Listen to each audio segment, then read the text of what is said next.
When my grandmother read her will out loud, she left everything to my cousin and called me a disappointment, so I revealed the secret she never wanted anyone to know.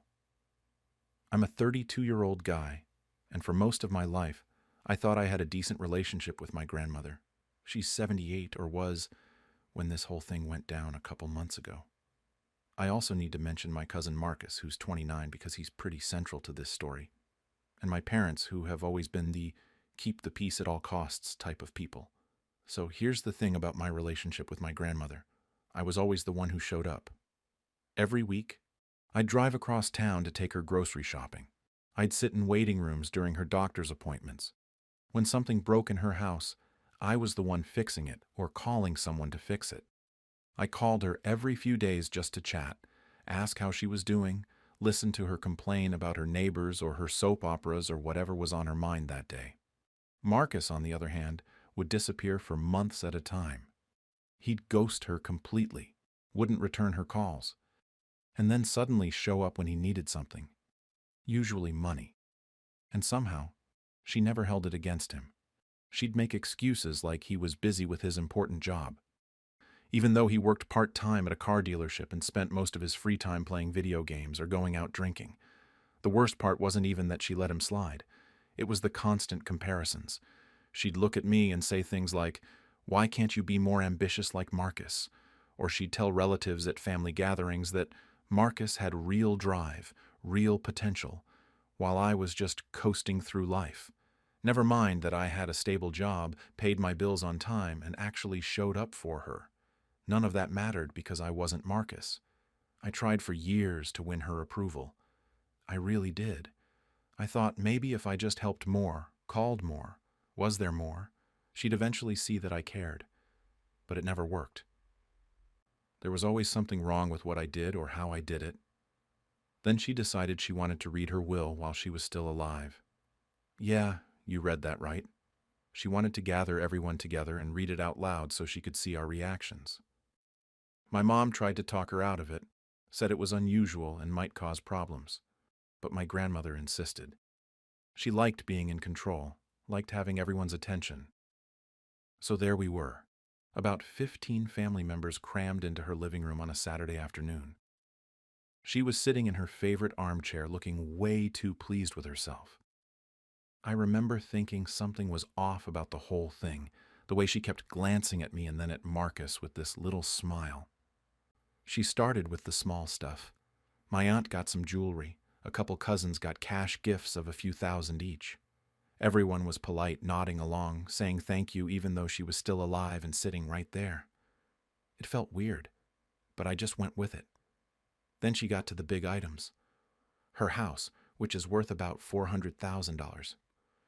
Her savings account, which I knew had at least $150,000 in it.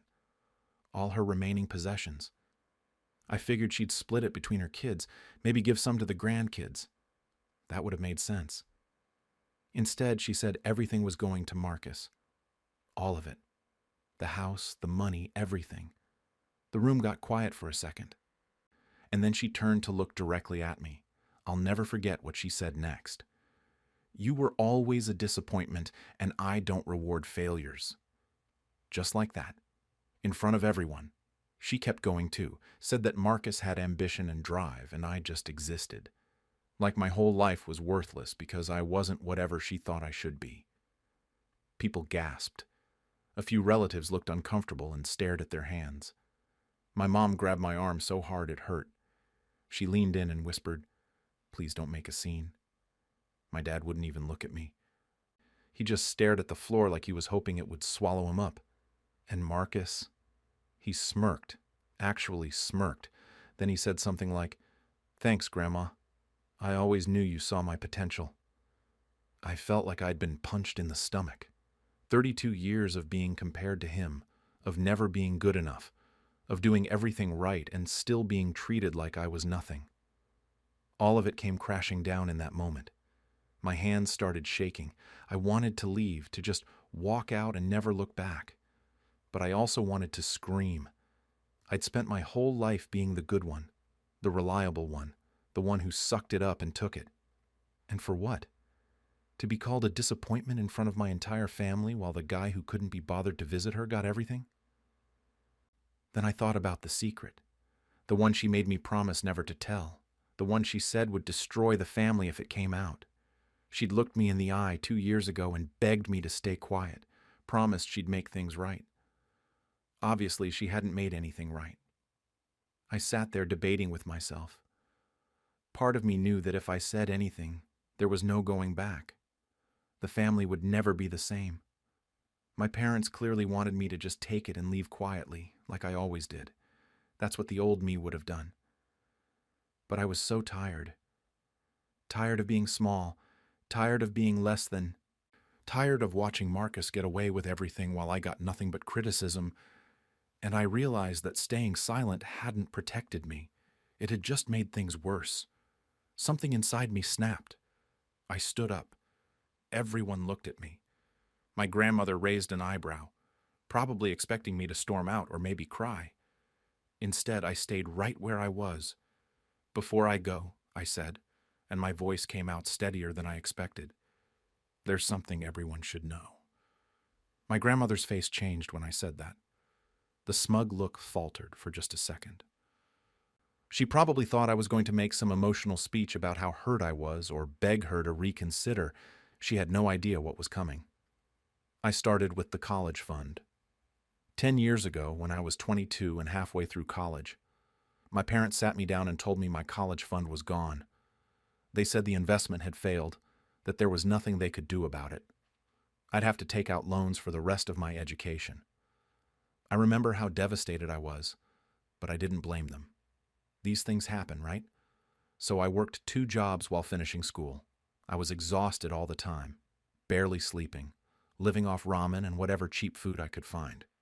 I graduated with about $60,000 in student loan debt. It took me years to get on my feet financially.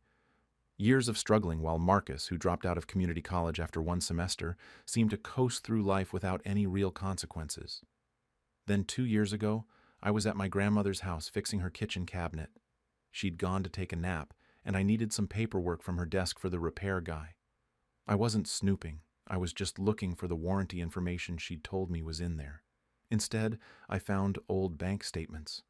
My name was on them. It was the college fund account. My parents had set it up when I was born, but my grandmother was listed as a co-trustee because she'd contributed a chunk of money to it over the years. I saw the withdrawal, $45,000, taken out in one transaction when I was 22. Right around the time my parents told me the investment had failed, I confronted her about it when she woke up. At first, she tried to deny it, said I was reading it wrong, but I'm not an idiot. It was right there in black and white. Eventually, she broke down and told me the truth. Marcus had gotten into serious trouble when he was 19. Gambling debts. He owed $40,000 to some people who were threatening him, apparently the kind of people you don't want to owe money to. He went crying to our grandmother because he was too scared to tell his own parents, and she bailed him out using my college fund. She withdrew the money, gave it to Marcus, and then told my parents that the investment had crashed. They believed her because why wouldn't they? She was the responsible one, the family matriarch. They never questioned it, and Marcus never paid any of it back, even though she claimed he promised to. When I found out, I was furious. I asked her how she could do that to me, how she could steal my future to save his ass from his own stupid mistakes. She cried and begged me not to tell anyone, said it would destroy the family, that people would never forgive her, that it was complicated and I didn't understand. She promised she'd make it right somehow, that she'd find a way to pay me back or set things straight in her will. I actually believed her. I kept the secret because I thought she'd do the right thing eventually. I was an idiot. So there I was in her living room, standing in front of 15 family members, and I told them everything. The gambling debts, the stolen college fund, the lies she told my parents, the promises she made me keep quiet. I laid it all out. The room went completely silent. Marcus's face drained of color. His smirk disappeared so fast it would have been funny if I wasn't so angry. He started stammering something about how it wasn't like that, how he was going to pay it back. how I was twisting things. My Aunt Sarah, who's my grandmother's daughter, stood up and asked if it was true. Her voice was shaking. My grandmother tried to brush it off, said it was a private family matter, just a loan between relatives, nothing to get worked up about. That's when I pulled out the bank statements. Yeah, I'd brought them. Part of me had suspected something like this might happen, that she'd try to humiliate me one last time. So I'd grabbed the copies I'd made and stuck them in my jacket pocket before coming over. I showed them to my parents first. My mom started crying immediately. My dad's face turned bright red and he couldn't seem to form words. Then I passed them around to the other relatives who wanted to see. People started murmuring, looking at my grandmother and Marcus like they'd never seen them before. Uncle James, who never really liked Marcus anyway, asked my grandmother point blank if she'd stolen from one grandkid to save the screw-up. She tried to maintain control, insisted it was her money and her decision how to handle family matters. Marcus got defensive, started saying he was in real trouble back then, that he needed help, that family is supposed to help each other. I lost it at that point. Told him I needed my education fund, that I spent 4 years eating ramen and working nights while he partied and wasted the money that was supposed to be mine. My grandmother raised her voice, trying to regain control of the situation. She said it was her will, her money, her decision, and nobody had the right to question her. I agreed with her, told her she was absolutely right. It was her decision. And now everyone knew exactly who she'd decided to protect and who she'd decided to sacrifice. Uncle James jumped in again, asking how she could steal from one grandkid to bail out the other. My cousin Lisa looked disgusted. A few other relatives started arguing among themselves. Some defended my grandmother's right to do whatever she wanted with her money, said family business should stay private. Others were horrified by what she'd done, said lying to my parents and stealing my future was unforgivable. The whole room devolved into chaos. People were talking over each other, voices getting louder. Marcus kept trying to defend himself, but he just made it worse. Every time he opened his mouth, someone would point out another time he'd messed up and gotten bailed out. I just stood there watching it all unfold. Then I looked at my grandmother and told her I wasn't contesting the will. Marcus could keep everything. He'd always gotten everything anyway. But I was done pretending this family was something it wasn't. I told her I hoped it was worth it. She got to pick her favorite, got to give him everything, and I hoped he'd take care of her the way I had. We both knew he wouldn't. Then I walked out. I could hear shouting behind me as I headed for the door. My mom followed me out to my car, apologizing through tears. She kept saying she had no idea about the college fund, that my grandmother had lied to them too. My dad came out a minute later. He looked broken. He said they'd find a way to make it right somehow. I told them it was too late for that, but I didn't blame them. They were lied to, just like I was. Then I got in my car and left. My phone started blowing up the second I got home. Text after text, calls from relatives I hadn't heard from in months. I ignored most of them at first. I just sat in my apartment trying to process what I'd done and whether I'd just made the biggest mistake of my life. My mom came by that evening. She'd been crying, I could tell. Her eyes were all red and puffy. She sat down on my couch and apologized about a dozen times. She said she and my dad had no idea about the college fund theft, that they'd trusted my grandmother completely. If they'd known, they never would have let it happen. She asked why I didn't tell them when I found out 2 years ago. I explained that grandmother had begged me to keep quiet, promised she'd make it right. I thought maybe she actually would. I thought keeping the peace was the right thing to do. My mom just shook her head and said she understood, but wished I'd come to them anyway. My dad showed up about an hour later. He looked like he'd aged 10 years in one afternoon. He's not usually an emotional guy, but he actually hugged me and said he was sorry. Said he failed me as a father by not digging deeper into what happened with that college fund back then. He should have questioned it more, should have protected me better. We talked for a while, and I told them I didn't blame them. My grandmother had lied to all of us. The next few days were absolute chaos. My phone kept going off constantly. Some relatives reached out to support me. Aunt Sarah called and said she'd always suspected my grandmother favored Marcus, but had no idea it went this far. She felt guilty for not speaking up about the favoritism over the years. Uncle James sent a long text about how he'd never trusted Marcus and was glad someone finally called him out. My cousin Lisa, who's always been pretty cool, messaged me saying she was on my side. She said watching Marcus smirk during the will reading had made her sick, and finding out about the stolen college fund explained so much about the family dynamics she'd witnessed growing up. But not everyone was supportive. Some of the older relatives thought I'd crossed a line by airing dirty laundry in public like that. My grandmother's sister called me disrespectful and said I should have handled it privately. A couple of Marcus's friends from his side of the family sent nasty messages calling me jealous and petty. Marcus himself sent me a bunch of angry texts. Most of them were variations of "you ruined everything," and "family doesn't do this to each other," and "you're just jealous that Grandma loved me more." I read them all and then blocked his number. I was done engaging with him. My grandmother called once, about 3 days after the will reading. I saw her name pop up on my phone and just stared at it until it went to voicemail.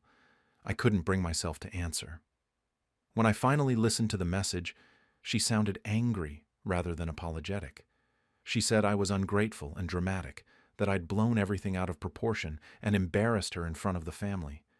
She said I owed her an apology for humiliating an old woman who'd done so much for me over the years. I deleted the voicemail. There was no point in responding.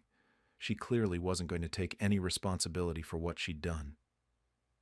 About 2 weeks later, my mom told me that the will was going to stand. Marcus was getting everything, just like my grandmother had planned. Legally, there was nothing anyone could do about it. Even with proof that she'd stolen from my college fund years ago, the will itself was valid. She had the right to leave her money to whoever she wanted. I told my mom I'd already accepted that. I wasn't going to fight it in court or try to contest anything. I just wanted to move on with my life. But apparently, not everyone was ready to let it go. Uncle James publicly called Marcus out at some family barbecue I didn't attend. From what I heard, he told Marcus in front of everyone that he was a leech who'd been bailed out his whole life and didn't deserve a penny of what he was getting. Marcus apparently left early. Several relatives who'd been at the will reading started cutting ties with Marcus. My cousin Lisa told me she'd unfriended him on social media and blocked his number. Aunt Sarah stopped inviting him to family events on her side. Even some of his own relatives started treating him differently once they knew the full story. Marcus tried to do damage control on Facebook. He made some vague post about family drama and people not understanding the full situation. A bunch of people who'd been at the will reading or heard about it ended up commenting with their own versions of what happened. It didn't go well for him. He ended up deleting the post. Meanwhile, the relatives who'd witnessed everything started treating me differently. With more respect, I guess. Like they finally saw me as someone who'd been dealing with unfair treatment for years, rather than just the quiet grandson who never made waves. Aunt Sarah even offered to lend me money to help with my student loans. I appreciated the gesture but turned her down. At this point, it wasn't about the money anymore. My parents were trying to make amends in their own way. My dad offered to help me refinance my student loans to get a better interest rate. My mom started inviting me over for dinner more often. Just the three of us, no extended family drama. They were both clearly feeling guilty about not seeing what was happening all those years. My grandmother, from what I heard through the family grapevine, was doubling down on her position. She was telling people I'd lied or exaggerated what happened. But the bank statements didn't lie, and enough people had seen them. She started becoming more isolated. Fewer relatives were visiting her. Fewer people were calling to check in. Marcus was helping her out, supposedly. Driving her to appointments, doing her shopping. But according to my mom, he wasn't doing it nearly as often or as thoroughly as I used to. My grandmother apparently complained about it to my mom, said Marcus was always too busy or forgot things she needed. My mom didn't have much sympathy for her at that point. I heard through Aunt Sarah that my grandmother had asked about me a few times. Asked if I'd called, if anyone had heard from me, if I was doing okay. But she never reached out directly, never apologized. I think part of her was waiting for me to come crawling back and apologize for embarrassing her. That wasn't going to happen. I hadn't spoken to my grandmother in almost 2 months at that point. Hadn't spoken to Marcus at all since blocking him. Some days I felt free, like I'd finally cut off a toxic part of my life that had been weighing me down for years. Other days I felt guilty, like maybe I'd destroyed the family over something I should have just let go. I started going to therapy to process everything. My therapist said I had every right to stand up for myself, that setting boundaries with toxic family members was healthy, even if it felt uncomfortable. She pointed out that I'd spent 32 years trying to earn approval from someone who was never going to give it, and that the will reading had just been the final proof of that. But even with therapy, I kept going back and forth. Some relatives were still giving me grief about how I'd handled things. My mom's sister sent me a long email about how I should have been the bigger person, how my grandmother was old and set in her ways, how families are supposed to forgive each other. She said public humiliation was never the answer, and I'd made everything worse. Maybe she was right. Maybe there was a better way to handle it. But in that moment, sitting in that living room being called a disappointment in front of everyone, I couldn't think of any other option. I was just done. While celebrating my engagement, my sister announced that my fiancé had once asked her out, so I revealed how she tried to sabotage every relationship I've ever had. I, 27F, have been dealing with my sister Maya, 29, for my entire life, and honestly, I thought things might be different this time. I just got engaged to my fiancé Jake, 28, about 3 months ago. We'd been dating for 2 years, and when he proposed, I was over the moon. For once, I had something good that felt solid and real, and I genuinely believed Maya had matured enough to be happy for me. My parents decided to host an engagement dinner at their house to celebrate. They invited everyone, extended family, close friends, Jake's parents, the whole deal, about 30 people total. It was supposed to be this beautiful evening where we could all come together and celebrate our future. I was actually excited, which should have been my first warning sign. The thing is, Maya has always had this thing where she can't stand to see me happy in a relationship. I know how that sounds, like I'm being dramatic or paranoid, but it's been a pattern my entire life. Back when I was 16, I dated this guy Tyler from my high school.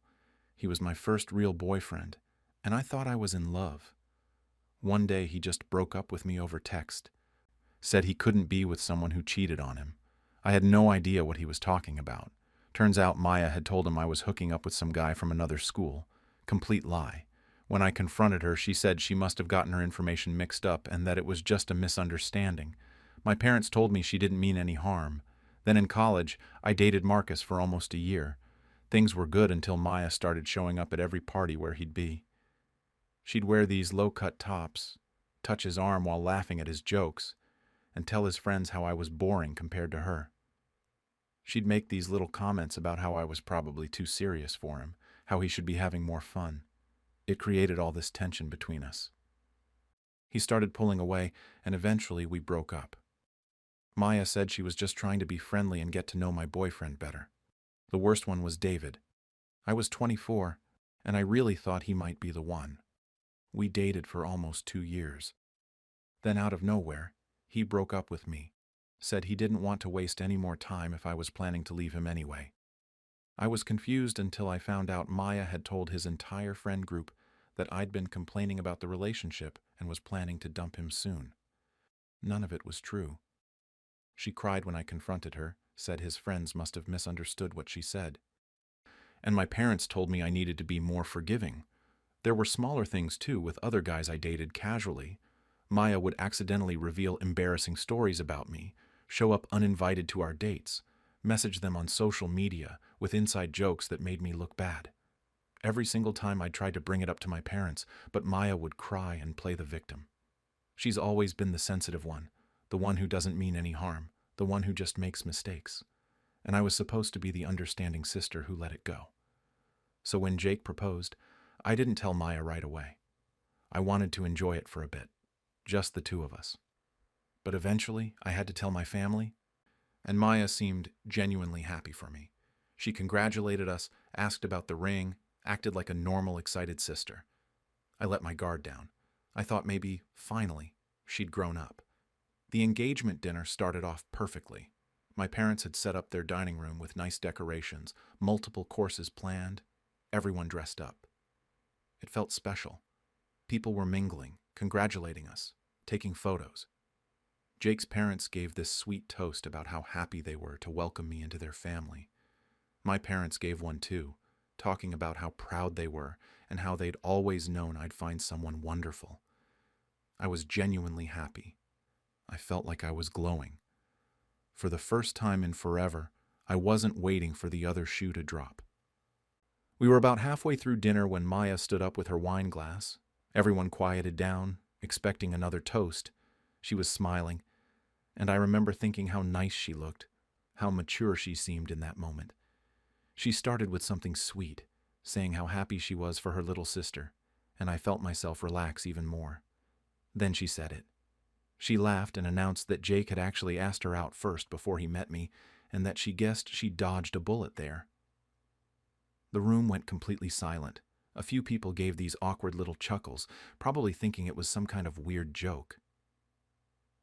I looked at Jake, and his face had gone pale. He immediately said no, that wasn't true, but his voice got kind of lost in the noise of people shifting in their seats. My mom tried to laugh it off, told Maya not to tease, but I could see some of my aunts and uncles looking confused, whispering to each other. Jake's parents looked uncomfortable, and Maya just sat back down with this smug little smile, sipping her wine like she'd just made some hilarious joke at a comedy show. I felt everything inside me go cold and then hot. My hands started shaking. I could feel everyone's eyes bouncing between me, Jake, and Maya. Some people were trying to restart conversations, move past the moment. My dad was already standing up to make another toast, probably trying to smooth everything over like we always did with Maya. But I looked at Jake, who was staring at me with this mix of anger and concern. Then I looked at my parents, who were doing their usual routine of pretending nothing happened. Then I looked at Maya, casually drinking her wine, like she didn't just try to plant a seed of doubt about my fiancé in front of everyone who mattered to us. And something in me just snapped. I'd spent years letting her get away with this, years of staying quiet to keep the peace, years of being told I was overreacting or too sensitive. But this was my engagement dinner. This was supposed to be about me and Jake, about our future together, and she couldn't even let me have this one night. I stood up and asked my dad if I could say something. He looked relieved, probably thinking I was going to make some joke to diffuse the tension. I took the floor, and I could feel the entire room's attention shift to me. This was it. I had a choice to make. Laugh it off like I always did and spend the rest of my engagement wondering who believed her, or finally tell everyone the truth about what Maya had been doing to me for years. I made my decision. I started by addressing what Maya had just said. I told everyone that Jake never asked Maya out, that they'd actually met for the first time at our engagement photo shoot last month. I could see Maya's face starting to change, the smugness fading a little. But I wasn't done. I told the room that this wasn't the first time Maya had tried to sabotage my relationships. The tension shifted immediately. People stopped pretending to be busy with their food. Forks went down, everyone was staring at me now, and I could feel my heart pounding, but I kept going. I brought up Tyler first, my high school boyfriend. I explained how Maya had told him I was cheating on him with someone from another school, how he broke up with me over text because of a complete lie. I saw a few of my cousins nodding slightly, like they were remembering that time. Then I talked about Marcus from college, how Maya would show up at every party where he'd be, how she'd flirt with him and tell his friends I was boring, how she'd touched his arm constantly, made comments about how he should be having more fun without me. Maya tried to interrupt. She stammered something about how that wasn't what happened, how I was twisting things, but I just kept talking. I brought up David, the guy I dated for almost 2 years when I was 24. I told everyone how Maya had spread lies to his entire friend group, told them I was planning to dump him when I wasn't, how it caused this huge fight that ended our relationship. My aunt, my mom's sister, spoke up and asked Maya if this was true. I could see some of my cousins exchanging looks. A few people were staring at Maya with these expressions like they were seeing her differently for the first time. Jake's mom was looking at me with sympathy, and I felt this weird rush of validation that at least someone believed me. Maya stood up then, and she was crying.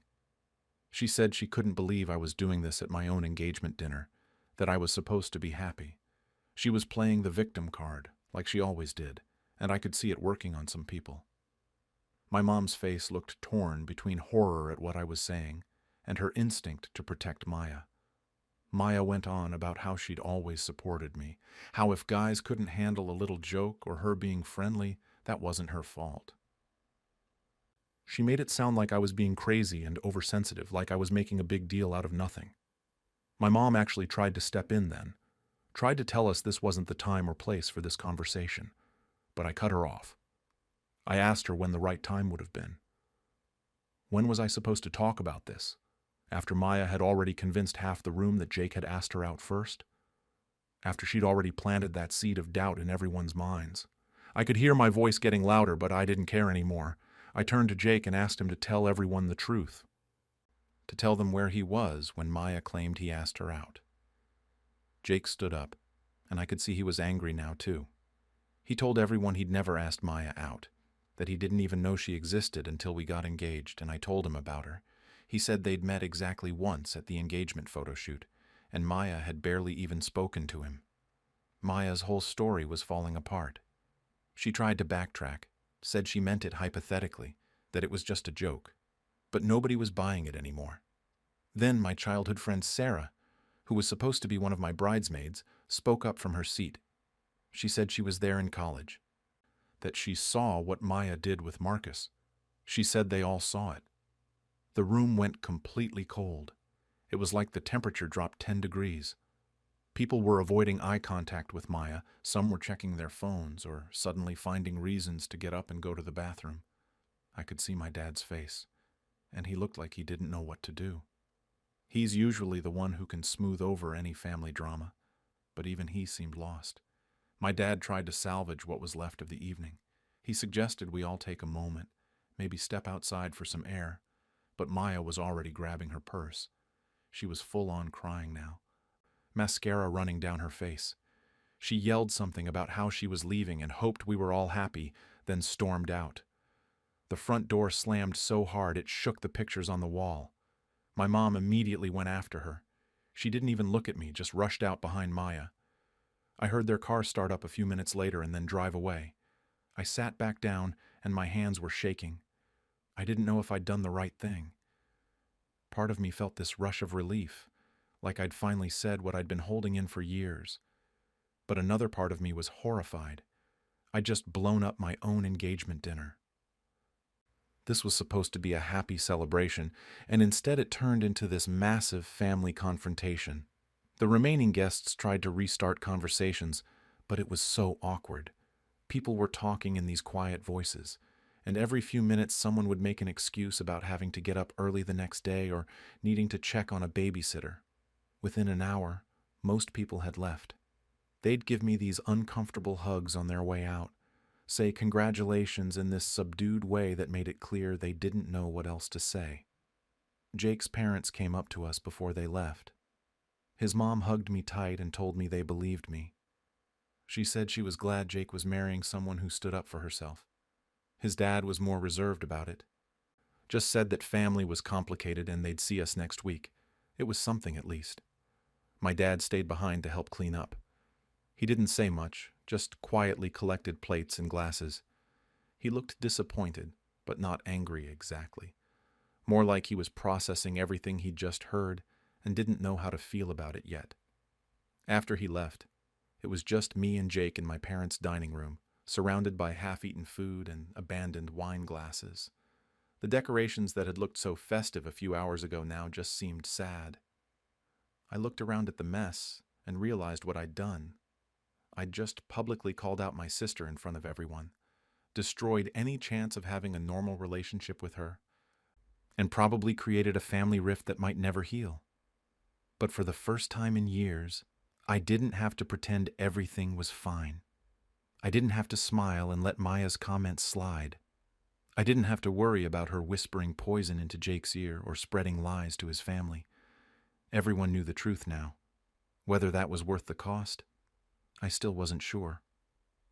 That night, after we finished cleaning up and went back to our apartment, Jake sat me down on the couch. He told me he was glad I did it, that he was ready to say something too, but I beat him to it. He said he'd been worried about how my family dynamics might affect our relationship, especially after meeting Maya for the first time at the photo shoot and getting weird vibes from her. Hearing him say that made me feel less crazy. He told me he would always have my back, that Maya couldn't come between us. We stayed up late talking about boundaries, and he said Maya wasn't invited to the wedding unless she apologized and agreed to respect our relationship. I agreed, though part of me knew that apology would never come. The next morning, my mom called. I almost didn't answer, but I knew I had to face it eventually. She was upset, asking why I would embarrass Maya like that in front of everyone.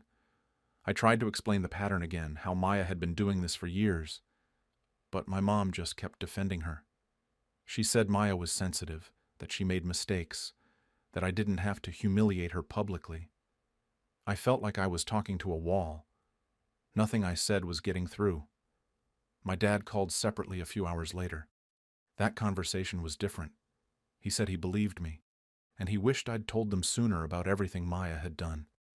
But he also said that wasn't the right venue for it. I told him there was never going to be a right venue, that if I hadn't said something right then, everyone would have believed Maya's lie about Jake. He went quiet for a bit, then said he needed time to process everything. Maya blocked me on everything. Phone, social media, all of it. Complete radio silence. Some of my relatives started taking sides. My mom's younger sister called to say I'd been cruel, that family issues should stay private. But then my cousin texted me saying she remembered all the weird things Maya used to do and that she was glad I finally spoke up. It was like the family was splitting down the middle. Over the next few days, more people reached out. Sarah, my bridesmaid, texted that she'd still be in the wedding and joked that at least it would be drama-free if Maya wasn't there. A few other cousins messaged privately saying they'd noticed Maya's behavior over the years but never said anything because they didn't think it was their place. Reading those messages made me feel vindicated but also angry. If people had noticed, why didn't anyone ever speak up or warn me? Jake suggested we do couples counseling just to make sure we were on the same page about handling family stuff going forward. I thought it was a good idea. Our first session was actually really helpful. The therapist validated that I'd needed to protect my relationship and set boundaries, but also helped us talk through how to handle my parents going forward. Jake admitted he was worried about my mom's reaction and whether she'd try to pressure me into reconciling with Maya before the wedding. Wedding planning continued, but it was weird. Every decision felt tainted by the drama. When I was looking at bridesmaid dresses with Sarah, I kept thinking about how Maya should have been there. When we were doing the seating chart, there was this obvious gap where Maya and my parents should have been sitting. We sent my parents an invitation, but I had no idea if they'd actually come. My mom was still barely speaking to me, only sending short text responses when I asked direct questions. About 3 weeks after the dinner, my dad came over to our apartment. He said he'd been thinking a lot about everything I'd said. He admitted that he and my mom probably let Maya get away with too much over the years. He said they'd always seen me as the strong one who could handle things, so they'd focused more energy on protecting Maya because she seemed more fragile. Hearing him say that out loud hurt more than I expected. I'd spent my whole life being the strong one, and all it got me was a family that didn't protect me when I needed it. My mom took longer to come around. It was almost 2 months after the engagement dinner when she finally called and said she believed me about what had been happening. She didn't say what I did was right, but she acknowledged that Maya had been doing these things. It wasn't the apology I wanted, but it was something. She asked if Maya could still come to the wedding, and I told her no, not unless Maya apologized first and agreed to boundaries. My mom said that was unfair, that I was punishing Maya. We ended the call pretty quickly after that. Maya still hasn't reached out.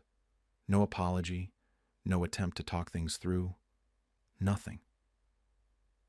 Part of me thought she might eventually crack and at least try to defend herself or make amends. But she's fully committed to the silent treatment. Some of my relatives who initially took her side have started coming around. My aunt who called me cruel ended up apologizing a few weeks later, said she'd been thinking about some interactions she'd had with Maya over the years, and was starting to see the pattern. The wedding is in 4 months now. We've moved forward with planning, and honestly, it's been less stressful without worrying about Maya's reaction to every decision. I don't have to worry about her making comments about my dress or flirting with Jake's groomsmen or causing drama at the reception. But it also feels sad and wrong that my sister won't be there. Despite everything she's done, she's still my sister, and I'd imagined her being part of this day since I was a kid. My therapist has helped me work through a lot of the guilt I've been feeling. She pointed out that I'd spent years in this constant state of hypervigilance whenever I was in a relationship, always waiting for Maya to sabotage things. I hadn't even realized how much anxiety that had caused until I didn't have to deal with it anymore. With Jake, I can just exist in the relationship without constantly looking over my shoulder. Jake's been amazing through all of this. He hasn't wavered once. When I get anxious about whether I did the right thing, he reminds me that Maya left me no choice. He said if I hadn't spoken up, she would have kept planting seeds of doubt. And eventually, it might have actually damaged our relationship. He's probably right. My parents are still invited to the wedding, but it's tense. My mom says she'll come but keeps making comments about how sad it is that the family is divided. My dad seems more accepting of the situation. He's been trying to maintain relationships with both of us separately, which I appreciate, but I know it's exhausting for him. I've started to realize how much my parents' dynamic with Maya affected me. They always treated her like she was fragile and needed protection, while I was the strong one who should just deal with things. I internalized that for so long that I didn't even recognize I was allowed to be hurt or need support too. That's something I'm still working through in therapy. Sometimes I replay that moment in my head, standing up at the engagement dinner and making the decision to finally speak up. Part of me wishes I'd handled it differently, maybe pulled Maya aside privately or addressed it with my parents beforehand. But another part of me knows that wouldn't have worked. I'd tried private conversations before, and Maya always played the victim. My parents always defended her. The only way to stop her from poisoning my relationship was to expose the pattern publicly, even if it meant blowing up my own engagement dinner. I keep wondering if my family will ever be the same. My mom is barely speaking to me. Maya has completely cut me off. Some relatives have taken sides. The family group chat that used to be active every day has been silent for weeks. I caused all of this by refusing to stay quiet anymore. But Jake says we're stronger because of it, that our relationship can actually breathe now without Maya's interference. I want to believe him. I want to believe that standing up for myself was worth the cost. Most days I do believe it, but there are still moments, usually late at night when I can't sleep, where I wonder if I made a terrible mistake, where I wonder if I should have just laughed off Maya's comment and dealt with it privately later, even if it meant spending my engagement wondering who believed her lies.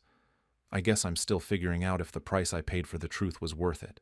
At my baby shower, my sister announced she was also pregnant and called my child an accident, so I told everyone the truth about her relationship.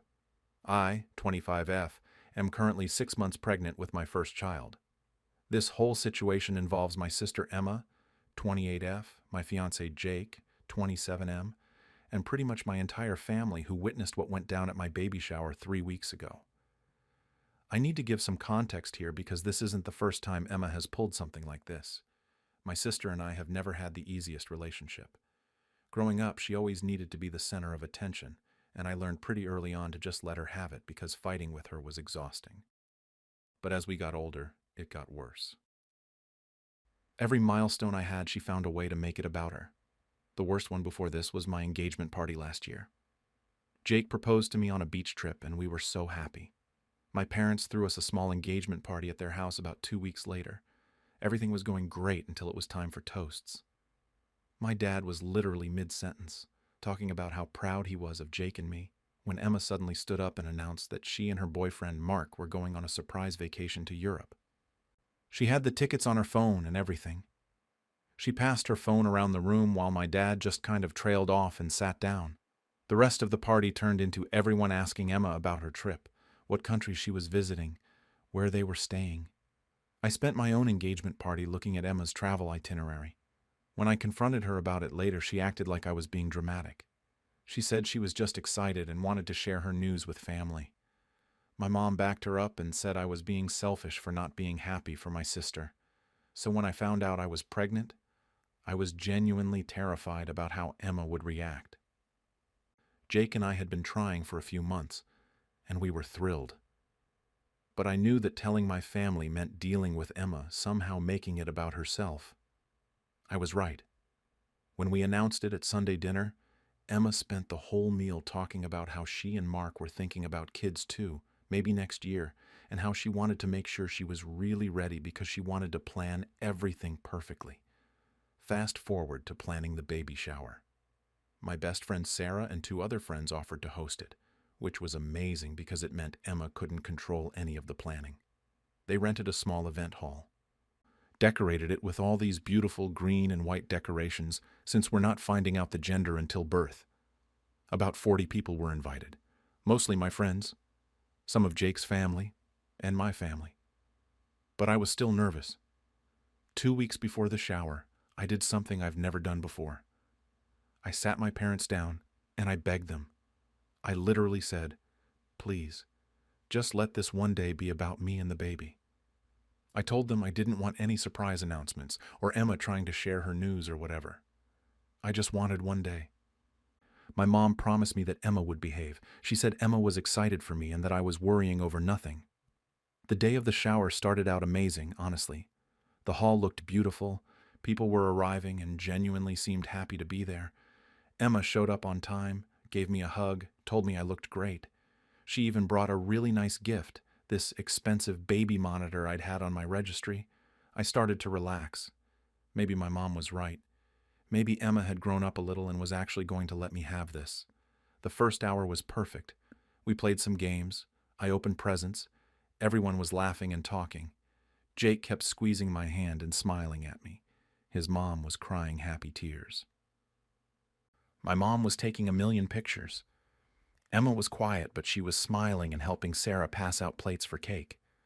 I remember thinking that this was exactly what I'd hoped for. Then it was time to cut the cake. It was this gorgeous 3-tier thing with little baby footprints on it. Everyone gathered around with their phones out for pictures. I picked up the knife and Jake put his hand over mine. People were counting down, being silly about it. That's when Emma stood up from her chair at one of the side tables. She had this huge smile on her face, and her voice was loud enough that everyone stopped and turned to look at her. She said, "Wait." Before we cut the cake, she had an announcement to make. I swear my stomach dropped to the floor. Jake's hand tightened on mine. I looked at my mom, who looked just as confused as everyone else. Emma was practically glowing, soaking up all the attention that had suddenly shifted to her. She announced that she was pregnant too, 8 weeks along. She and Mark had just found out last week. The room exploded. Everyone started congratulating her. People got up to hug her. My mom burst into tears and rushed over. I was just standing there holding this cake knife, watching my baby shower turn into Emma's pregnancy announcement. But honestly, even that I could have handled. I could have sucked it up, smiled, congratulated her, and moved on. It wouldn't have been the first time. But then she laughed, this light little laugh, and said at least hers was planned, not like mine was. Everything went silent. I mean dead silent. You could have heard a pin drop in that room. People were looking between Emma and me, not sure if they'd heard her right. My friend Sarah's mouth was literally hanging open. Jake's grip on my hand went from supportive to, I'm about to lose it tight. I just stood there, frozen, staring at my sister while she smiled at me like she'd just made a harmless joke. My face was burning. I could feel everyone's eyes on me, could practically hear them doing the math, trying to figure out if what she said was true, if I'd gotten pregnant by accident, if this baby I was celebrating wasn't actually wanted. My mom was still standing next to Emma, looking uncomfortable but not saying anything. Not defending me, not telling Emma that was inappropriate, just standing there. That's when something inside me snapped. I could feel my heartbeat in my ears. My hands were shaking so badly I had to set the cake knife down before I dropped it. Everyone was just staring at me, waiting to see what I would do.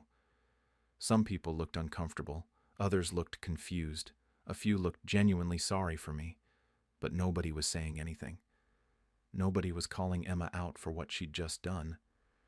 Sarah leaned in close and whispered that I didn't have to let her do this to me. Her voice was quiet, but I could hear the anger in it. Jake was right there next to me, and he put his arm around my waist and said it was my call, that he was with me whatever I decided to do. I looked at him and I could see he was furious. His jaw was clenched and he was staring at Emma like he wanted to say something himself. But he was waiting for me. My mom had finally moved away from Emma and was walking toward the cake table, probably to try to smooth things over and get everyone back to celebrating. She had this fake smile on her face like nothing had just happened, like my sister hadn't just humiliated me in front of 40 people at my own baby shower. I watched her coming toward me, and something about her pretending everything was fine, made my decision for me. I'd spent my entire life letting Emma steal my moments. I'd let her hijack my engagement party.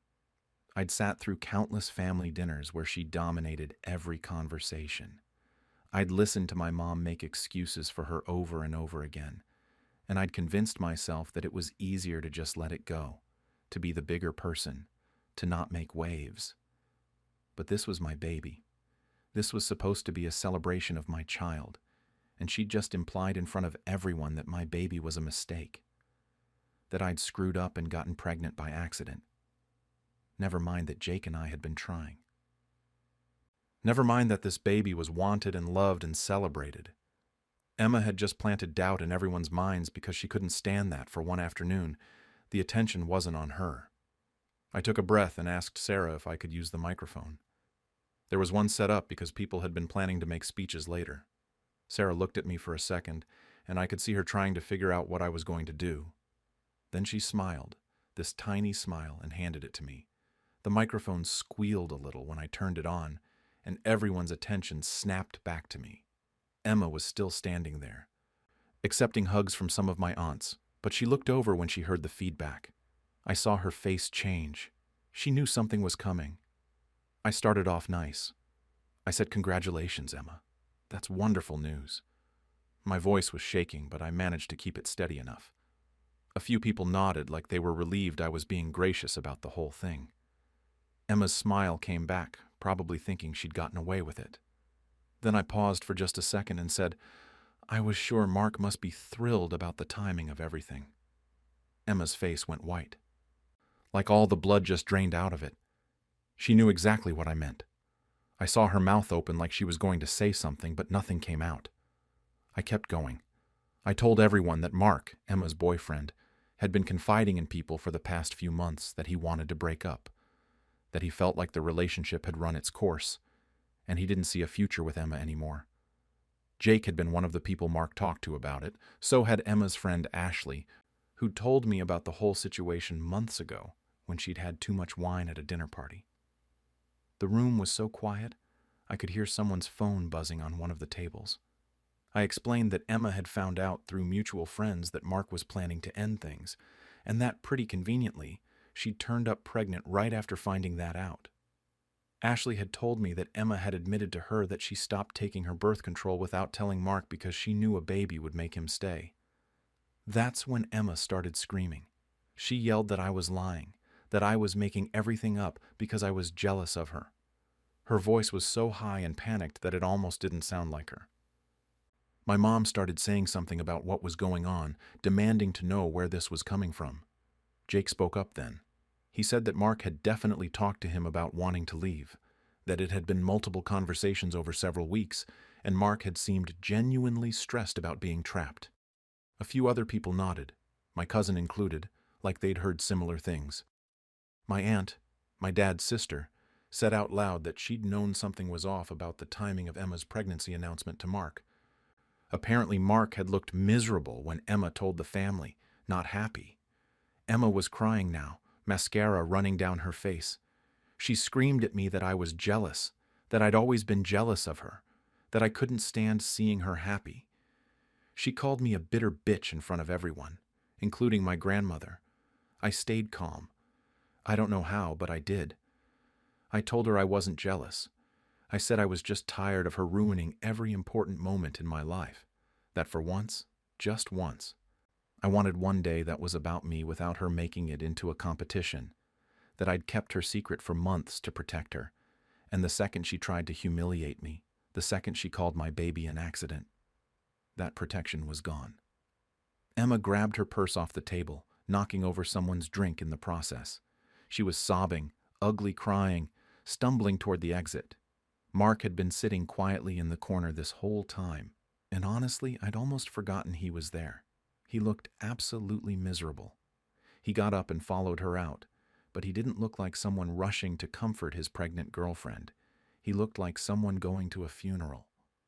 My mom was frozen for a second, looking between the door Emma had just left through and me standing there with the microphone. I could see her trying to decide what to do. Then she shot me this look, so disappointed and angry, and went after Emma.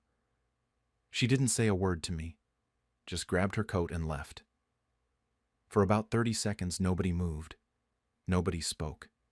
The cake was sitting there uncut. Presents were half opened on the table. The decorations seemed too cheerful for what had just happened. I was still holding the microphone, my hand cramping from gripping it so hard. Then Sarah, bless her, broke the tension. She walked over, took the microphone from me and said, "Well, should we cut this cake or what?" A few people laughed, nervous laughs, but it was something. The spell broke and people started moving again, talking in low voices. Some people started gathering their things and making awkward excuses about needing to leave. I didn't blame them. A couple of older relatives who I barely knew gave me these tight smiles and said congratulations before heading out. But honestly, more people stayed than I expected. Maybe half the guests were still there, and after a few minutes of uncomfortable shuffling around, the party kind of resumed. We cut the cake. Jake and I posed for pictures like nothing had happened, except I could see in his eyes that he was still furious on my behalf. People ate cake and made small talk, but it all felt muted, like someone had turned the volume down on everything. Jake's mom pulled me aside while I was throwing away some plates. She hugged me and said I'd handled that with more grace than Emma deserved. She told me that Emma had been undermining me for years and someone needed to finally say something. That made me feel a little better, but I also felt exhausted. Like I'd just run a marathon. My cousin Lisa came up to me later and admitted that Emma had done something similar at her wedding 2 years ago. Apparently, Emma had announced her promotion during Lisa's reception dinner and spent an hour talking about her new job title while Lisa sat there in her wedding dress. I'd been away at college and missed that wedding, so I never knew. Lisa said she'd wanted to say something today but didn't know if it was her place. I tried to enjoy the rest of the shower. People were sweet, coming up to tell me how excited they were for the baby, asking about the nursery, normal baby shower stuff. But I was going through the motions. I opened the rest of the gifts in a daze, smiling and thanking people, but not really processing any of it. Someone gave me a diaper bag. Someone else gave me baby books. Emma's expensive monitor sat on the gift table unopened, and I couldn't even look at it. By the time everyone left, I was completely drained. Sarah helped clean up while Jake loaded gifts into the car. She told me she was proud of me for standing up for myself, but I could tell even she wasn't totally sure if I'd done the right thing. Nobody really knew what to say. The car ride home was quiet. Jake held my hand the whole way and told me Emma had it coming, that he was sorry I'd had to deal with that he loved me. I just stared out the window. When we got home, my phone was blowing up. I had 17 missed calls and about 40 text messages. I made the mistake of reading them. My mom had sent this long paragraph about how I'd embarrassed Emma in front of the entire family, how I'd aired private business that should have stayed private, how I'd ruined what should have been a happy moment for both of us. She said I should be ashamed of myself and that Emma was devastated. My dad texted separately. He said Mom was really upset, but that, honestly, Emma had crossed a line. He didn't say I was right, but he didn't say I was wrong either. It was the most support I was going to get from him. Emma's friends were texting me too, people I barely knew. They called me cruel and jealous and said I'd ruined everything for Emma when she was going through a vulnerable time. One of them said I was a terrible sister and that Emma deserved better. I blocked most of them. But then there were other texts, friends from the shower saying they supported me, my cousin Lisa saying she understood. Jake's brother saying Emma had been out of line. It was split pretty evenly between people who thought I was justified and people who thought I'd gone too far. The family group chat was a complete disaster. I scrolled through it that night and immediately regretted it. People were arguing about what happened, taking sides, bringing up old family drama that had nothing to do with me or Emma. My uncle said I should apologize. My aunt said Emma should apologize first. Someone brought up something from Thanksgiving 3 years ago. It was a mess. The next few days were worse. Emma posted on social media about toxic family members and how blood doesn't mean you have to tolerate abuse. She didn't name me, but everyone knew who she was talking about. Her post got like 200 likes and a bunch of comments from her friends saying they were sorry she was dealing with this, that she deserved better. I didn't respond. I blocked her on everything. My mom called me 3 times a day for a week. I didn't answer. She left voicemails saying I needed to apologize to Emma, that stress wasn't good for the baby, that Emma was barely eating because she was so upset. She said I'd always been the reasonable one and I needed to be the bigger person here. She never once acknowledged what Emma had said about my baby being an accident. Jake was amazing through all of it. He told me we didn't need my mom or Emma or anyone who was going to treat me like that. He said we could celebrate with people who actually cared about us. His family had our backs completely.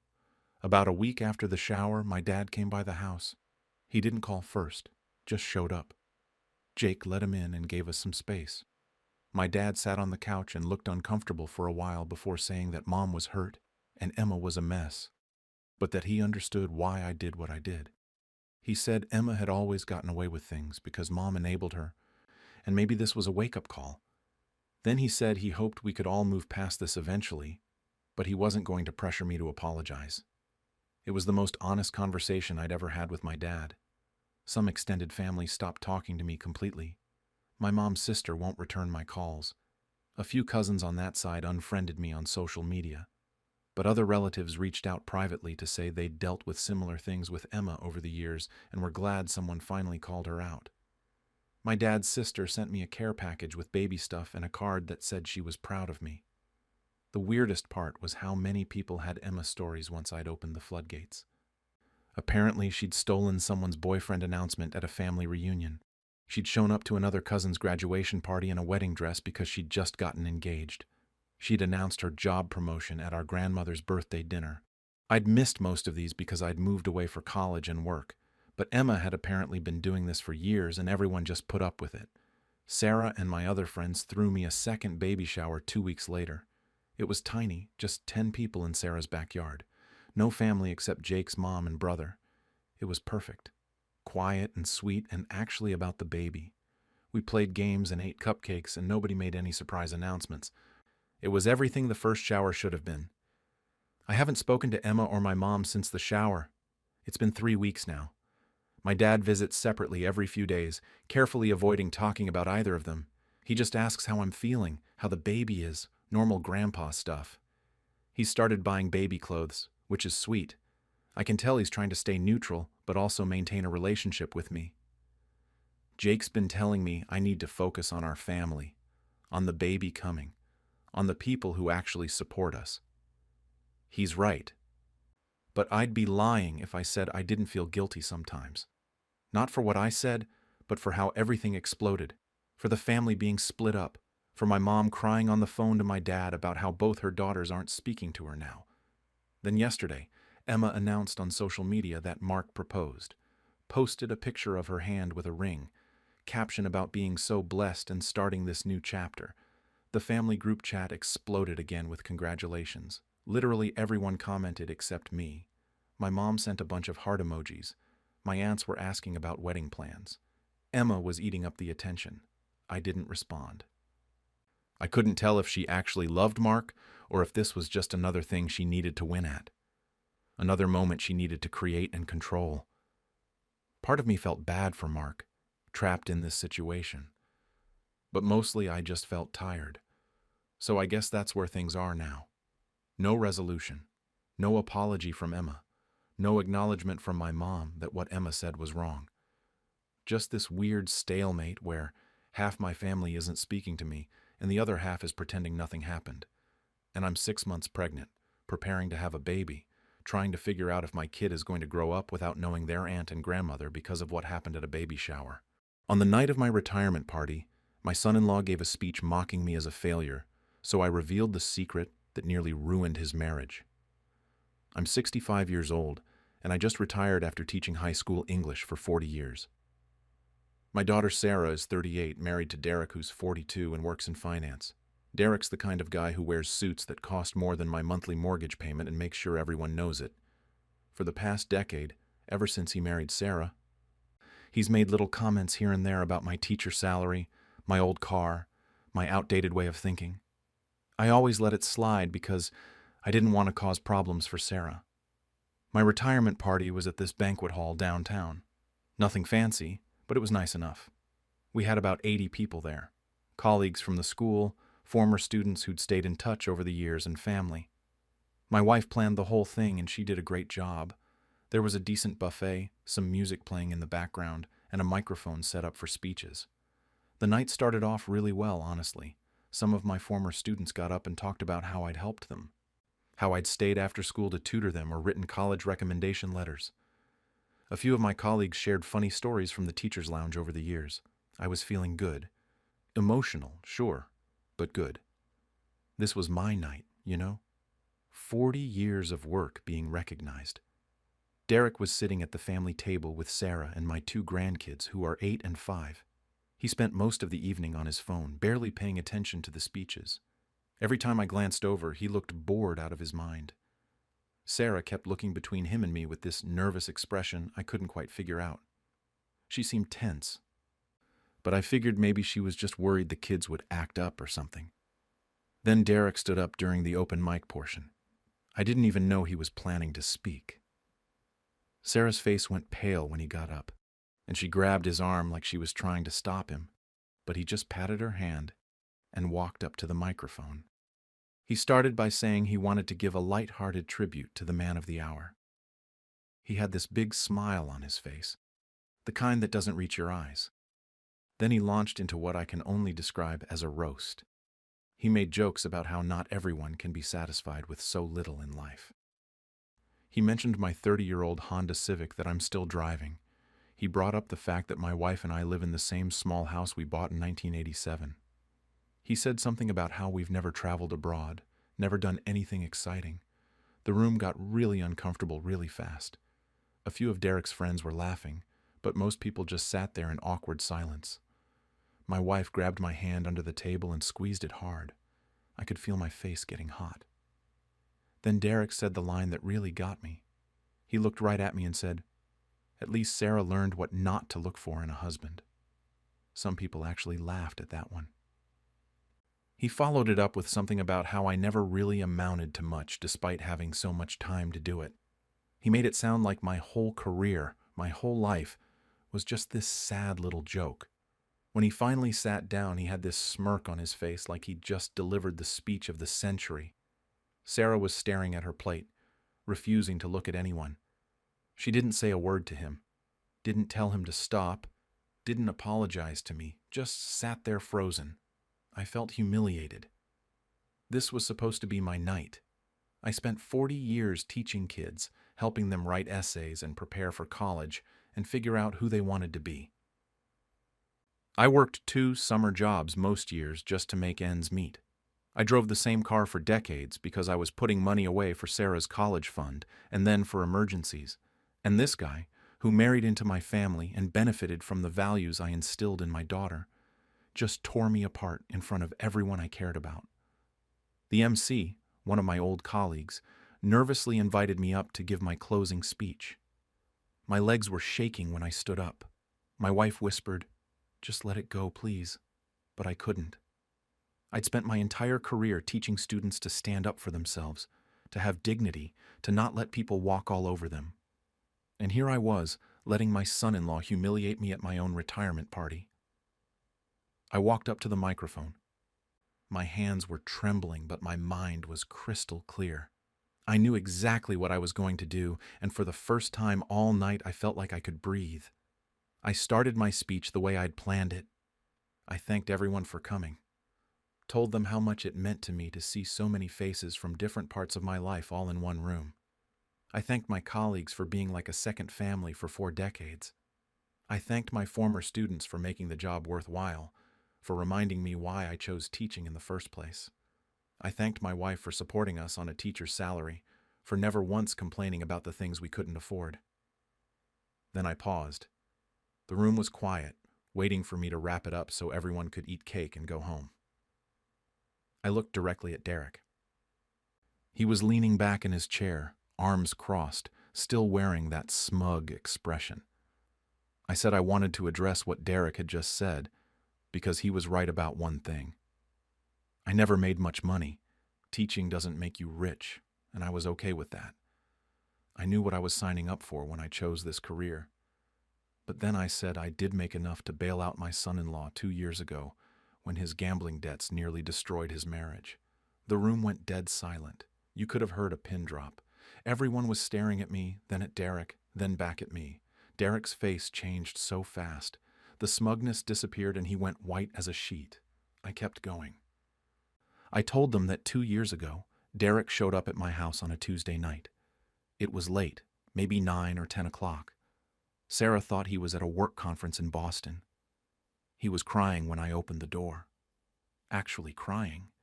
I'd never seen him show that kind of emotion before. He told me he had a problem. He'd been sports betting for about a year, and it had gotten out of control. He'd lost $85,000. Money from his and Sarah's joint account. Money from a credit card he'd opened in secret. Money he'd borrowed from some very unpleasant people who were now threatening him. He said he was going to lose everything.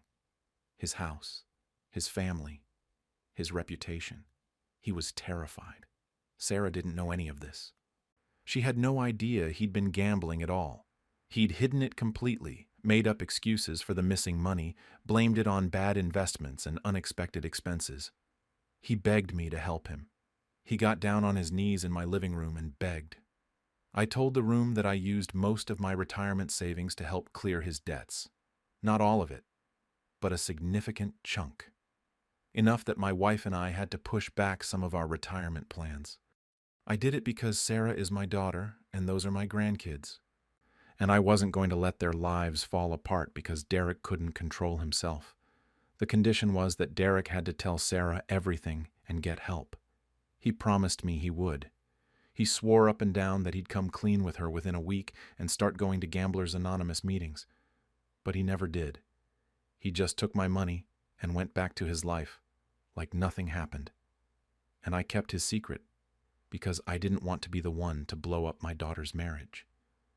By this point, people in the room were gasping and whispering to each other. I could hear the murmurs spreading through the crowd. Sarah was staring at Derek with her mouth open, her face completely shocked. She said, "What? What is he talking about?" Derek was stammering, trying to form words. He said I was lying, that I was making it up because I was mad about his speech.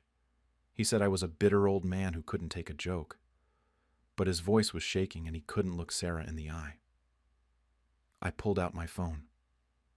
I told him I had the bank transfers if he wanted me to show everyone.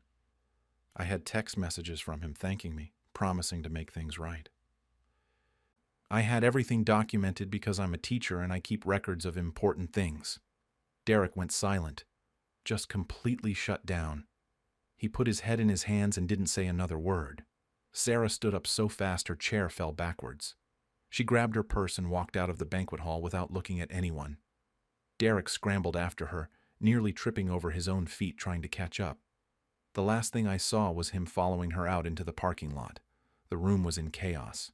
People were talking over each other. Some of my colleagues were staring at me with wide eyes. A few people were actually clapping. I heard someone say, "Holy shit," and someone else say, "I knew that guy was too good to be true." I finished my speech quickly. My voice was shaking from the adrenaline. I said I was proud of the life I lived. I taught thousands of students over 40 years. I raised a good daughter. I helped people when they needed it, even when they didn't deserve my kindness. I said I never became rich or famous, but I became someone who could look at himself in the mirror every morning and that was enough for me. Then I thanked everyone again and said goodnight. The party pretty much ended after that. Some people came up to shake my hand and tell me they respected what I did. A few colleagues pulled me aside and said Derek had it coming, that they'd always thought he was arrogant. But a lot of people just grabbed their coats and left without saying anything, probably not wanting to get involved in family drama. My wife was quiet on the drive home. She held my hand but didn't say much. Finally, she said she was proud of me for standing up for myself, but worried about what this meant for our relationship with Sarah. She said I knew this was going to cause problems, and I admitted I didn't care. I was done being disrespected. I'd spent 40 years being patient and understanding and putting other people first, and for once, just once, I wanted to stand up for myself. When we got home, I couldn't sleep. I kept replaying the whole night in my head, wondering if I'd done the right thing or if I'd just made everything worse. Sarah didn't speak to me for 3 days. I tried calling her the morning after the party, and it went straight to voicemail. I texted her to make sure she was okay and got nothing back. My wife tried reaching out too and got the same silence. Those 3 days were brutal. I kept thinking about my grandkids and wondering if I'd just destroyed my relationship with them over one moment of anger. When Sarah finally called, she was crying. She told me Derek had admitted everything, the gambling, the debt, all of it. She said he'd been lying to her for 2 years, and she felt like an idiot for not noticing. But then she said she was furious at me too. She was angry that I kept such a huge secret from her, that I let her live in ignorance while her husband was lying to her face. She said if I really cared about her, I would have told her the truth back when it happened, instead of making a deal with Derek behind her back. I tried to explain that I was trying to protect her and the kids. I didn't want to be the one to blow up her family. I thought Derek would eventually tell her himself like he promised. And when he didn't, I felt stuck. What was I supposed to do? Destroy her marriage over something that seemed to be in the past? She said I should have told her anyway, that she deserved to know. That keeping secrets like that wasn't protecting her. It was treating her like a child who couldn't handle the truth. Then she hung up on me, and I didn't hear from her again for almost a week. The family drama spread fast. My younger brother called me 2 days after the party and said I could have handled it privately instead of humiliating Derek in front of 80 people. He said what Derek did at the party was wrong, but what I did was worse, because I deliberately set out to destroy him. My wife's sister called me petty for ruining my own retirement party just to get revenge. She said I made everyone uncomfortable and turned what should have been a celebration into a Jerry Springer episode, but I also got support from unexpected places. Several of my old colleagues reached out privately with messages saying they admired me for finally standing up for myself. One of them said he'd dealt with Derek at a few school functions over the years and always thought he was an arrogant prick who looked down on teachers. A former student I taught 15 years ago sent me an email saying I'd once told her class that self-respect matters more than keeping the peace, and she was glad to see me practice what I preached. It's been 3 weeks now, and things are still a mess.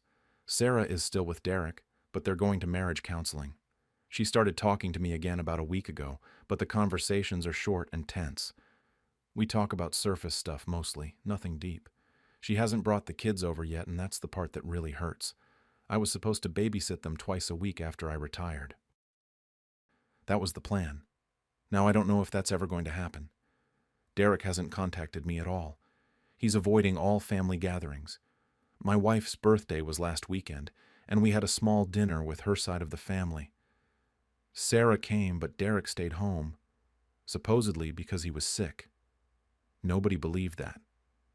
Sarah barely spoke during dinner and left early. Some of my relatives still aren't talking to me. My brother's wife unfriended me on Facebook, which sounds stupid, but it stung. My cousin sent me a long text about how family is supposed to forgive each other and how I should have been the bigger person. She said Derek was wrong to mock me, but I was wrong to air dirty laundry in public, and 2 wrongs don't make a right.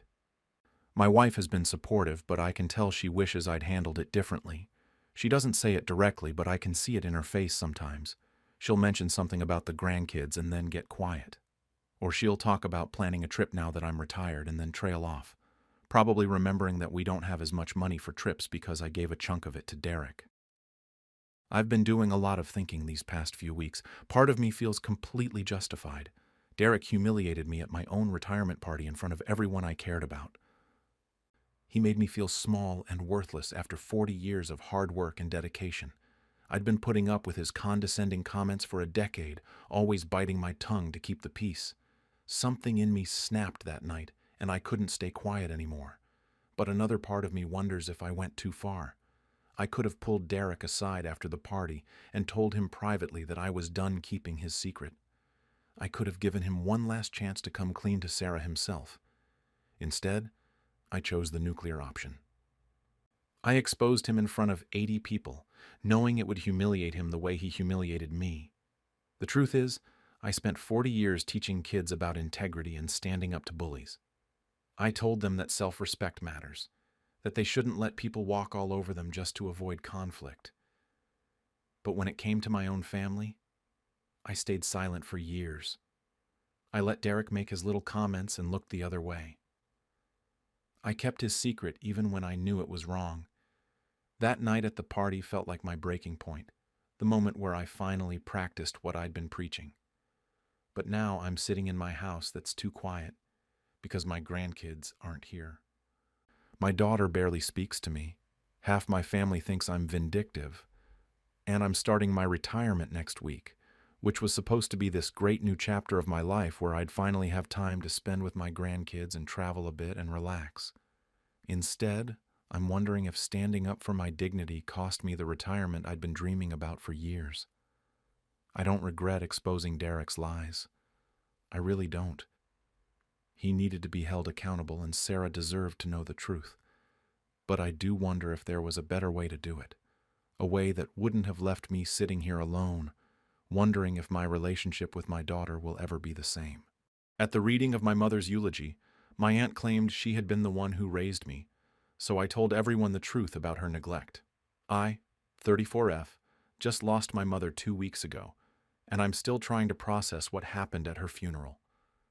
My Aunt Linda, 52, has always been the type to make everything about herself, but what she did at my mom's service crossed a line I can't forgive. My mom worked 2 jobs my entire childhood. She waitressed during the day at this diner on Main Street, then cleaned offices at night. I remember her coming home at 11 p.m. smelling like industrial cleaner, so tired she'd fall asleep still wearing her work uniform on the couch. She did all of that alone. My dad wasn't in the picture, and Mom had too much pride to ask for help from anyone. There were nights when dinner was just cereal because that's all we had, and I learned early not to complain because I could see how hard she was trying. Aunt Linda is my mom's younger sister. She's lived in the same town as us my whole life, maybe 15 minutes away. But she kept her distance when it actually mattered. She was the kind of person who'd show up for the good moments, the ones where she could take pictures and tell everyone how close our family was. But when Mom needed someone to watch me so she could pick up an extra shift, or when I was sick and Mom couldn't miss work, Linda always had an excuse. I spent 3 days writing my mom's eulogy. I must have gone through an entire box of tissues just sitting at my kitchen table, trying to find the right words to describe what she meant to me, how she sacrificed everything, how she never complained even when I know she was exhausted, how she made me feel loved even when we had nothing. The funeral was at Patterson's Funeral Home, this small place near where Mom used to work. About 40 people showed up. Some of her co-workers from the diner, neighbors from our old apartment building, a few distant relatives I hadn't seen in years. It wasn't a big service, but that felt right. Mom wasn't someone who needed a big production. Aunt Linda arrived late. Of course she did. She walked in wearing this dramatic all-black outfit with a veil over her face like she was in some old movie. Mom would have absolutely hated that. My mother was practical about everything, including death. She told me once that she wanted people to remember her as she was, not turn her funeral into a performance. But Linda made it a performance anyway. She was loud from the moment she walked in, hugging everyone, touching people's arms, telling these elaborate stories about her and Mom as kids. I watched her work the room like she was the grieving sister everyone needed to comfort. She positioned herself right at the front, near the casket, so everyone who came to pay respects had to talk to her first. I noticed her cornering some of Mom's distant relatives, people who hadn't actually been around much when Mom was alive. She was playing up the devoted sister role hard. One of our cousins from out of state, who I don't think had spoken to Mom in a decade, was nodding along to whatever Linda was saying with this sympathetic look on his face. The funeral director eventually started guiding people to their seats. I sat in the front row, my eulogy folded in my hands. I'd read it so many times at home that parts of it were already memorized. My hands wouldn't stop shaking. I kept thinking about Mom, about how she deserved to have her story told the right way. That's when Linda stood up. She didn't wait for anyone to call on her. She just rose from her seat in the second row and addressed the entire room. Her voice carried over everyone, and people stopped their conversations to listen. She said she needed to say something before we began, that her sister and her had raised me together, that she'd been like a second mother to me, that everything I was today I owed to the guidance and love she'd given me growing up. People clapped. I'm not kidding, they actually clapped. Some of the elderly neighbors were nodding like what she said made perfect sense. One of Mom's old co-workers from the diner even reached over and patted Linda's hand like she was comforting her. I sat there completely frozen. The eulogy paper was shaking so hard in my hands I thought I might drop it. I couldn't believe what I'd just heard. Linda was rewriting history right in front of me, at my mother's funeral, and people were believing her. The funeral director looked over at me expectantly. It was time for me to give the eulogy. Everyone was waiting. I stood up on legs that didn't feel steady and made my way to the podium at the front of the room. I could see Linda from where I was standing. She had this satisfied look on her face, dabbing at her eyes with a tissue even though I knew she wasn't actually crying. She'd positioned herself perfectly, so she was in everyone's line of sight, like she was co-hosting this whole thing. I put my eulogy down on the podium and started reading. My voice came out quieter than I wanted. I talked about Mom's strength, about how she worked herself to exhaustion to give me a good life, about how she never gave up even when things got hard. The words I'd written were good. They honored her, but they felt hollow now with Linda's lies still hanging in the air. I kept looking up from the paper and making eye contact with Linda. She was nodding along, still dabbing her eyes. A few times she even smiled at me like we were in this together, like we were both grieving the same shared history. But we weren't. And every word I read felt like I was letting her get away with stealing my mother's story. I got to the end of my prepared eulogy and just stopped. There was this long pause where I was staring down at the paper and everyone was waiting for me to finish or sit down or do something. But all I could think about were the memories flooding back. The real memories, not the fake version Linda was selling. I remembered being 8 years old with pneumonia. My fever was so high I couldn't stop shaking, and Mom was panicking because she couldn't afford to miss her shift at the diner. We needed the money too badly. She called Linda, literally begging her to come sit with me for a few hours. Linda said she was too busy. She had plans or something. I don't even remember her excuse. Just that Mom ended up calling in sick anyway, and we ate rice and canned soup for 2 weeks to make up for the lost wages. I remembered 4th grade when my school did this thing where parents could volunteer in the classroom. All the other kids had their moms or dads come in to help with art projects or read stories. Mom was working double shifts that month and felt horrible that she couldn't make it. I suggested maybe Aunt Linda could come since she lived so close and didn't work. Mom called her. Linda said she wasn't really a school volunteer type of person. I told my teacher my family was too busy, and I spent volunteer day sitting alone at a table while everyone else worked with their parents. There was the time when I was 12 and Mom's car completely died. We took the bus everywhere for 6 months while she saved up for a used replacement. Linda drove past us at the bus stop twice that I remember. Both times she was alone in her car. She waved but didn't stop. Meanwhile, Mom was carrying groceries on the bus in the rain, trying to act like it wasn't a big deal, and the birthday parties. Linda came to exactly 3 of my childhood birthday parties, the ones where Mom had managed to save enough to do something at a park or a pizza place where there'd be lots of people and photo opportunities. Linda would show up with a card and a small present, take a bunch of pictures with me, and post them on Facebook later with captions about how much she loved watching me grow up. But the smaller birthdays, the ones at our apartment with just me and Mom and a grocery store cake, Linda never showed up to those. She did the same thing at my high school graduation. Showed up with an actual photographer, someone she'd hired. Got pictures of us together in our family grouping. Posted them everywhere with this long caption about how proud she was and how she'd been there for all my important moments. She hadn't come to a single school play, concert, or parent-teacher conference. Not one. My hands were gripping the sides of the podium, and I realized I wasn't looking at my eulogy anymore. I was looking straight at Linda. I set the paper down and said I needed to address something my aunt had said earlier. The room went completely silent. You could hear the air conditioning humming in the background. That's how quiet it got. I looked right at her and said she claimed she raised me, that I owed my upbringing to her. Then I started talking about the real memories. I told everyone about being 10 years old and home alone during one of Mom's night shifts. Someone knocked on our apartment door and I couldn't reach Mom on the phone because she was at work. I was terrified. I called Linda and she told me she was in the middle of a movie and couldn't come over. She said to just not answer the door and I'd be fine. I brought up the time Mom had the flu so badly she could barely stand, but she still had to work because we couldn't afford for her to miss a shift.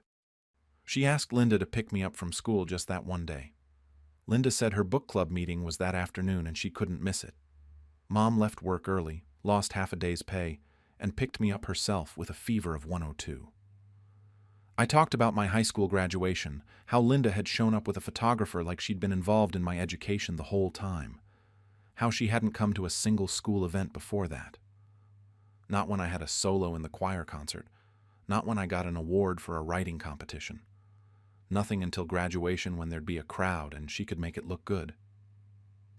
Linda's face was getting redder. She tried to interrupt me. She said something like, "That's not how it happened," or "I was remembering things wrong," or something defensive like that. Her voice was shaky, but I kept going. My voice was stronger now because I was saying things that had been sitting in my chest for years. I said the only person who raised me was my mother, that she worked herself to exhaustion to keep me fed and clothed and safe, that she didn't have a support system because the people who should have been there for her were too busy pretending they already were. I saw people in the audience starting to shift in their seats. Some of them were looking at Linda differently now. Others were looking down at their hands like they didn't know where else to look. Then Mrs. Rodriguez spoke up. She was one of Mom's co-workers from the diner, had worked with her for something like 12 years. She said she remembered that my mom used to come in exhausted and would talk about doing everything alone. She said Mom never complained, but everyone who worked with her knew she didn't have help. One of our old neighbors, Mr. Patterson, added quietly that he'd always wondered why Linda never seemed to be around when my mom was struggling. He said he remembered seeing Mom carrying groceries up 3 flights of stairs by herself while heavily pregnant, back before I was born, and Linda's car was parked on the street. Linda stood up fast, knocking her purse off her lap. She was stuttering, trying to defend herself. She said something about how she'd sent money sometimes, that she was there for the important moments. Her face was completely red now, and her voice was too loud. I cut her off. I told her she'd sent maybe 2 checks in 18 years, $20 each. And yes, she was there for moments, but only the ones that made her look good. Only the ones where other people would see her playing the devoted aunt. Linda grabbed her purse off the floor and said she wasn't going to stand there and be attacked at her own sister's funeral. She was crying now, actually crying. But I couldn't tell if it was from anger or embarrassment or what. Her husband stood up next to her, looking uncomfortable, and they headed for the door. About 5 other people got up and left with them. They were people Linda had invited, guests who didn't really know my mom but had come because Linda told them to. The funeral director looked like he wanted to disappear into the floor. The room was dead silent after they left. Everyone was just staring at me standing at the podium with my mom's casket right there next to me. I picked up my eulogy and finished reading the last 2 paragraphs about how much I loved her and how grateful I was that she was my mother. My voice cracked on the last sentence, but I got through it. The rest of the service was awkward as hell. The funeral director tried to move things along to the closing prayer, but you could feel how uncomfortable everyone was. People kept glancing at the door Linda had stormed out of, then back at me, then down at their programs like they contained the answers to what they were supposed to do now. After the service ended, there was a small reception in the next room, just coffee and some cookies that the funeral home provided.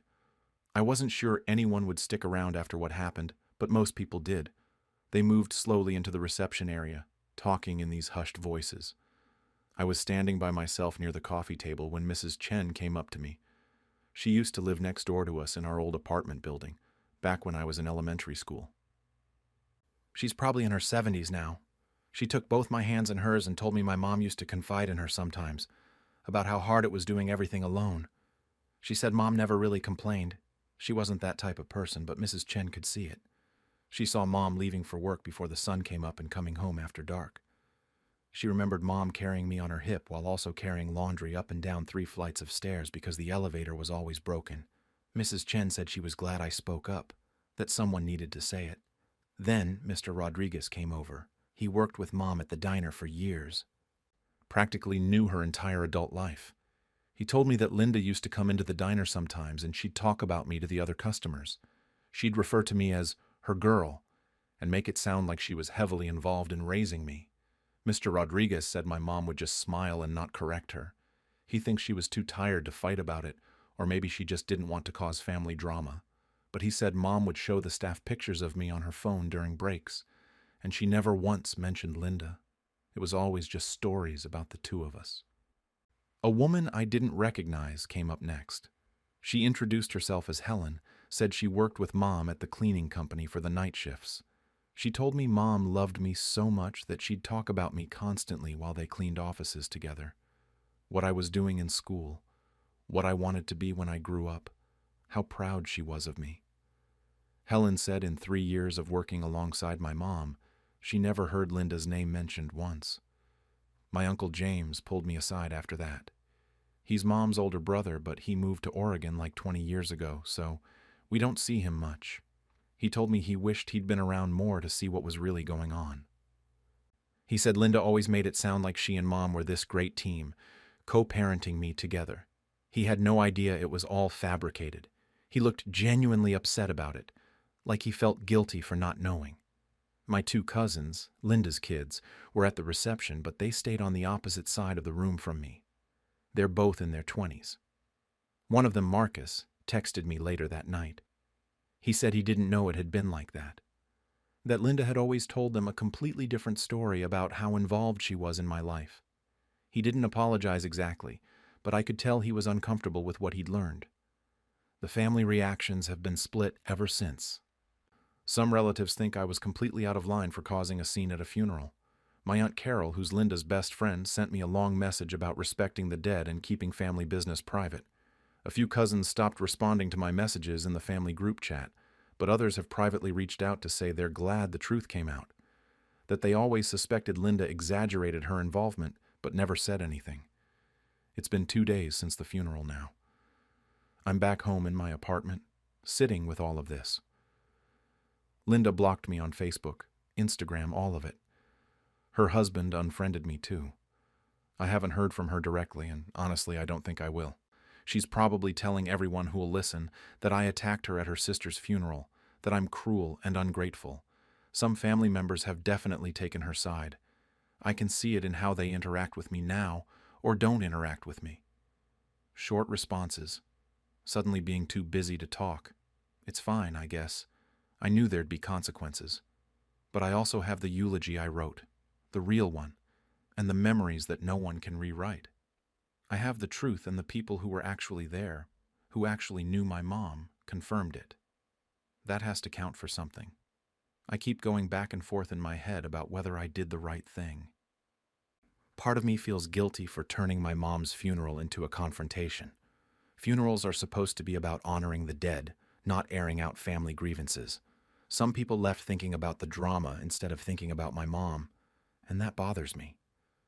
But the other part of me feels like I didn't have a choice. Linda was standing up there rewriting history, taking credit for sacrifices she never made, and everyone was believing her. If I'd stayed silent, that would have become the official story.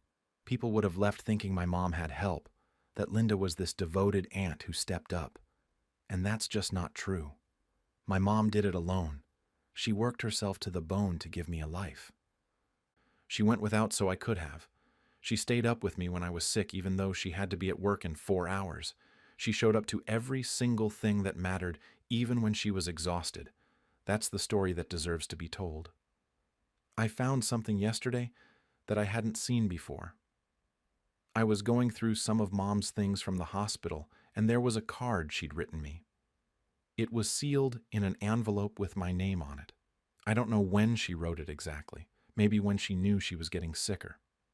The card said not to let anyone rewrite our story, that we did it together, just the two of us.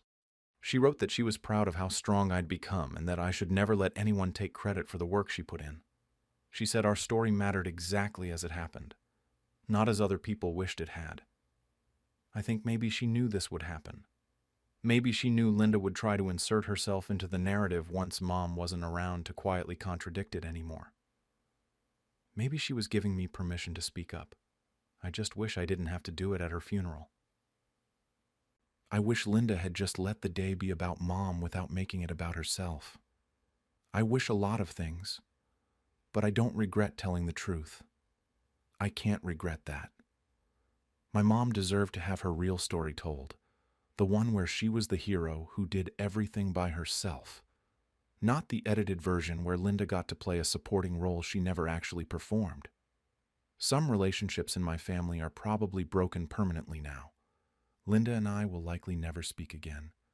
Some cousins and aunts and uncles will always think I handled it wrong. That's something I have to live with. But my mom's legacy is intact. The people who mattered, the ones who actually knew her, they know the truth now. They always did, really. I just said it out loud. During my brother's engagement dinner, he announced he was cutting me out of the wedding party because I never supported him.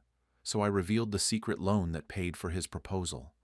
I'm a 27-year-old guy, working full-time while trying to finish up graduate school. My older brother Jake is 29, and he just got engaged about 2 months ago to his girlfriend Sarah. They've been together for 3 years, and honestly, she's great. I've always gotten along with her, and I was genuinely happy when he told me he was going to propose. Here's the thing, though. Jake and I have always had this weird dynamic. Growing up, I was the one who did well in school, went straight to college, and then decided to go for my master's degree. Jake took a different path.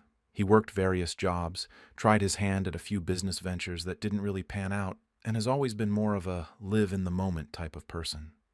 Our parents never compared us or anything, but there's always been this underlying tension. He thinks I'm too serious and too focused on my career. I think he's been a bit irresponsible at times, but I've never said that to his face because he's still my brother. Despite all that, I've always tried to be there for him. When he needed help moving, I was there. When he was stressed about job interviews, I helped him prepare. When he got into an argument with our parents about money, I mediated. So when he came to me 3 months ago, I didn't even hesitate. He showed up at my apartment on a random Tuesday evening looking stressed. He told me he'd found the perfect ring for Sarah and had planned this whole elaborate proposal trip to the coast. He'd looked into her dream proposal for months, had everything figured out, but he was short on cash. Way short. He needed about $12,000 to cover the ring and the weekend getaway he'd planned. He'd already put deposits down on some of it and was panicking. I didn't have that kind of money just lying around, but I had savings. Money I'd been setting aside from my job, being careful with my spending while in grad school. I asked him if he'd tried talking to our parents, and he got defensive. He said he didn't want them knowing he couldn't afford this on his own, that he was almost 30 and should be able to handle it himself. He looked desperate, and he's my brother. So I transferred him the money that night. The only condition was that he keep it between us. He didn't want Sarah knowing, didn't want our parents knowing, didn't want anyone knowing that he'd needed help. I agreed because I understood. Everyone wants to feel like they can provide for their partner, especially with something as significant as an engagement. We didn't set up a payment plan or anything formal. I just assumed we'd figure it out later. Maybe he'd pay me back in chunks over time. It wasn't about the money for me. It was about helping my brother during an important moment in his life. The proposal went off perfectly. He posted photos all over social media. Everyone commented about how romantic it was, and Sarah was over the moon. I congratulated him, felt good about helping make it happen, and figured that was that. But then things started getting weird. Over the next few weeks, Jake started making these comments. Little digs about how I was always buried in textbooks, or how I wouldn't understand what it's like to focus on real relationships because I was so career-focused. At family dinners, he'd make jokes about me being too serious or not knowing how to have fun. I brushed it off as wedding stress. Planning a wedding is expensive and stressful, and I figured he was just dealing with a lot. When the invitation came for the engagement dinner, I assumed things were fine between us. It was at this nice Italian restaurant downtown, the kind of place with white tablecloths and a wine list that requires a sommelier. Sarah's parents were flying in for it, along with some of their close family friends. Our parents were excited, and I was looking forward to celebrating with everyone. I honestly thought I'd probably be asked to be the best man, or at least a groomsman. Jake and I had our differences, but we'd grown up together. We'd shared a room for 18 years. Of course, I'd be in the wedding party. I showed up that Saturday evening in a button-down and slacks, brought a nice bottle of wine as a gift. The restaurant had reserved a private section for us, this long table that seated about 20 people. Sarah's family was already there. Her parents and her 2 sisters with their husbands. Our parents arrived shortly after me, along with our aunt and uncle and a few of Jake's close friends from college. The dinner started off normally. Everyone was talking, laughing, ordering appetizers and cocktails. Sarah's dad made a toast, welcoming our family and talking about how happy they were about the engagement. Our mom got a little emotional talking about her eldest son getting married. It was all very sweet and exactly what you'd expect from an engagement celebration. Then Jake stood up to make his toast. He thanked everyone for coming, talked about how much Sarah meant to him, how he knew from the moment he met her that she was the one. He talked about the proposal, how he'd planned every detail to make it perfect for her. Everyone was smiling, raising their glasses. Sarah was beaming at him. Then he started announcing his wedding party. He named his best friend from college as his best man. Named 3 other friends as groomsmen. With each name, those guys would stand up briefly. Everyone would clap. It was all very celebratory. I was sitting there waiting for my name, assuming I'd be included somewhere even if I wasn't the best man. Instead, Jake paused, looked directly at me, and said something I'll never forget. He said that some people in the family had never really believed in him or supported his decisions, so they wouldn't be standing beside him on the biggest day of his life.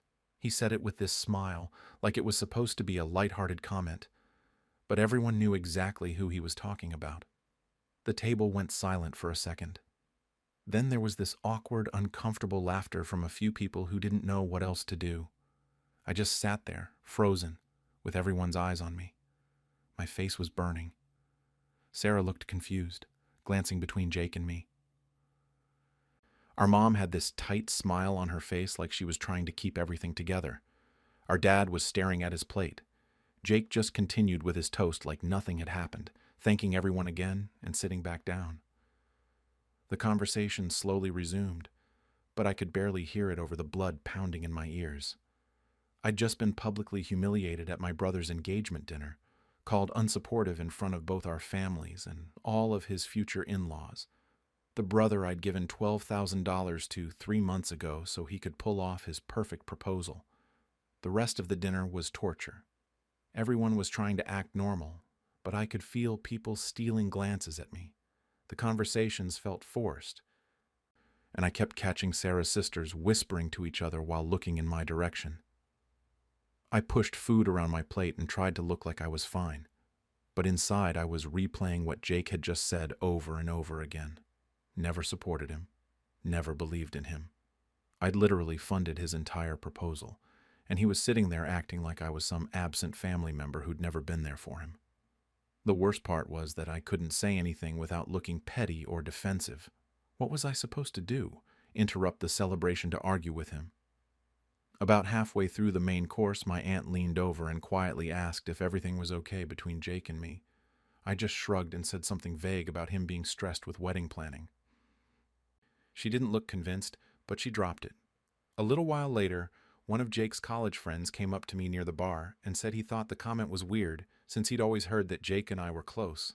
I gave him the same non-answer. But then my uncle, who's never been one to read a room, brought it up louder. He asked across the table what the deal was, said he didn't understand the comment because I'd always been there for Jake growing up, said I was the one who helped Jake study for his SATs, who drove him to job interviews when his car broke down, who was always the responsible one looking out for him.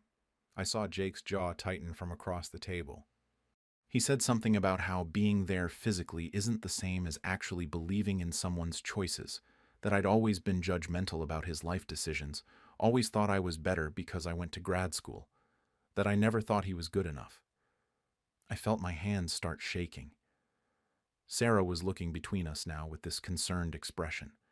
Her parents had stopped eating and were watching this unfold. My mom tried to change the subject, asking Sarah about wedding venue options, but nobody was really listening anymore. One of Sarah's cousins, trying to be helpful, I guess, said that family dynamics can be complicated, but surely we could work it out after the wedding planning stress was over. She asked what had caused the rift in the first place. Jake jumped in before I could respond. He started listing things, said I'd never been excited about his relationship with Sarah, which wasn't even true. Said I'd made comments about him needing to get his life together. Said I was always too busy with school and work to make time for family. Each accusation was either completely fabricated or wildly exaggerated, and I was sitting there feeling like I was in an alternate reality. My dad finally spoke up and said that maybe this wasn't the time or place for this discussion. Jake agreed, but then added that he just wanted everyone to understand why certain people weren't in the wedding party, like he needed to justify it further, make sure everyone knew I was the problem. That's when something in me snapped, not in a loud, explosive way, but more like a switch flipped. I'd been sitting there taking it, trying to be the bigger person, trying not to ruin his night, but he'd already ruined it. He'd made sure everyone at that table thought I was a terrible brother who'd never supported him, and he was doing it while wearing a ring and planning a wedding that I'd paid for. Sarah's dad asked me directly if I wanted to respond to any of what Jake had said. He seemed genuinely confused, like he was trying to understand the family dynamic he was marrying into. My mom was giving me this pleading look, the kind that said, just let it go, don't make this worse. But I couldn't let it go. Not anymore. I put down my fork and said, pretty calmly considering how I was feeling, that I didn't understand how I was being called unsupportive. That actually, I was probably the most supportive person in Jake's life, and I could prove it. Jake's face went pale immediately. He knew what was coming. I said that the engagement ring on Sarah's finger, the one he'd proposed with, I'd paid for it. That the romantic coastal weekend where he'd gotten down on one knee, I'd paid for that too. That 3 months ago, he'd come to my apartment desperate because he didn't have the money for any of it, and I'd given him $12,000 to make his perfect proposal happen. That the only condition was that he keep it between us because he didn't want anyone knowing he couldn't afford it himself. The table went completely silent, like you could have heard a pin drop. Sarah's face went from confused to shocked to something I couldn't quite read. She turned to look at Jake, and I could see her mouth forming the word, "What?" But no sound came out. Jake started stammering. He said I was twisting things, that it wasn't like that I was making it sound different than it was. But his face was bright red, and he couldn't seem to form a complete sentence. Sarah asked him directly if what I said was true. She wasn't yelling or crying, but her voice was shaking. She asked if he'd borrowed money from me for the ring and the proposal. Jake tried to backtrack. He said it was more like I'd offered to help, that I'd wanted to contribute because I was his brother. I cut him off and said no, that he'd come to me because he'd already put deposits down and didn't have the money, that I had the Venmo transaction in my phone if anyone wanted to see it, that I'd transferred him the full amount and never asked for repayment because he was my brother and I wanted to help him. Sarah stood up from the table. She asked Jake if he'd lied to her about being able to afford the ring. Her voice was getting louder now. She said she'd specifically had conversations with him about not going into debt for a ring, about being practical, and he'd assured her he had it covered. Jake stood up too and tried to take her hand, but she pulled away. She said they needed to talk privately. He kept trying to explain, saying it wasn't a big deal, that he was going to pay me back, that I was his brother, so it was basically family money anyway. By this point, some of the other guests were starting to gather their things. Sarah's parents looked absolutely mortified. Her mom was trying to catch Sarah's eye, probably to figure out what they should do. My aunt and uncle were sitting frozen like they couldn't believe what they were witnessing. Sarah and Jake moved away from the table toward the restaurant entrance, but we could all still hear them arguing. She was asking why he'd lied, why he'd let her think he'd saved up for it himself, why he'd made such a big deal about the proposal being his gift to her when it was actually funded by his brother. Jake was getting defensive, his voice rising, saying I'd sabotaged his engagement dinner on purpose. I sat there feeling like I might throw up. My mom was crying quietly. My dad just looked tired and disappointed, though I wasn't sure if it was with me or Jake or the whole situation. The waiter came by awkwardly asking if anyone wanted dessert, and nobody even acknowledged him. Sarah and Jake were still going at it near the entrance, their voices carrying back to our table, even though they were trying to keep it somewhat private. Sarah's parents excused themselves and went over to check on her, which left the rest of us sitting there in this horrible, awkward silence. A few of Jake's friends started making quiet excuses about early mornings and slowly filtered out. I don't blame them. Nobody wants to be trapped at a dinner table during a family meltdown. My mom finally pulled herself together enough to lean over and whisper that I should have talked to her first before saying anything, that this wasn't how things should have been handled. I asked her what I was supposed to do, just sit there and let Jake trash me in front of everyone. She didn't have an answer for that. She just looked sad and overwhelmed. My dad hadn't said much of anything. He was nursing his wine and staring at the wall like he was trying to mentally transport himself anywhere else. When I asked him if he knew about any of this, he just shook his head, said he had no idea Jake had needed money or that I'd loaned it to him, said he wished we'd both come to him instead of handling it this way. I couldn't stay there anymore. The whole atmosphere was suffocating, and I could feel everyone's eyes on me whenever I moved. I caught the waiter and paid for my portion of the meal, which was probably more than I needed to pay since I'd barely eaten anything. But I didn't care. I just wanted out. As I was getting up to leave, my aunt stopped me and said she didn't think I was wrong for defending myself, that Jake had put me in an impossible position and I'd reacted like anyone would have. It was nice to hear, but it didn't make me feel any better. I could still hear Sarah's voice from across the restaurant, and I knew I'd just blown up my brother's engagement celebration regardless of whether I was justified or not. I walked past Jake and Sarah on my way out. They were standing by the coat check with her parents, and Sarah was wiping her eyes. Jake looked at me with this expression of pure hatred. He didn't say anything, but he didn't need to. I just kept walking to my car. The drive home was a blur. I kept replaying the whole night in my head, trying to figure out if there was a different way I could have handled it. Maybe I should have just left when he made the comment about me not supporting him. Maybe I should have pulled him aside privately instead of saying something at the table. But then I think about how he'd humiliated me first, how he'd lied to everyone about our relationship, and I'd feel angry all over again. When I got home, my phone was already blowing up. Jake had sent me a string of texts calling me every name in the book, said I'd ruined his life, that Sarah was questioning everything now, that her parents thought he was a liar and a fraud. He said our relationship was done, that I was dead to him, that he'd never forgive me for what I did. I didn't respond. What was I supposed to say? Sorry for telling the truth after you publicly humiliated me? The next morning I woke up to more texts. Jake had sent them around 3 a.m, so he'd clearly been up all night. These were less angry and more desperate. He was saying that Sarah had barely spoken to him the rest of the night, that she'd told her parents she needed time to think, that the engagement might be off. He said if they broke up, it would be my fault, that I couldn't have just kept my mouth shut for one night. Then my mom called. She'd clearly been crying.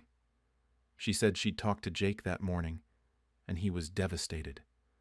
That Sarah felt betrayed because he'd lied about the finances, and now she was questioning what else he might have lied about. My mom said she understood I was hurt by what Jake said, but did I really have to bring it up there, in front of everyone, at his engagement dinner? I told her that Jake had already made it public by calling me out in front of everyone first, that I didn't go there planning to say anything, but he'd forced my hand by making me look like a terrible brother who'd never supported him. She said I should have been the bigger person, should have dealt with it privately later. I asked her why Jake didn't have to be the bigger person when he decided to humiliate me during his toast. She didn't really have an answer for that either. She just kept saying this was all such a mess and she didn't know how to fix it. Before we hung up, she said that maybe everyone needed some space to cool down. My dad texted me later that afternoon. It was brief, just said that he understood both sides and didn't know who was right or wrong anymore. That Jake shouldn't have said what he said, but I probably shouldn't have responded the way I did. That family stuff should stay in the family. I didn't know what to do with that. It felt like he was trying to stay neutral, but just ended up making everyone feel unsupported. Over the next few days, I heard through my mom that Jake and Sarah were working through things. Apparently, they'd had multiple long conversations about money and honesty and expectations. Sarah had told him that the issue wasn't that he'd needed help with the ring. It was that he'd lied about it and then let her believe he'd handled it all himself. My mom said Sarah felt like he'd created this false image of their proposal. And now she was wondering what else about their relationship wasn't what she thought it was. Some extended family members reached out to me. My uncle said Jake had it coming and that sometimes people need to be called out on their behavior. One of my cousins said I should have handled it differently, but she got why I was upset. Jake's best friend, the one he'd named as best man, sent me a message saying he thought we both messed up and we needed to talk it out like adults. I didn't respond to any of them.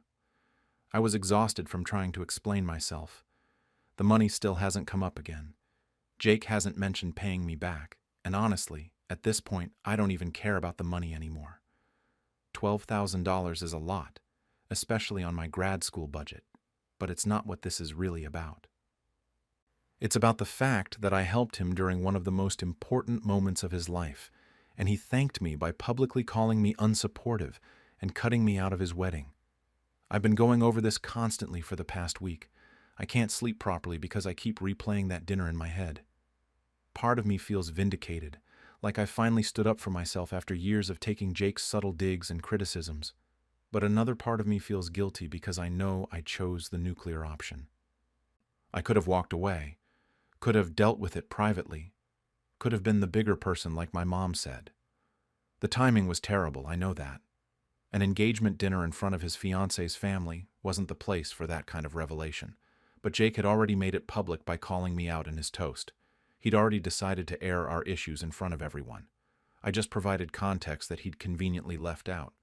Jake sent another text yesterday saying that if his engagement falls apart, I'll have to live with knowing I destroyed my brother's happiness out of spite. My parents still won't give me a straight answer on whether they think I was wrong or justified. They just keep saying everyone made mistakes and everyone needs to apologize. But Jake hasn't apologized for what he said about me, and I haven't apologized for exposing the loan. I honestly don't know what happens from here. Jake and I aren't speaking. Sarah apparently told my mom that she needs time to rebuild trust with Jake before they can move forward with wedding planning. Some family members think I was right to defend myself. Others think I should have kept quiet. And I'm sitting here wondering if I just permanently destroyed my relationship with my brother over one moment of anger, or if he destroyed it first when he decided to humiliate me after I'd helped him. When my cousin tried to claim my scholarship speech as her own, I exposed her lies in front of the entire graduation hall. I, 22F, am about to graduate college as the first person in my family to do it. My cousin Maya, 24F, and I have always had this weird competitive thing going on, except she dropped out of college after one semester. She went to community college for like 4 months, decided it wasn't for her, and has been working retail ever since. Which is fine, except she's spent the last 4 years acting like she's some kind of academic advisor to me. For context, I worked my ass off to get through school. I'm talking 2 to 3 jobs at a time. I waitressed at this diner near campus, tutored high school kids in math, and worked weekend shifts at the university library. My family is working class, and nobody really got why I wanted to go to college in the first place. I heard a lot of comments over the years about when I was going to get a real job, or how college was just expensive daycare for people who didn't want to grow up. It wore me down, but I kept going. Maya, though. Maya made it her personal mission to insert herself into my college experience even though she wasn't there. She'd tell family members at gatherings that she was helping me study, that she gave me advice on papers, that we'd have these long phone calls where she'd guide me through difficult concepts. None of that ever happened. We barely talked. Maybe once every few months she'd text me asking how school was going and I'd say fine, and that would be it. I mostly ignored it because I didn't want to start family drama. My mom always told me to be the bigger person, that Maya was sensitive about dropping out and just wanted to feel included. So I let it slide when she'd make comments about when we were studying or whatever. It was annoying but not worth the fight. Everything changed about 2 weeks before graduation. I was at my mom's house helping her with something when my aunt called. I could hear the whole conversation because my mom has her phone volume turned up way too loud. My aunt was going on about how proud she was, how amazing it was that Maya had helped me so much, and how Maya had basically co-written my valedictory speech. I just stood there in the kitchen staring at my mom. After she hung up, I asked her what that was about. My mom got this uncomfortable look on her face and told me that Maya had been telling people she'd been mentoring me, that she'd helped shape my academic journey. My mom actually used those words, academic journey, like she was reading from a college brochure. I asked why she didn't correct my aunt, and she said Maya was just trying to feel included and I shouldn't make waves about it. I was so angry I left. When I got home, I did something I normally don't do and checked Maya's social media. Sure enough, she'd posted about our speech and how proud she was of what we accomplished together. The post had like 60 likes and all these comments from relatives congratulating her. I felt sick. The week of graduation, it got worse. Maya texted me asking what time she should arrive at the ceremony since she was apparently speaking too. I stared at that text for a solid 10 minutes. I wrote and deleted about 5 different responses before just sending back the time and location. I didn't know what else to say. Part of me thought maybe she was joking, but I knew she wasn't. Graduation day came, and the auditorium was packed.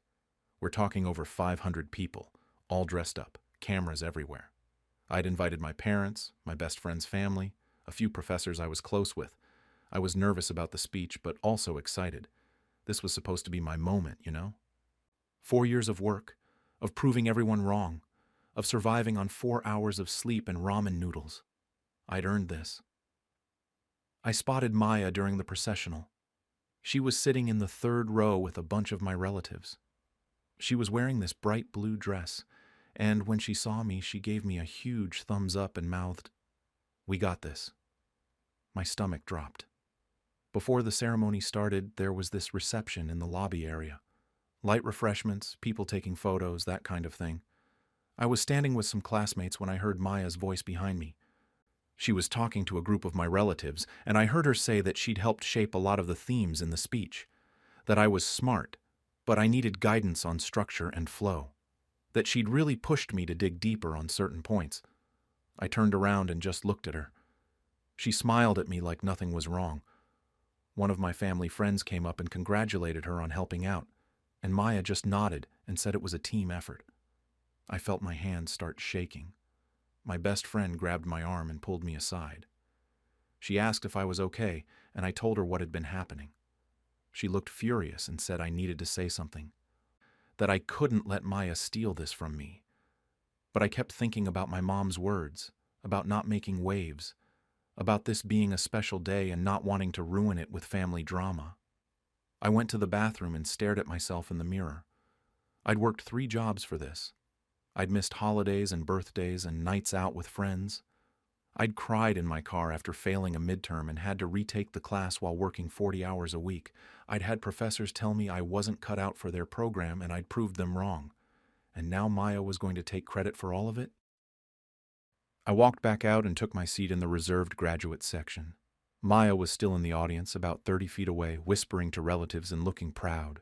Every time I glanced back, she was smiling or nodding or gesturing like she was explaining something important.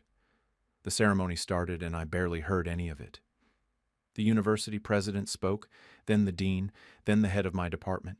Everyone kept talking about hard work and individual achievement and perseverance. Every word felt like it was directed at me, at what was happening. My best friend was sitting a few seats down and kept catching my eye, giving me these looks like she knew I was about to explode. When they started introducing the student speakers, my heart rate picked up. I had my speech cards in my hand and they were damp from sweat. I kept reading over the words I'd written, words I'd spent weeks perfecting. I thought about just delivering it as planned and walking away, letting Maya have her moment of stolen glory and moving on with my life. But then I looked back one more time and saw her beaming at the relatives around her, and something in me just snapped. They called my name and I stood up. The walk to the podium felt like it took forever and no time at all. I had about 2 minutes to decide what I was going to do, and I still wasn't sure. All I knew was that I was done letting Maya take credit for my life. I got to the podium and adjusted the microphone. The auditorium was completely silent except for someone's phone going off in the back. I could see everything from up there. My parents in their section looking proud. My professors scattered throughout the faculty area. Maya in the third row, sitting up straight with this expectant smile on her face like she was waiting for me to thank her or something. I started the speech as written. I talked about perseverance and how everyone in that room had overcome obstacles to get there. I mentioned late nights studying and the sacrifices we'd all made. Pretty standard graduation speech stuff. My voice was steady, even though my hands were shaking so bad I almost dropped the cards twice. The whole time I was talking, I kept seeing flashes of the last 4 years, studying until 3 in the morning for organic chemistry, missing my grandmother's birthday party because I had a major exam the next day, the time I had to choose between buying groceries or buying a textbook, and I chose the textbook and ate rice and beans for 2 weeks. My academic advisor telling me I should consider switching to an easier major because my grades weren't good enough. Me proving her wrong by making the dean's list the next semester.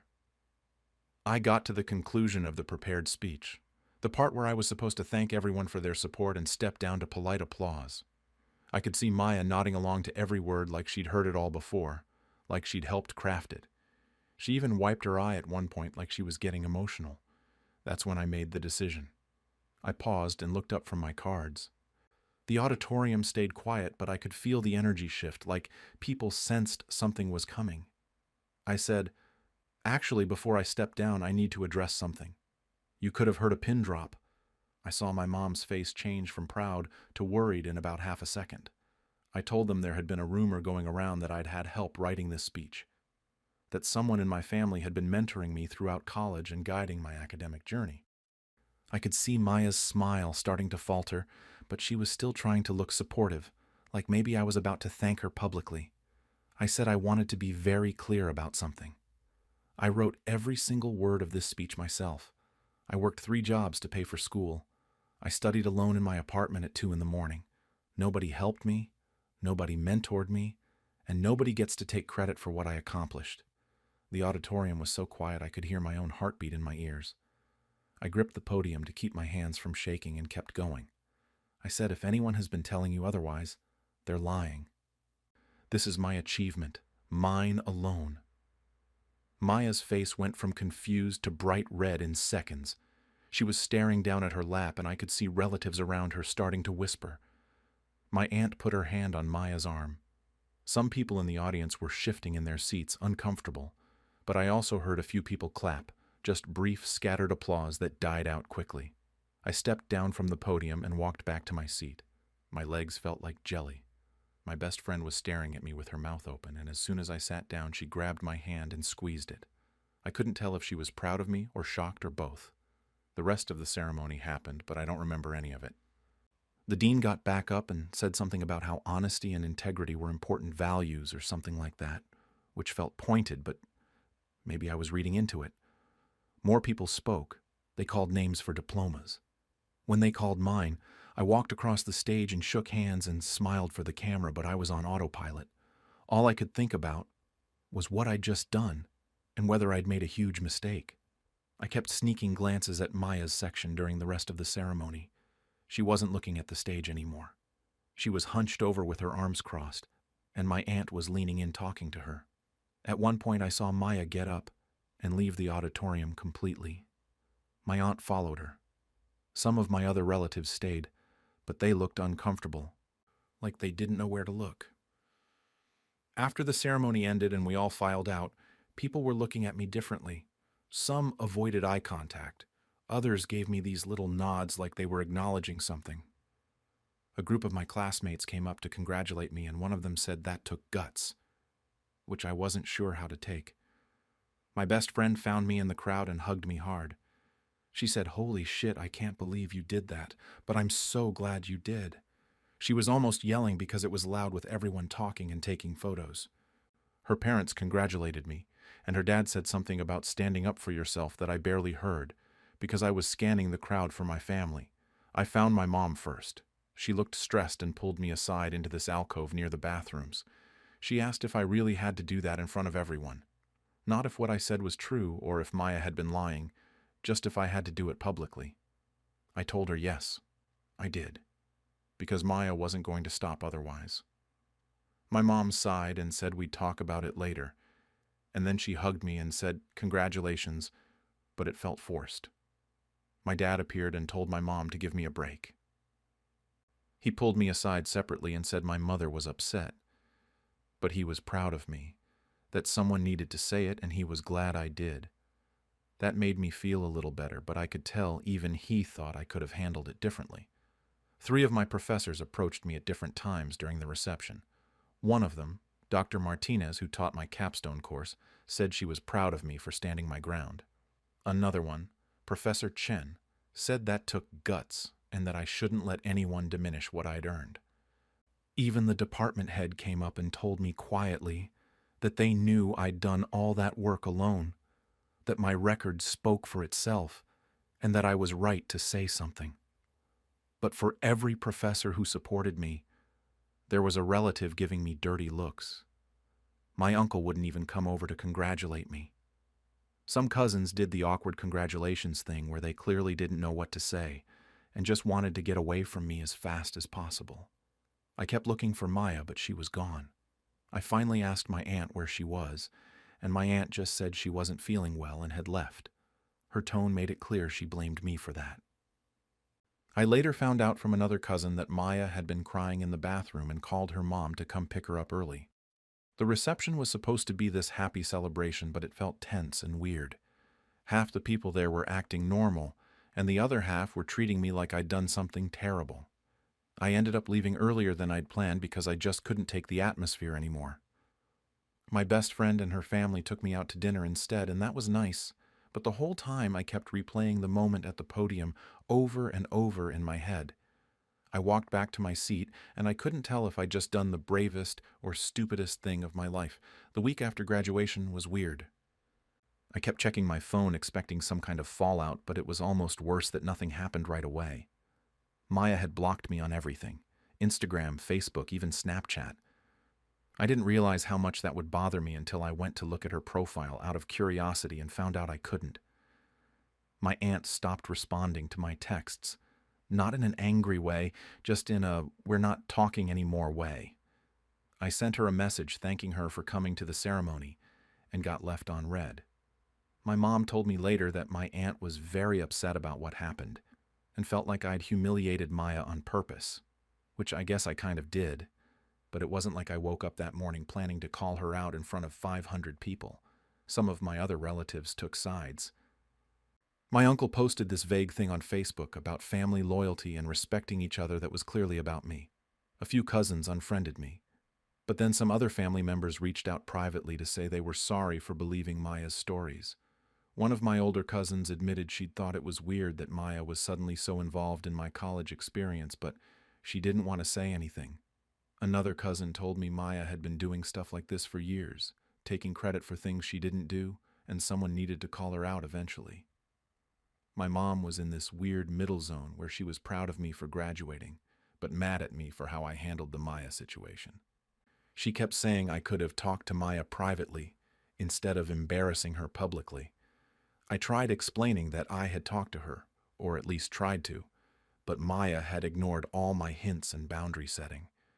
My mom just said I should have been more direct before the ceremony, Like Maya would have suddenly admitted to lying if I'd just asked her nicely one more time. My dad was fully on my side, though. He told my mom to drop it and said I'd done what I needed to do. He said he was tired of watching Maya take credit for my accomplishments over the years, and he was glad someone finally said something. I didn't know he'd been paying that much attention, honestly. That made me feel better about the whole thing. My best friend's group threw me a separate graduation party at her apartment that weekend. It was small, just like 10 people, but it felt more genuine than the reception after the ceremony. Nobody there questioned what I'd done. A couple of them said they'd been in similar situations with family members, and they wished they'd had the guts to speak up like I did. We played games and ate too much pizza, and it was the celebration I'd actually wanted. The scholarship committee sent me a personal note about a week later. It was this formal letter congratulating me on my achievement and noting my academic record throughout my time at the university. They specifically mentioned my work ethic and independent research. I don't know if they heard about what happened at graduation, or if it was just coincidence, but the timing felt intentional. I kept that letter. I didn't see Maya at all. She stopped coming to family events. My mom's birthday dinner happened 2 weeks after graduation, and Maya didn't show up. My aunt came, but left early and barely spoke to anyone. The whole thing was awkward. My grandmother asked where Maya was, and nobody wanted to answer. Eventually, my mom just said she wasn't feeling well. I found out through the family grapevine that Maya had been telling people I'd always been jealous of her, that I couldn't handle her being smart and supportive, so I lashed out during my speech. Some relatives apparently believed that version, others didn't. It became this whole thing where you couldn't bring up graduation around certain family members without it getting tense. My mom finally came around about a month later. She called me and said she understood why I did what I did, even if she didn't agree with how I did it. She said she'd talked to my aunt, and apparently Maya had been lying about a lot of things over the years, not just the college stuff. My aunt was dealing with her own feelings about that. My mom apologized for not backing me up sooner and for not shutting down Maya's lies when they first started. That conversation helped. I started my new job in July and threw myself into that. It was easier to focus on work than to keep dwelling on the family drama. But I'd be lying if I said I didn't think about that moment at the podium constantly. Sometimes I'd be doing something completely unrelated, and I'd suddenly remember the look on Maya's face when I said, "If anyone's been telling you otherwise, they're lying." The way the whole auditorium went silent. The whispers that started after. Part of me felt guilty, like maybe I did take it too far. Maybe I could have pulled Maya aside after the ceremony and confronted her privately, let her save face in front of everyone, and dealt with it as a family issue later. My mom's voice kept playing in my head about how I didn't have to humiliate her publicly. But then, I'd remember how Maya had posted about our speech on social media, how she'd told my aunt she'd co-written it, how she'd asked what time she should arrive because she was apparently speaking too. She wasn't planning to stop. She was planning to get up there with me or say something at the reception. If I hadn't called her out during my speech, she would have found another way to insert herself into my moment. I also thought about all the times over the years I'd stayed quiet. When she'd told people she was helping me study. When she'd acted like she was some kind of mentor. When she'd taken credit for my achievements in small ways that added up. I'd let it all slide to keep the peace, and it had only gotten worse. Maybe if I'd said something earlier, it wouldn't have come to this. Or maybe it would have happened eventually anyway. My best friend told me I did the right thing. She said some people don't understand boundaries unless you make a scene. That Maya had been pushing and pushing because I kept giving ground, and the only way to make it stop was to draw a hard line publicly. I wanted to believe her, but I still wasn't sure. 3 months after graduation, I ran into one of my old professors at a coffee shop, Dr. Martinez, the one who'd told me she was proud of me at the reception. She asked how I was doing, and I ended up telling her I was still conflicted about what happened. She said something that stuck with me. She said sometimes standing up for yourself means other people get uncomfortable, and that's not your fault. That I'd spent 4 years working hard, and I deserved to own that without someone else trying to claim it. I guess what I'm still trying to figure out is whether there was a better way to handle it. Whether I was justified in calling Maya out in front of everyone, or whether I let my anger get the best of me and made a decision I'll regret. My family is still divided on it. Some people think I was right. Others think I was cruel. Maya and I haven't spoken since that day, and I don't know if we ever will. Last week, Maya's mom sent me a long text saying I owe Maya an apology for bullying her, that what I did was cruel and unnecessary, and that I ruined what should have been a proud moment for the whole family. She said Maya has been struggling with depression since graduation, and it's my fault for humiliating her publicly. I haven't responded yet because I honestly don't know what to say. Part of me wants to apologize just to make peace. Part of me thinks I don't owe her anything. And part of me wonders if I'm the villain in this story after all.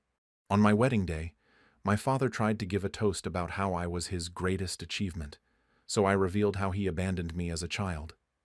I'm 29, and I just got married 3 weeks ago, to my husband James, at this rustic outdoor venue we'd been planning for over a year.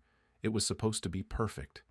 We had the ceremony outside, and then moved everyone under this big white tent for the reception. About 150 people showed up, which was more than I expected, but it felt really nice having everyone there. Well, almost everyone who showed up should have been there. My father Dan is 55 now. He walked out on me and my mom when I was 10 years old. Just left one day after a fight with my mom and basically never came back. I'm talking maybe a handful of visits over the next few years, and then nothing. He'd send a birthday card maybe twice in the nearly 20 years since he left. Christmas cards were hit or miss. Child support was even more hit or miss. My mom Linda, who's 52 now, raised me completely alone while working 2 jobs for most of my teenage years. Dan missed everything, and I mean everything. My middle school graduation, my high school graduation, my college graduation, my first day of high school, getting my driver's license, my first real job. When I got accepted to college, I called him to tell him, and he said, "Congratulations," and that he'd try to send some money to help. He never did. He didn't come to move me into my dorm. He didn't visit me once in 4 years. When I got my first real job after college, he wasn't there. When I got promoted 2 years ago, he had no idea because we barely spoke. Then about 6 months ago, out of nowhere, he calls me. Says he's been thinking about me and wants to reconnect.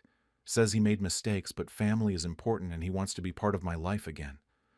I was skeptical, but I met him for coffee once. It was awkward. He acted like nothing had happened. Just started talking about his life and his job and asking me surface-level questions about mine. I kept it short. When James proposed to me last year, I didn't even tell Dan. Why would I? But somehow he found out through a relative and called me all excited saying he was so happy for me. Then he started hinting about walking me down the aisle. He actually said, "I can't wait to walk my little girl down the aisle. It's what every father dreams of." I told him flat out that wasn't happening. My mom was walking me down the aisle. End of story. He got quiet and said he understood, but I could tell he was upset. Here's where I messed up. Some of his relatives, including his sister and my grandmother on his side, started calling me saying I should give him a chance, that he was trying to make amends, that it would mean so much to him to be there, that family should forgive, the usual guilt trip stuff. I held firm on him not walking me down the aisle, but I caved and said he could come to the wedding. James thought it was a bad idea, but said it was my call. My mom was not happy when I told her. She didn't say much, but I could see it on her face. She asked if I was sure, and I said, I didn't want to deal with his family making me feel guilty for the rest of my life. She said, "Okay," but I could tell she was uncomfortable with it. She made me promise that if he tried anything, I'd tell her, and we'd handle it together. I agreed. The wedding day came, and honestly, the ceremony was beautiful. My mom walked me down the aisle, and I was crying, and she was crying, and it was perfect. Dan sat in the back. I saw him there looking all proud in his suit, waving at people like he was the father of the year. It made my stomach turn, but I tried to ignore it. At the reception, things started getting worse. Dan was going around to different tables talking to relatives, especially ones who didn't really know our history. I'd catch pieces of his conversations, and he was saying stuff like, "My little girl grew up so fast," and "I can't believe she's married already," like he'd been there the whole time. Some of my mom's family members who knew the truth looked uncomfortable, but nobody said anything. My Aunt Rachel, my mom's sister, kept giving him these death stares from across the tent. I was trying to enjoy my reception. James and I did our first dance. We cut the cake. Everything was going fine. My mom was sitting at her table with her family, and I noticed she kept looking over at Dan with this expression I couldn't quite read. It wasn't anger exactly. It was more like sadness mixed with frustration. Every time someone would talk to Dan and he'd laugh or gesture or act all paternal, I'd see her face tighten up. We'd planned the speeches ahead of time. My maid of honor, Sarah, went first and gave this sweet, funny speech about how we met in college and how happy she was for me. Then James's best man went, and he told some embarrassing stories about James that had everyone laughing. It was all going exactly as planned. James and I were supposed to go last to thank everyone for coming, but then Dan stood up, just stood up in the middle of the reception, walked over to where the DJ was set up, and took the microphone right out of his hand. The DJ looked confused, but didn't stop him. I felt James tense up next to me immediately. My heart started pounding. Dan started talking about how proud he was of me, how he'd watched me grow into this amazing woman, how I was his greatest achievement. He talked about sacrifice and hard work and being a parent. He said he'd done his best to raise me right, to teach me to be strong and independent. He said seeing me in my wedding dress was the proudest moment of his life. People who didn't know better started clapping and smiling. Some were even wiping away tears. I looked at my mom. She had tears in her eyes, but they weren't happy tears. Her hands were shaking. My Aunt Rachel had her arm around her. I saw my Uncle Mark, my mom's brother, start to stand up like he was going to say something, but my aunt pulled him back down. Dan kept going. He started talking about the father-daughter bond, about how blood is thicker than water, about how no matter what happens in life, family sticks together. He said that's what he taught me. That's what he always believed. That's what made this day so special. Something inside me just snapped. I spent my whole life watching my mom struggle. I remembered her working double shifts at the hospital and then coming home to help me with homework. I remembered her being at every single one of my soccer games, cheering louder than any other parent there. I remembered parent-teacher conferences where she'd show up alone and teachers would ask where my father was and she'd have to explain. I remembered being 12 years old and crying, asking her why my dad didn't love me enough to visit, and her holding me and telling me it wasn't about love, he just wasn't ready to be a parent, and now he was standing in front of everyone taking credit for all of it. James squeezed my hand under the table. He could tell I was about to lose it. I was gripping my champagne glass so hard I thought it might shatter. Dan was still going, now talking about how being a father was the greatest gift in his life, how he'd always be there for me no matter what, how this was just the beginning of a new chapter for our family. Our family. Like we were some close-knit unit that had always been together. I watched the guests. Some of them were smiling and nodding along. James's parents looked a little confused because they knew bits and pieces of my history with Dan, but not everything. James's mom kept glancing between Dan and my mom like she was trying to figure something out. The relatives on Dan's side looked pleased, like they were proud of him for giving such a heartfelt speech. But my mom's side of the family looked tense. My Aunt Rachel's face was bright red, and she was whispering something to my Uncle Mark. My mom just sat there staring at her plate with tears running down her face. Dan wrapped up his speech by saying he loved me and couldn't wait to see what the future held. Everyone clapped. Some people even stood up. He handed the microphone back to the DJ, looking so satisfied with himself, like he'd just done this wonderful thing. He walked back to his table and people patted him on the back as he passed. The DJ announced that the bride and groom would now say a few words. James looked at me and quietly asked if I was okay. I told him I would be. We stood up and walked to where the microphone was. My hands were shaking. James did his part first, thanking everyone for coming and making some jokes about how he never thought he'd be lucky enough to marry me. People laughed. It was sweet. Normal. Then it was my turn. I started the way I'd planned. Thanked everyone for traveling to be there. Thanked the bridesmaids and groomsmen. thanked James's parents for welcoming me into their family, thanked the vendors and the venue. My voice was steady, but my heart was racing. Then I said I wanted to address the speech my father just gave. The tent got quiet, not just regular quiet, dead silent. You could hear the wind rustling the tent fabric. I saw Dan sit up straighter at his table. He was smiling. He actually thought I was about to thank him or say something nice about his speech. I took a breath and said that I needed to set the record straight because what everyone just heard wasn't the truth. I saw Dan's smile falter. I kept going. I said my father left when I was 10 years old, that he walked out and I barely heard from him for almost 20 years, that he didn't raise me at all, that he missed my 8th grade graduation, my high school graduation, my college graduation, that he wasn't there when I got my driver's license or went to prom or moved into my first apartment, that he didn't help pay for college, that he didn't visit me once in 4 years while I was away at school, that I reached out to tell him about my first real job, and he said congratulations, and that was it. People were staring at me. Some looked shocked. Some looked uncomfortable. Dan's face had gone from smiling to red to pale white. He was gripping the edge of the table. I said that my mom raised me completely alone, that she worked 2 jobs for years to make sure I had everything I needed, that she was at every soccer game, every school play, every parent-teacher conference by herself while people asked where my father was, that she helped me with homework at midnight after working a 12-hour shift, that she taught me to be strong because she had to be strong every single day. My voice cracked a little, but I kept going. I said that when he talks about sacrifice and hard work and raising me, everyone should know that the person who actually did all of that was sitting right over there. I pointed to my mom. She was crying harder now, but she was looking at me. I said she was the one who sacrificed everything. She was the one who made me who I am today, not him. I said he only came back into my life 6 months ago after being gone for almost 2 decades. That I let him come to the wedding because his family pressured me into it, not because he earned the right to be here. That I wouldn't stand here and let him take credit for my mom's hard work. That everyone deserved to know the truth.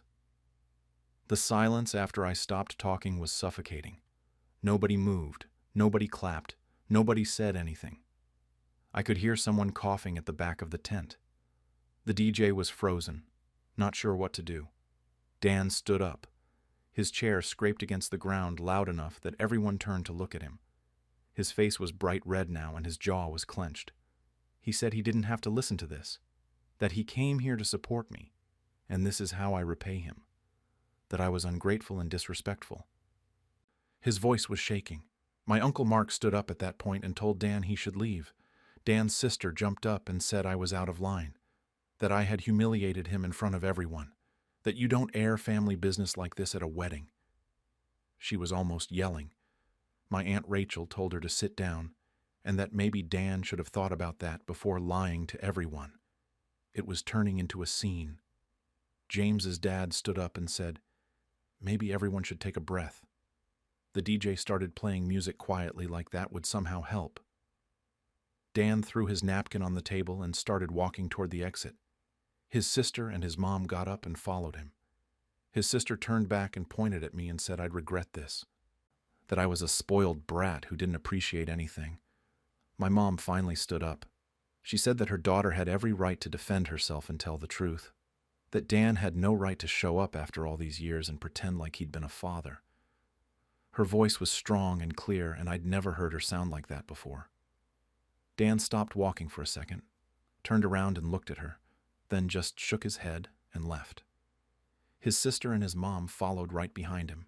A few other relatives from his side got up and left too. They didn't say anything, just gathered their stuff and walked out. Maybe 5 or 6 people total. The tent felt huge suddenly with all those empty seats. Sarah, my maid of honor, came over and hugged me.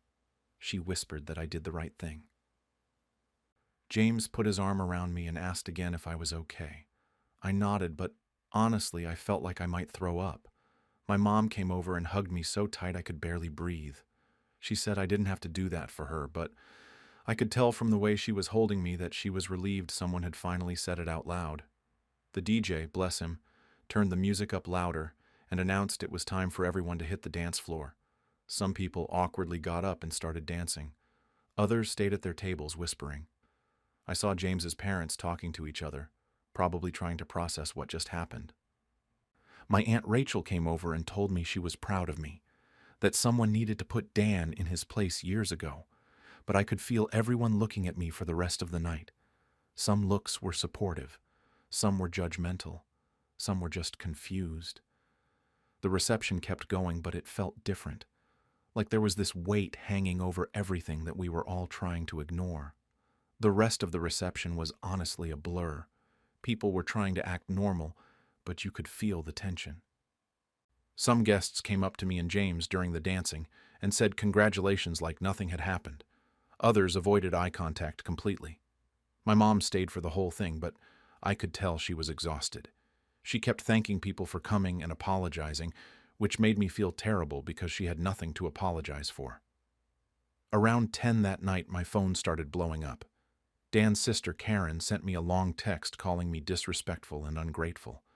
She said I had ruined my own wedding and publicly humiliated family, that there were better ways to handle things and I chose to be cruel, that Dan was devastated and embarrassed and I should be ashamed of myself. She said a lot of other stuff too, but that was the main point. I didn't respond. Then I got a text from Dan himself. Just 4 words. "You'll regret this." That was it. No explanation, no apology for lying in front of everyone. Just a threat. I showed it to James and he said to block the number. I did. But then something weird started happening. I got messages from cousins I haven't talked to in years. One of them, my cousin Mike on Dan's side, sent me this long message about how his dad, Dan's brother, did the same thing to his family, just disappeared for years and then showed up acting like father of the year. He said watching me stand up to Dan made him realize he wasn't alone in dealing with that kind of thing.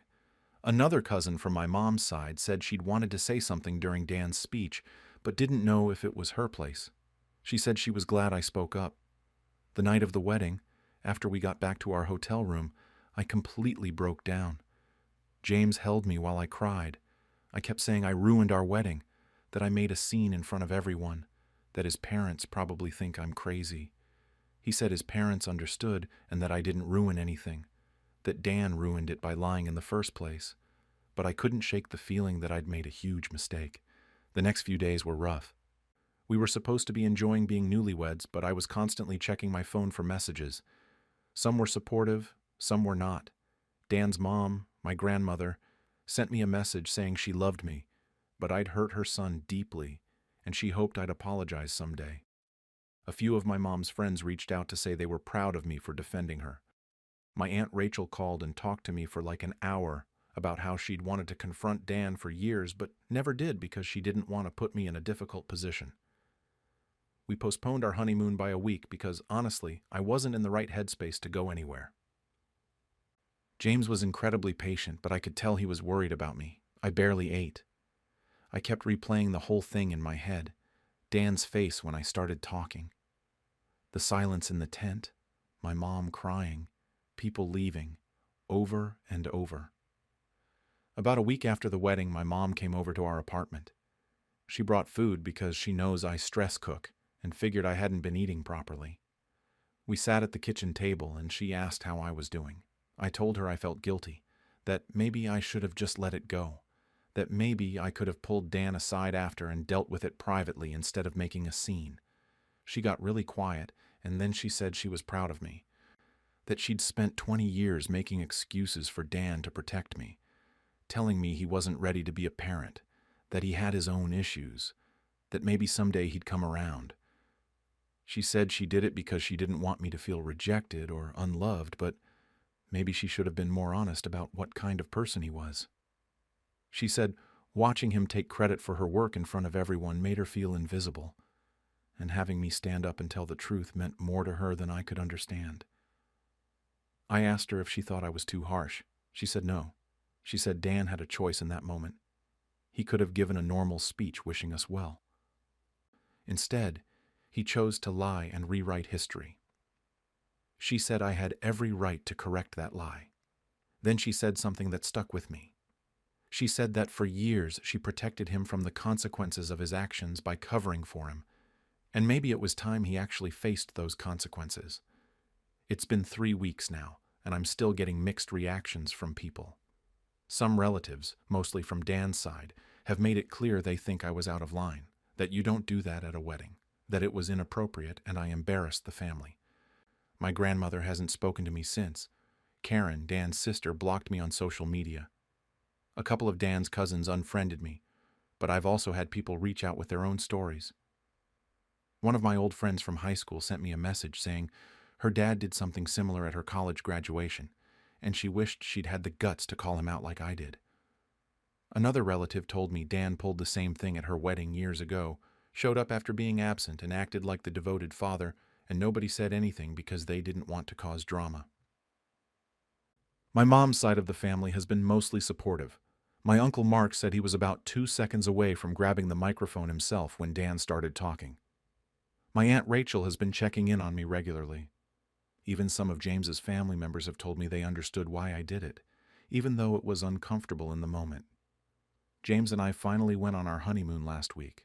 It helped to get away and just focus on us.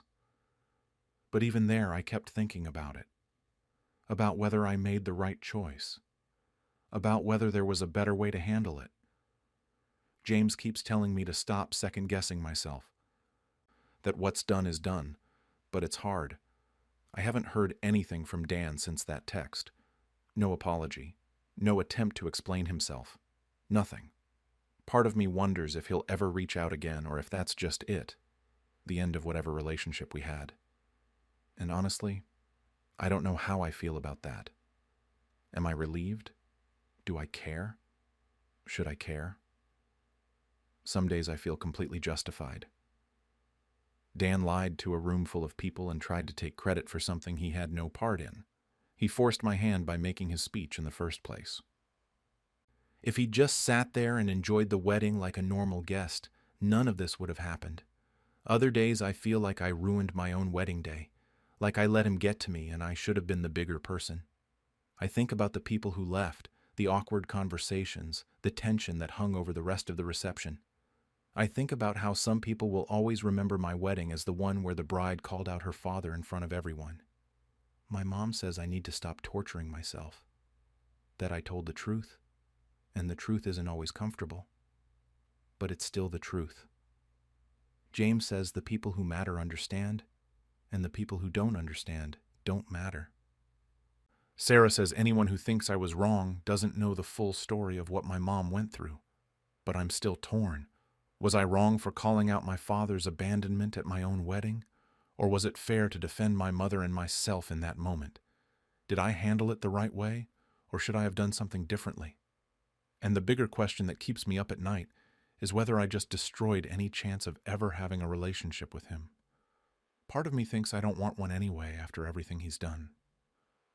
But another part of me wonders if I closed a door that maybe I should have left open, at least a crack. I guess what bothers me most is that I can't tell if I feel guilty because I actually did something wrong, or if I feel guilty because other people are making me feel like I did something wrong. And I don't know if I'll ever really have an answer to that. At my grandmother's birthday celebration, my uncle accused me of being ungrateful for refusing his help, so I exposed how he stole money from her accounts. I, 25 Mem, have always been super close with my grandmother, who just turned 80. I'm talking weekly visits, helping her with groceries, driving her to doctor's appointments, or just sitting with her watching her weird British detective shows. She raised my mom mostly on her own after my grandfather passed away when my mom was young, and I've always admired how strong she is. She's the kind of person who remembers everyone's birthday and sends handwritten cards, even to great-grandkids she barely sees. My Uncle Rick, 52, is my mom's older brother, and he's always acted like he's the golden child of the family. He runs some vague consulting business that nobody really understands, and whenever you ask him about it, he gives these long non-answers about corporate synergy and market optimization. The guy barely visits Gran, maybe 3 or 4 times a year, but at every family gathering he talks like he's the one taking care of her. He's got this way of making himself seem so important and generous when really he does the bare minimum.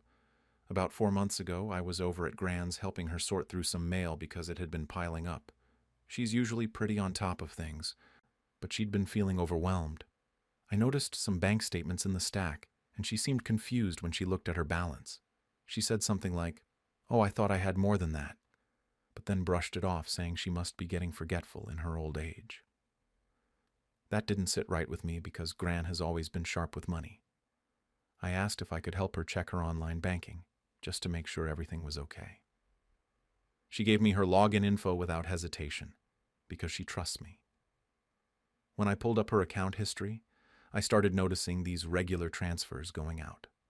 500 here, 1,200 there, sometimes 2,000 or 3,000 at once. They were all labeled as account management fees, or they'd go directly to what looked like Uncle Rick's business account. I recognized the account name from when he'd mentioned it at Christmas one year. I didn't want to panic Gran, so I just made a mental note and told her everything looked fine. But over the next week, I couldn't stop thinking about it. I went back through her statements going back 3 years, and I did the math. Uncle Rick had taken nearly $85,000 from her accounts. $85,000 from his own mother. I tried talking to my mom about it because I didn't know what to do. She got really uncomfortable and told me to stay out of it, that it was between Gran and Rick, and that I shouldn't cause drama. She said Rick probably had a good explanation and that Gran must have agreed to it. But I knew Gran didn't really understand what was happening. She'd mentioned once that Rick was helping her organize her finances, but she never said anything about him taking money. I even tried approaching Uncle Rick directly at a family barbecue about a month after I found out. I pulled him aside and asked him about the transfers, trying to be diplomatic about it. He laughed in my face and said he was investing it for Gran's future, that I wouldn't understand because I didn't know anything about wealth management. Then he told me to mind my own business and stop snooping where I didn't belong. He said it in this condescending way that made me feel like a stupid kid, even though I'm 25 and work in accounting. So that's where things stood when Gran's 80th birthday party rolled around. My mom, my Aunt Linda, and I had been planning it for months. We rented out this community hall, invited basically everyone in the extended family. About 40 people showed up from 3 different states. Aunts, uncles, cousins I barely recognized. Even some of Gran's old friends from church. We had decorations, a huge cake, a slideshow of old photos playing on a screen. Gran was so happy when she arrived and saw everything. That's all I wanted, just to see her happy. Uncle Rick showed up late, of course, making this big entrance like he was some celebrity. He immediately started working the room, shaking hands, hugging people, acting like he organized the whole thing even though he contributed basically nothing. I tried to ignore him and just focus on making sure Gran was having a good time. Everything was going smoothly. People were eating, sharing stories, laughing. A few relatives got up to make toasts and share memories about Gran. It was really nice, and she was smiling the whole time. Then Uncle Rick stood up with his wine glass. He started off normal enough, talking about how Gran had always been the rock of the family and how she'd sacrificed so much for all of us. People were nodding along, some getting teary-eyed. But then he pivoted. He said something like, Gran has always been so generous with all of us, but I've noticed some people in this family don't appreciate what they have. Then he looked straight at me. He said some of us think we're too good for help, too proud to accept guidance from those who've been around longer and know better. He brought up times I'd turned down his offers to introduce me to people in his network or give me business advice. He made it sound like I was this ungrateful, arrogant kid who thought he knew everything. He said something about young people today not understanding the value of family wisdom. A few people laughed. Someone, I think it was my cousin Dave, made a comment about millennials, and other people chuckled. My face was burning. I could feel everyone looking at me. My mom looked mortified, but she didn't say anything. Gran looked uncomfortable, but she was just sitting there quietly. Uncle Rick sat back down with this smug smile on his face, like he'd just won something. I was sitting there with my heart pounding, hands shaking under the table. This was Gran's birthday, her 80th birthday. I didn't want to ruin it. But I kept thinking about those bank statements, about $85,000. About him sitting there playing the hero while he'd been stealing from his own mother for years, and he'd just humiliated me in front of everyone. When it was my turn to speak, people were still going around sharing memories. I stood up. My legs felt weird, like they might give out. I looked at Gran and started talking about how much she meant to me, how she'd always been there for me, how grateful I was for everything she'd done. My voice was shaking, but I kept going. Then I said I couldn't stay quiet about something anymore. The room got quiet. I looked at Uncle Rick and told him that he wanted to talk about gratitude and appreciation.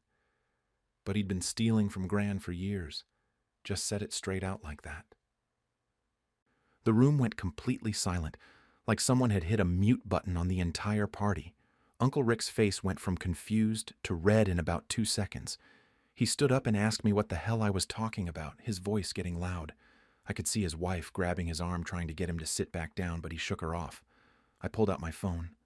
My hands were still shaking, but I'd had these screenshots saved for weeks, just in case. I told him I was talking about the $85,000 he'd taken from Gran's accounts over the last 3 years. I started reading off dates and amounts. March 2023, $1,500. June 2023, $3,000. October 2023, $2,200. It just kept going. Uncle Rick was sputtering, saying I was crazy, that I didn't know what I was talking about. He called me a little punk and said he'd been managing Gran's finances because she asked him to.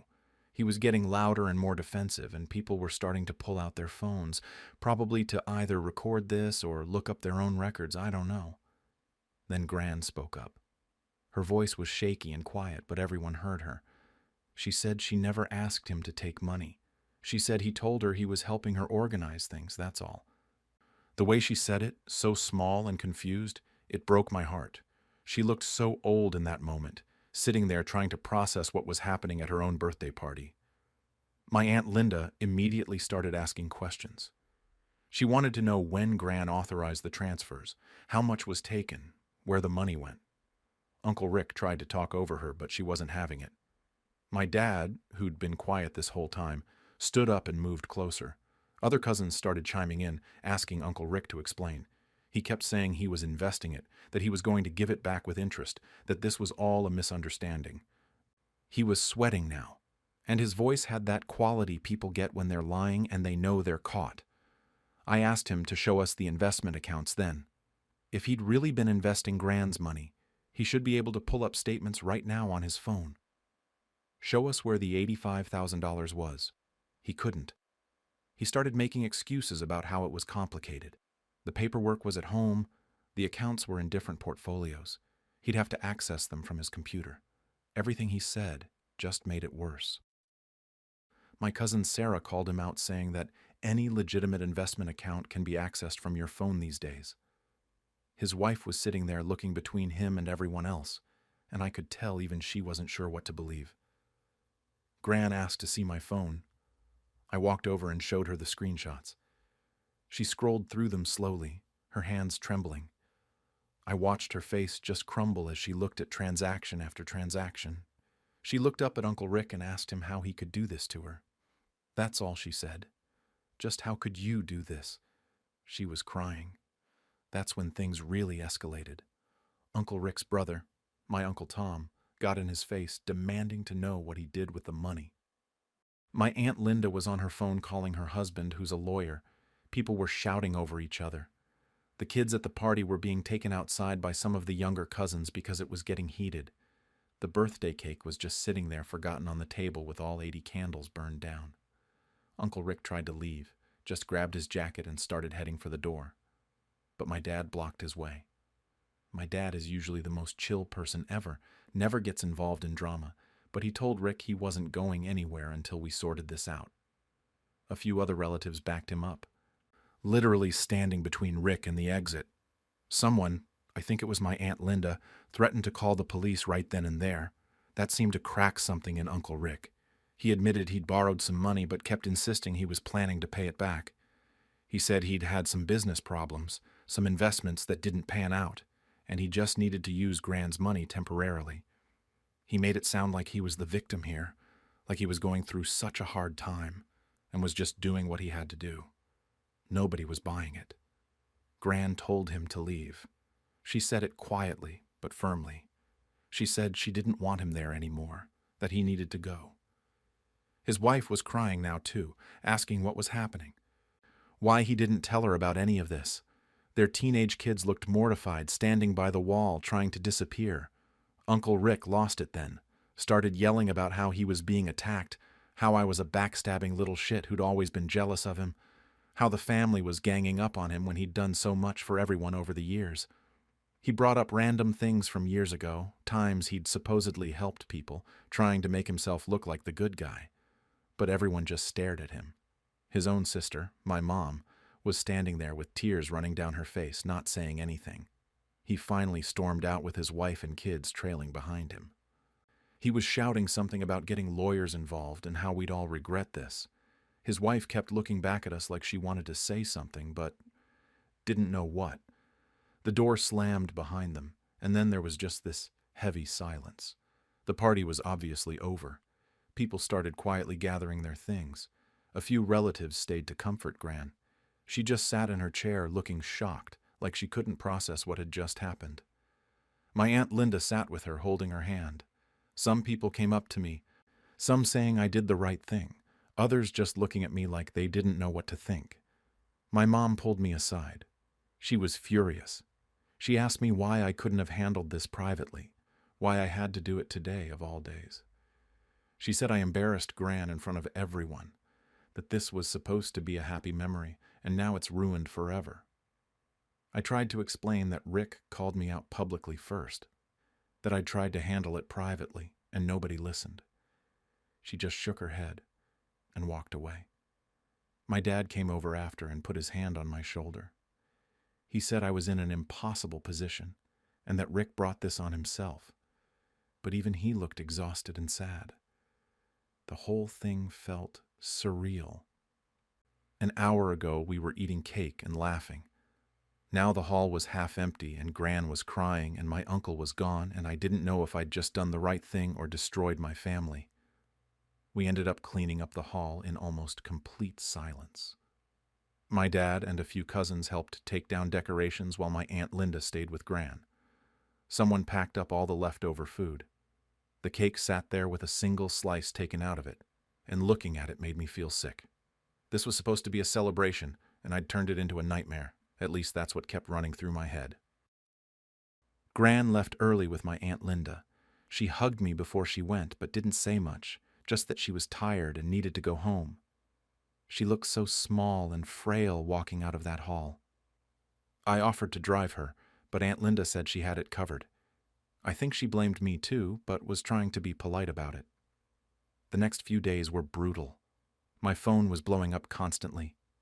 I had cousins texting me saying I did the right thing, that someone needed to stand up to Uncle Rick, that they'd always suspected he was shady. My cousin Sarah sent me a long message about how he'd tried to get her to invest in one of his schemes years ago, and she'd always gotten bad vibes from him. A few of my younger cousins said they respected me for having the guts to say something. But then I had other relatives telling me I was wrong. My Aunt Karen, Uncle Rick's sister, sent me this nasty text about how I tore the family apart and destroyed Gran's birthday over money that wasn't even mine to worry about. She said I was jealous of Rick's success, and always had been. One of my older cousins said I should have found a better time and place. That public humiliation wasn't the answer. Even some people who believed Rick was stealing thought I'd handled it badly. Uncle Rick's side of the family completely cut off contact. His wife blocked me on everything. Their kids unfriended me on social media. His closest friends in the family stopped responding to group chats. The family group chat turned into this war zone with people arguing about what happened. People defending Rick saying there must be more to the story. Others saying he got what he deserved. My mom eventually muted the chat because she couldn't handle it anymore. My mom and I weren't really speaking. She'd respond to direct questions, but that was it. She thought I'd humiliated Gran and made everything worse. She kept saying I could have told her privately or gone to the police or done literally anything other than blow up the party. When I pointed out that I'd tried to tell her months ago, and she told me to stay out of it. She said, that was different. I don't know how it was different, but trying to argue with her just made things worse. My dad was caught in the middle. He'd tell me privately that he understood why I did it. But he also had to live with my mom being upset. He said to give everyone time to cool off. Easy for him to say when he wasn't the one getting accused of ruining everything. Gran didn't call for 3 days. Those were the worst 3 days. I kept checking my phone thinking maybe I'd missed her call. I thought about driving over to her house, but I was scared she didn't want to see me. What if she blamed me too? What if I'd destroyed our relationship by trying to protect her? I couldn't sleep properly. I kept replaying the whole thing in my head, wondering if I should have just kept my mouth shut. When she finally called, I almost didn't answer because I was so nervous, but I picked up and she said she wanted to talk to me. She thanked me. She actually thanked me. She said she'd suspected something was wrong with her accounts but didn't want to believe her own son would steal from her. She said she kept telling herself there must be a reasonable explanation, that Rick would never do something like that to her. She told me she'd been going through all her statements with Aunt Linda and a lawyer. They were trying to figure out exactly how much was taken and whether there was any way to get it back. The lawyer said it would be difficult because Rick could claim she'd given him permission, but they were going to try. She'd already changed all her banking passwords and removed Rick's access to everything. But then she said something that really stuck with me. She said I was brave, but she wished I hadn't had to be.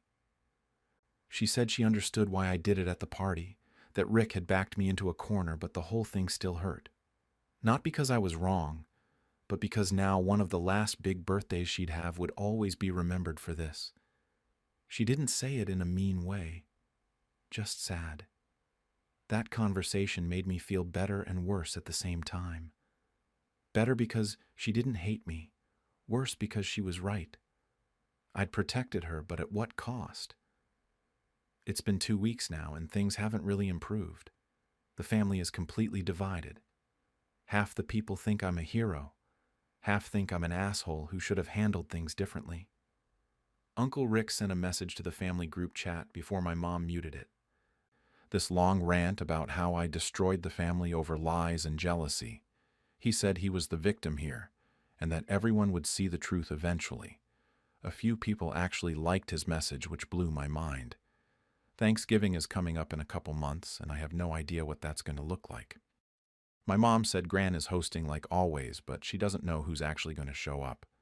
Uncle Rick obviously won't be there, but his supporters in the family might skip it too, or they'll come, and it'll be awkward as hell. My relationship with my mom is still strained. She's talking to me more now, but there's this tension that wasn't there before. She'll ask me about work or whatever, but we're not joking around like we used to. She told my dad she thinks I was right about what Rick did, but wrong about how I handled it. I don't know how to fix that. Some cousins won't talk to me at all anymore. People I grew up with. People I thought were my friends.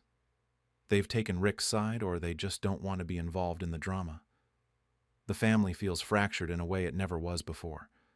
I keep second-guessing everything. Could I have protected Gran without humiliating her on her birthday?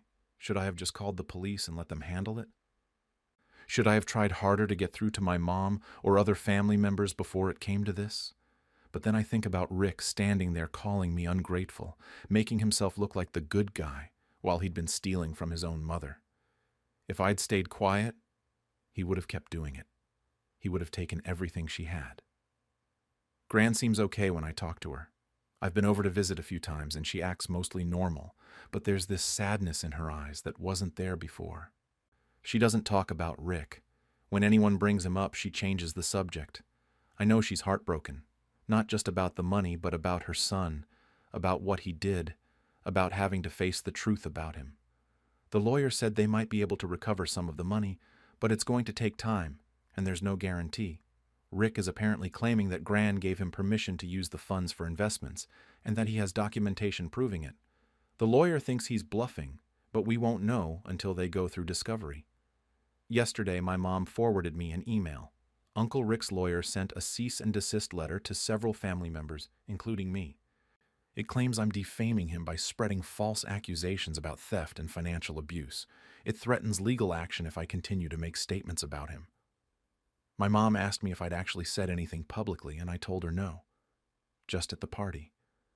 She said the lawyer is probably just trying to scare everyone into silence.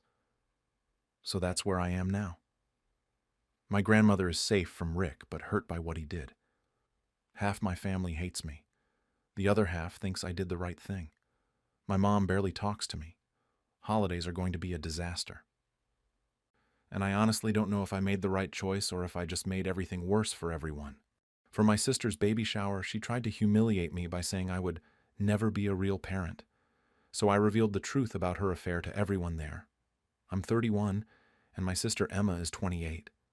We've never really gotten along, even as kids.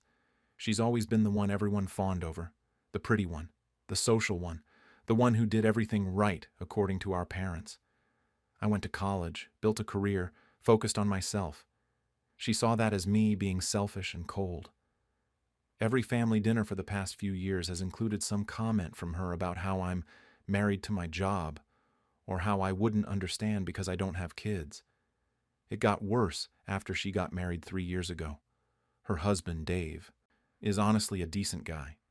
Works in sales, travels a lot for work, but he's always been nice to me. Emma seemed happy at first, but about a year ago, things started getting rocky between them.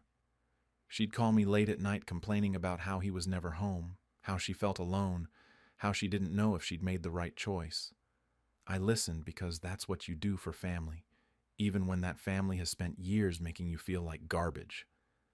Then about 6 months ago, I stopped by her place unannounced to drop off some of Mom's old recipe books she'd asked for.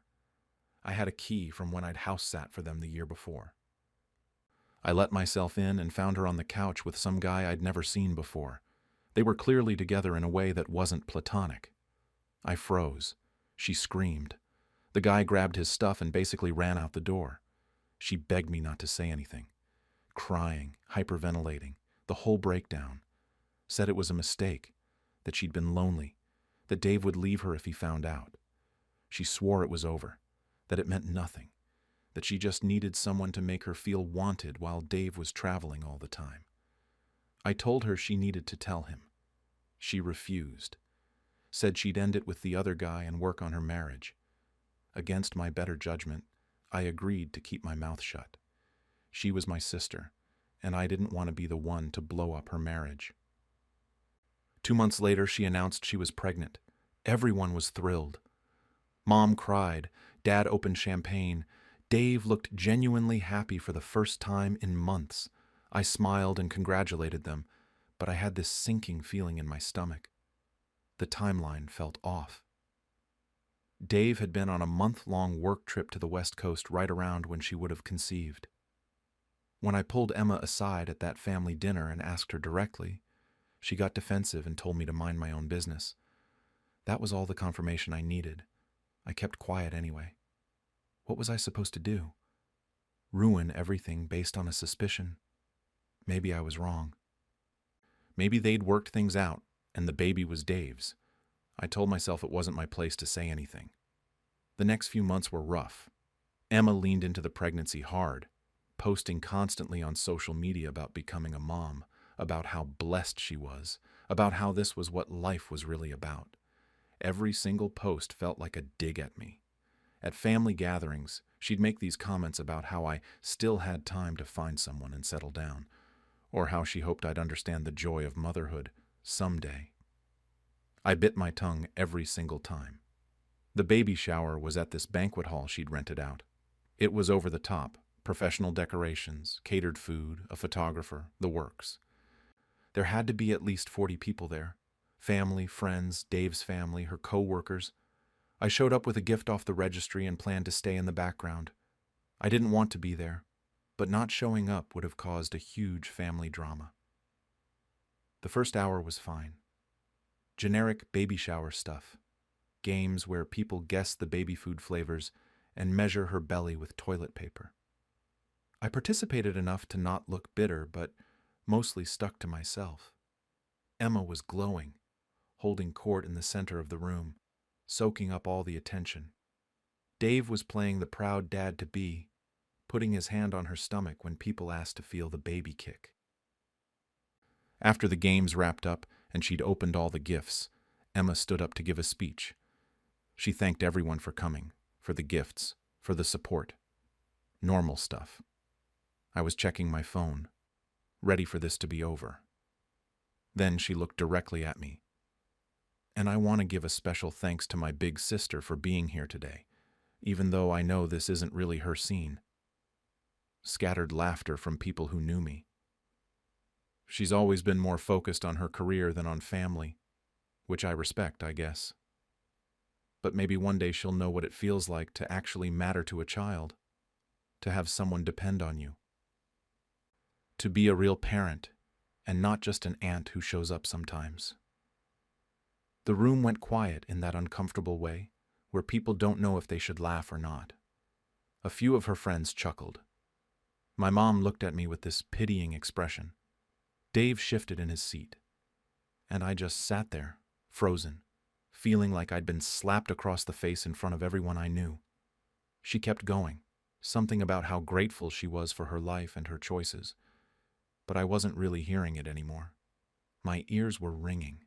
My face felt hot. All I could think about was how I'd kept her secret for months, how I'd protected her while she was actively lying to her husband, to everyone. And she had the nerve to stand up in front of 40 people and mock me for not having kids, to say I didn't matter, that I'd never be a real parent. I looked around the room. Everyone was smiling at her, clapping when she finished her speech, like what she'd said was inspiring instead of cruel. My mom reached over and squeezed my hand like I was the one who needed comforting for being so pathetic, and something in me just snapped. One of Emma's friends stood up and said she wanted to hear from me, that I should say a few words for my sister. Emma smiled at me, that same smug smile she'd had since we were kids when she knew she'd gotten under my skin. She thought she'd won, thought she'd put me in my place in front of everyone. I stood up. My hands were shaking, but I kept my voice steady. I started off normal, congratulated her, said how happy I was for her and Dave, mentioned how beautiful the shower was. Standard sister speech stuff. Emma was still smiling, soaking it all in. A few people were already getting teary-eyed because baby showers always make people emotional. Then I just said it. But I do think it's interesting that you're up here lecturing me about what it means to matter to a child when not everyone in this room knows the full story about this baby. The smile dropped off Emma's face instantly, like someone had flipped a switch. She went completely pale. A few people laughed nervously because they thought I was setting up some kind of joke or surprise. Dave looked confused. My mom's hand tightened on my arm like she was trying to warn me to stop. I didn't stop. Like the fact that this baby isn't actually Dave's. Dead silence. I'm talking the kind of silence where you can hear the air conditioning running. Someone's fork clinked against their plate and it sounded like a gunshot. Emma tried to laugh it off, did this high-pitched, nervous laugh, and said something like, "What are you even talking about? That's crazy." But her voice was shaking, and everyone could hear it. I looked right at her. "It's not crazy. You told me yourself 4 months ago when I caught you with him at your house. You begged me not to tell anyone about the affair. Begged me to keep your secret while Dave was traveling." Dave stood up so fast his chair scraped across the floor. The sound made everyone jump. He was staring at Emma with this look I'd never seen on his face before. Just completely blank shock. "What is she talking about, Em?" Emma was shaking her head, tears already streaming down her face. "She's lying. She's making this up because she's jealous. She's always been jealous of me." But I could see it on people's faces. They knew. You can't fake that kind of reaction. If I'd been lying, Emma would have been furious, defensive in a different way. Instead, she looked terrified and caught. Her friends were looking at each other. Dave's mom had her hand over her mouth. I felt weirdly calm, like I'd been holding my breath for months and finally exhaled. "I'm not lying. You called me crying at least 5 times about your marriage problems. You told me you'd been seeing someone else because you felt neglected. And when you found out you were pregnant, you got defensive when I asked if Dave was really the father, because he'd been gone for a month when you conceived." Dave was still standing there, frozen. Then he turned to Emma again. Is this true? She was full on sobbing now, mascara running down her face, hyperventilating. I can't believe you're doing this. How could you do this here, at my baby shower? Notice she didn't deny it. She just deflected. Acted like the problem was me saying it out loud, not her actually doing it. Dave's voice was quiet, but everyone heard it. Answer me, Emma. Is what she's saying true? Emma looked around the room like she was trying to find someone to help her, to jump in and defend her, but everyone was just staring. Her maid of honor looked like she wanted to disappear. My dad had his head in his hands. Dave's parents were whispering to each other. It was a mistake, Emma finally said, barely audible. It didn't mean anything. I was going to tell you. Dave laughed. It wasn't a happy laugh. It was this bitter, broken sound. You were going to tell me? When? After I raised another man's kid? He grabbed his jacket off the back of his chair and walked out. Just left. His mom and dad got up and followed him without saying a word to anyone. The door slammed behind them and the sound echoed through the whole room. Emma turned on me. The crying stopped almost instantly and her face twisted into something ugly. You vindictive bitch. You ruined everything.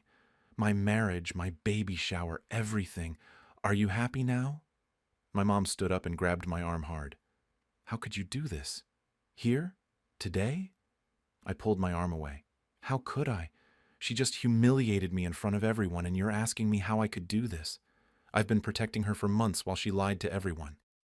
While she lied to her husband about his own child. And the second she decides to publicly mock me, I'm supposed to just take it? There's a time and a place, my mom started. She made the time and place when she decided to insult me at her baby shower, I said. I'm done protecting her. Emma's friends were gathering around her now, shooting me dirty looks. One of them called me a horrible person. Another said I was jealous and bitter. Emma was crying again, this dramatic sobbing into her hands while they all comforted her. Playing the victim perfectly, people started leaving. Quietly at first, then in groups. Nobody knew what to say. Some of Dave's co-workers and friends just grabbed their stuff and walked out without a word. A few of my cousins came up to me. One of them whispered that she'd suspected something was off. Another one said I shouldn't have done it like this, but she understood why I snapped. My dad came over and told me I needed to leave. Not asked. Told me. Like I was being kicked out of my own sister's baby shower that was now obviously over anyway. I grabbed my purse and coat. On my way out, I passed the gift table. My carefully wrapped present was sitting there with all the others. I'd spent $200 on a stroller from her registry. Emma screamed something at my back about never forgiving me, about how I'd destroyed her life. I didn't turn around. I just walked out into the parking lot where half the guests were standing around in clusters, clearly talking about what had just happened. I could feel them staring as I got in my car. My hands were shaking so badly I could barely get the key in the ignition, and as I sat there trying to steady myself enough to drive, my phone started blowing up, text after text. Calls coming in. I didn't look at any of them. I just drove home in complete silence, my mind totally blank. It wasn't until I got home and sat on my couch that it really hit me what I'd just done. I'd just blown up my sister's life at her baby shower in front of 40 people. Her marriage was over. Her reputation was destroyed, and I was the one who'd done it. Part of me felt vindicated. She'd humiliated me and I'd struck back. But another part of me felt sick. The look on Dave's face kept replaying in my head. The way Emma's voice had sounded when she finally admitted it. The silence in that room. My phone was still going crazy. I finally looked at it. Texts from my mom saying I was cruel and heartless. Messages from Emma's friends calling me every name in the book. A few from cousins and aunts asking if it was really true. One from my dad saying I was no longer welcome at family events until I apologized. But there were also messages from people saying they'd suspected something was wrong for months. That they were glad someone finally told the truth. That Dave deserved to know. I turned my phone off and just sat there in the dark. The next few days were absolute chaos. My phone didn't stop. Calls, texts, voicemails, all of it. I stopped answering after the first day because it was just too much. My mom called me 17 times in one afternoon. 17. She left voicemails saying I'd destroyed the family, that Emma was inconsolable, that I was selfish and cruel. My dad sent a single text that just said he was disappointed in me. That one hurt more than all of Mom's screaming messages combined. Emma sent me paragraphs, long, rambling texts about how I'd ruined her life, how I was a terrible person, how she'd never forgive me. She called me jealous, bitter, vindictive, said I'd always hated her, and this proved it. Then she'd swing the other way and beg me to tell everyone I'd made it up, that I was lying, that we could fix this if I just admitted I was wrong. I didn't respond to any of it. What I didn't expect was how split everyone would be. I thought the whole family would turn on me, and a lot of them did. My mom's side of the family basically excommunicated me, blocked on social media, removed from group chats, the works. My aunt posted some vague thing on Facebook about how family should protect each other, not tear each other down. I knew it was about me. But then my dad's sister reached out. She called me 2 days after the shower and said she'd suspected something was off with Emma's pregnancy from the start. Said the timeline never made sense to her, but she hadn't wanted to say anything without proof. She told me I did the right thing, that Dave deserved to know the truth, and that Emma brought this on herself. That conversation made me cry harder than anything else had. I didn't realize how much I needed someone to tell me I wasn't a monster. A couple of my cousins quietly supported me too. Nothing public, but private messages saying they understood why I snapped. That Emma had been cruel to me for years, and they'd witnessed it. One of them admitted she'd thought about saying something herself when Emma made that speech because it was so unnecessarily mean. Dave filed for divorce within 2 weeks. I heard it through my cousin who heard it from Dave's sister. He moved out of their house and went to stay with his parents. Word got around that he was demanding a paternity test before he'd agree to any custody or child support arrangements. Smart move, honestly. Emma moved back in with our parents. She's 28 years old and pregnant and living in her childhood bedroom because her husband left her. I'd be lying if I said that didn't give me some satisfaction. But it also made me feel horrible. Like, what kind of person feels good about their sister's marriage falling apart? The affair guy apparently wanted nothing to do with the situation. According to family gossip, Emma tried to contact him after everything blew up and he blocked her. Wouldn't return her calls, wanted no part of the baby or the drama. So now she's looking at being a single mom with no support from either potential father. Mom has fully committed to the narrative that I'm the villain here. She calls me once a week to tell me how hard things are for Emma, how stressed and depressed she is, how I need to apologize and help fix this. When I pointed out that Emma started this by humiliating me publicly, my mom said there's a difference between a thoughtless comment and destroying someone's entire life. I hung up on her. Dad won't talk to me at all. That might actually be worse than Mom's constant guilt trips. He's always been the reasonable one, the one who stayed neutral when Emma and I fought growing up. But this time, he's firmly on her side. I'm not invited to family dinners anymore. My mom made that very clear. Not until I apologize to Emma and try to make things right. But here's the thing. Half the family has admitted they knew something was wrong. My aunt, 2 cousins, even my mom's best friend pulled me aside at the grocery store last week and said she'd never trusted Emma's timeline. They all suspected. But none of them said anything, because it wasn't their place, or they didn't have proof, or they didn't want to cause drama. And now they're acting like I'm the bad guy for actually saying what everyone was already thinking. Dave's family has been surprisingly kind to me. His mom sent me a message thanking me for telling the truth, said her son deserved better and she was grateful someone cared enough about him to speak up. That made me feel both better and worse at the same time. I didn't do it for Dave. I did it because I was angry and hurt and wanted Emma to feel as humiliated as she'd made me feel. The fact that it happened to be the right thing to do for Dave feels almost accidental. Emma's friends have been relentless.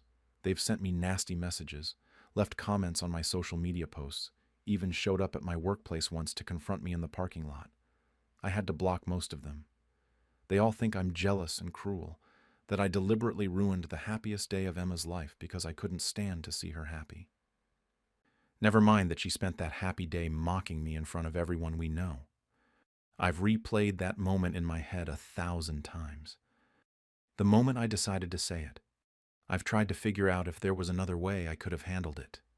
I could have just left, could have pulled Emma aside afterward and told her privately that I was done keeping her secret if she was going to treat me like that. Could have told Dave separately, away from the public humiliation. But I also remember exactly how it felt to sit there while she said I'd never be a real parent. That I didn't matter. While everyone laughed or looked at me with pity, while my own mother squeezed my hand like I was the pathetic one for not having kids, and I can't bring myself to regret shutting her up. The baby is due in 2 months. I haven't been invited to anything pregnancy-related since the shower, which is fine by me. I don't know if I'll meet my niece or nephew. I don't know if Emma will even tell me when she gives birth.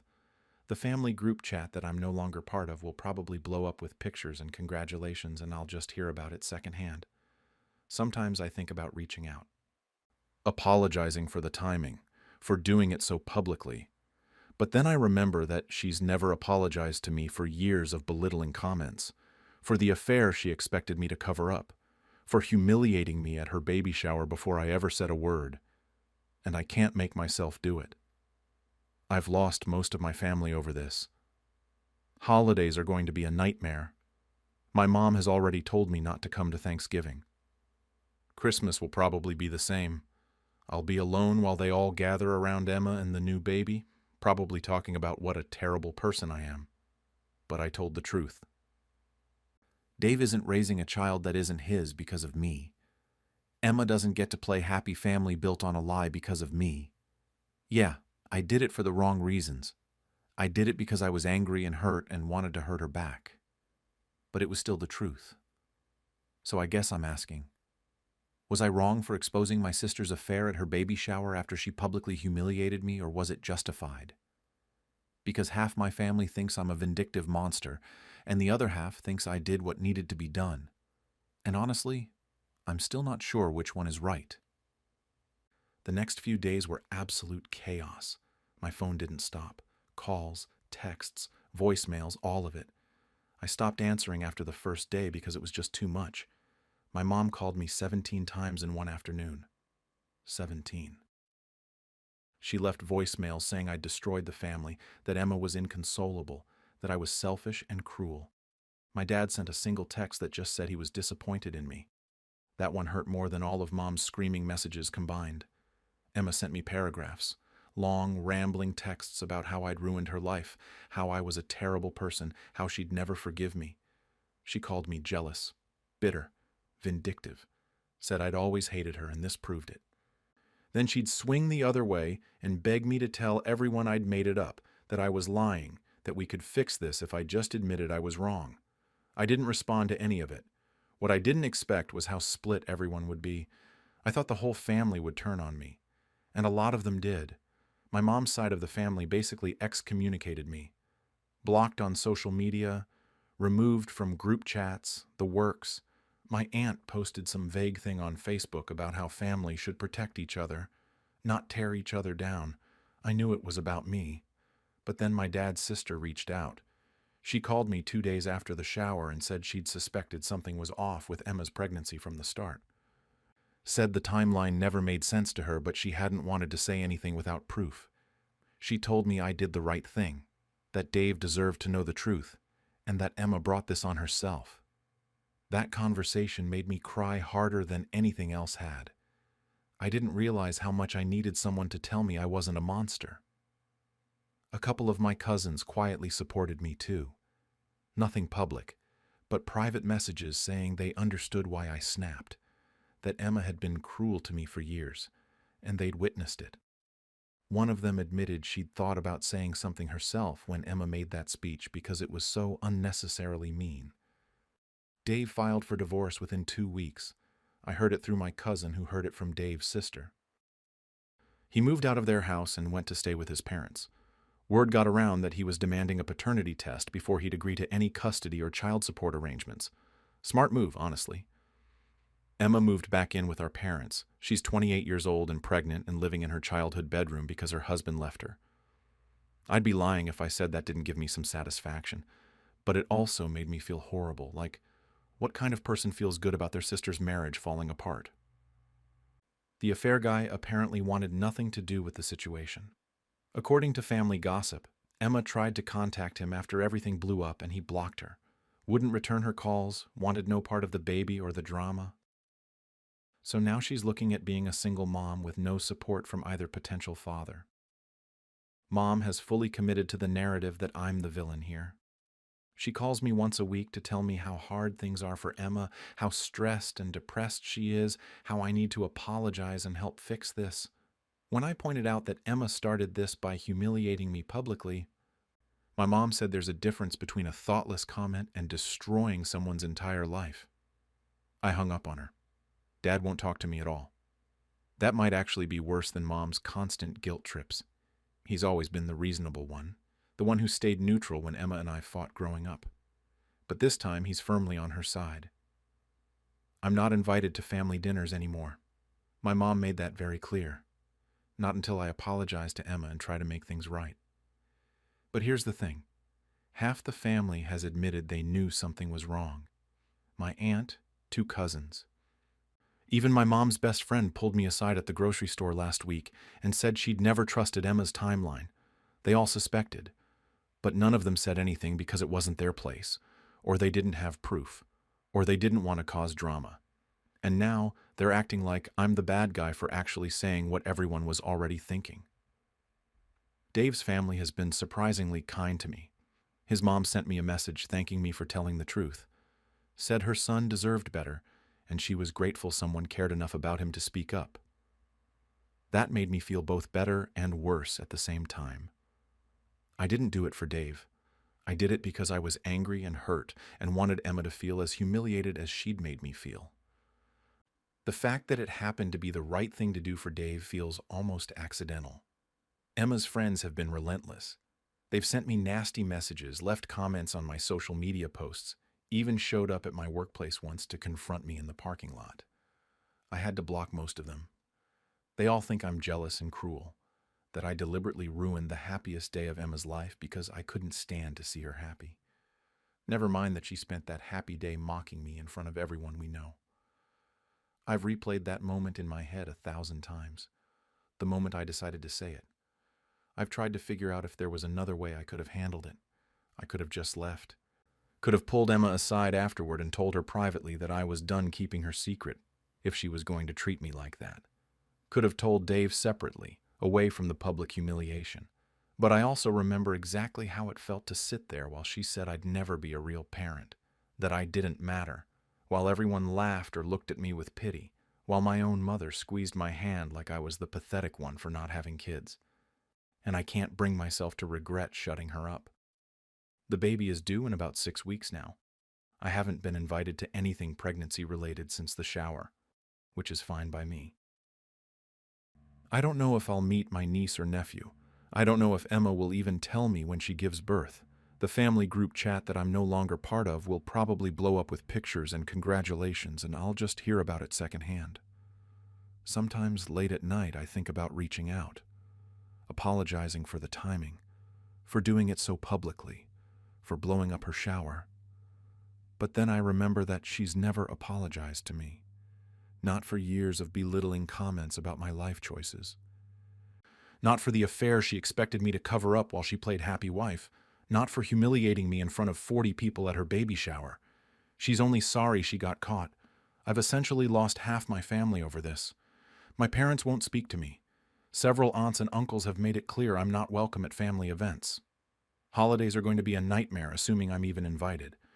My mom has already told me not to come to Thanksgiving. She said it would be too upsetting for Emma to have me there. Christmas will probably be the same. I'll be alone while they all gather around Emma and the new baby, probably talking about what an awful person I am for ruining everything. My job has been my escape. I throw myself into work now more than ever, which is ironic considering Emma always said I cared more about my career than family. Turns out she was right. At least my job doesn't judge me or send me guilt trip texts about being a horrible sister. I did tell Dave the truth, though, even if my motivations were selfish. He's not spending the next 18 years raising and financially supporting a child that isn't his because of a lie. Emma doesn't get to build her perfect little family on a foundation of cheating and deception. Those are good things, right? Even if I did them for petty revenge? The thing that keeps me up at night is that I don't actually know if I did the right thing. Like, objectively, telling the truth is good. Letting Dave know his wife cheated and the baby might not be his is the right thing to do. But doing it the way I did, in front of everyone at her baby shower, when she's 7 months pregnant, that feels cruel even to me sometimes. I keep going back and forth. Some days I feel completely justified. She humiliated me first. She made me keep her dirty secret for months while treating me like garbage. She stood up in front of everyone we know and basically said my life was meaningless. She deserved what she got. Other days I feel sick about it. I destroyed her marriage. I ruined what should have been a happy celebration. I made her life infinitely harder right before she's about to have a baby. Regardless of what she did to me, that's brutal. My therapist, who I started seeing 2 weeks after all this happened, says I need to separate the action from the method. That telling Dave was probably necessary, but the public humiliation aspect was revenge. She's not wrong. I knew exactly what I was doing when I stood up and said it in front of everyone. I wanted Emma to feel small and exposed the way she'd made me feel. So yeah, here I am. Haven't spoken to my sister in almost 2 months. Half my family hates me. The other half quietly agrees I did what needed to be done but won't say it out loud. Dave's getting divorced and demanding a paternity test. Emma's living with our parents and facing single motherhood. And I'm sitting here still not entirely sure if I'm the villain or if I just finally stood up for myself after years of taking her crap. I guess that's what I'm really asking.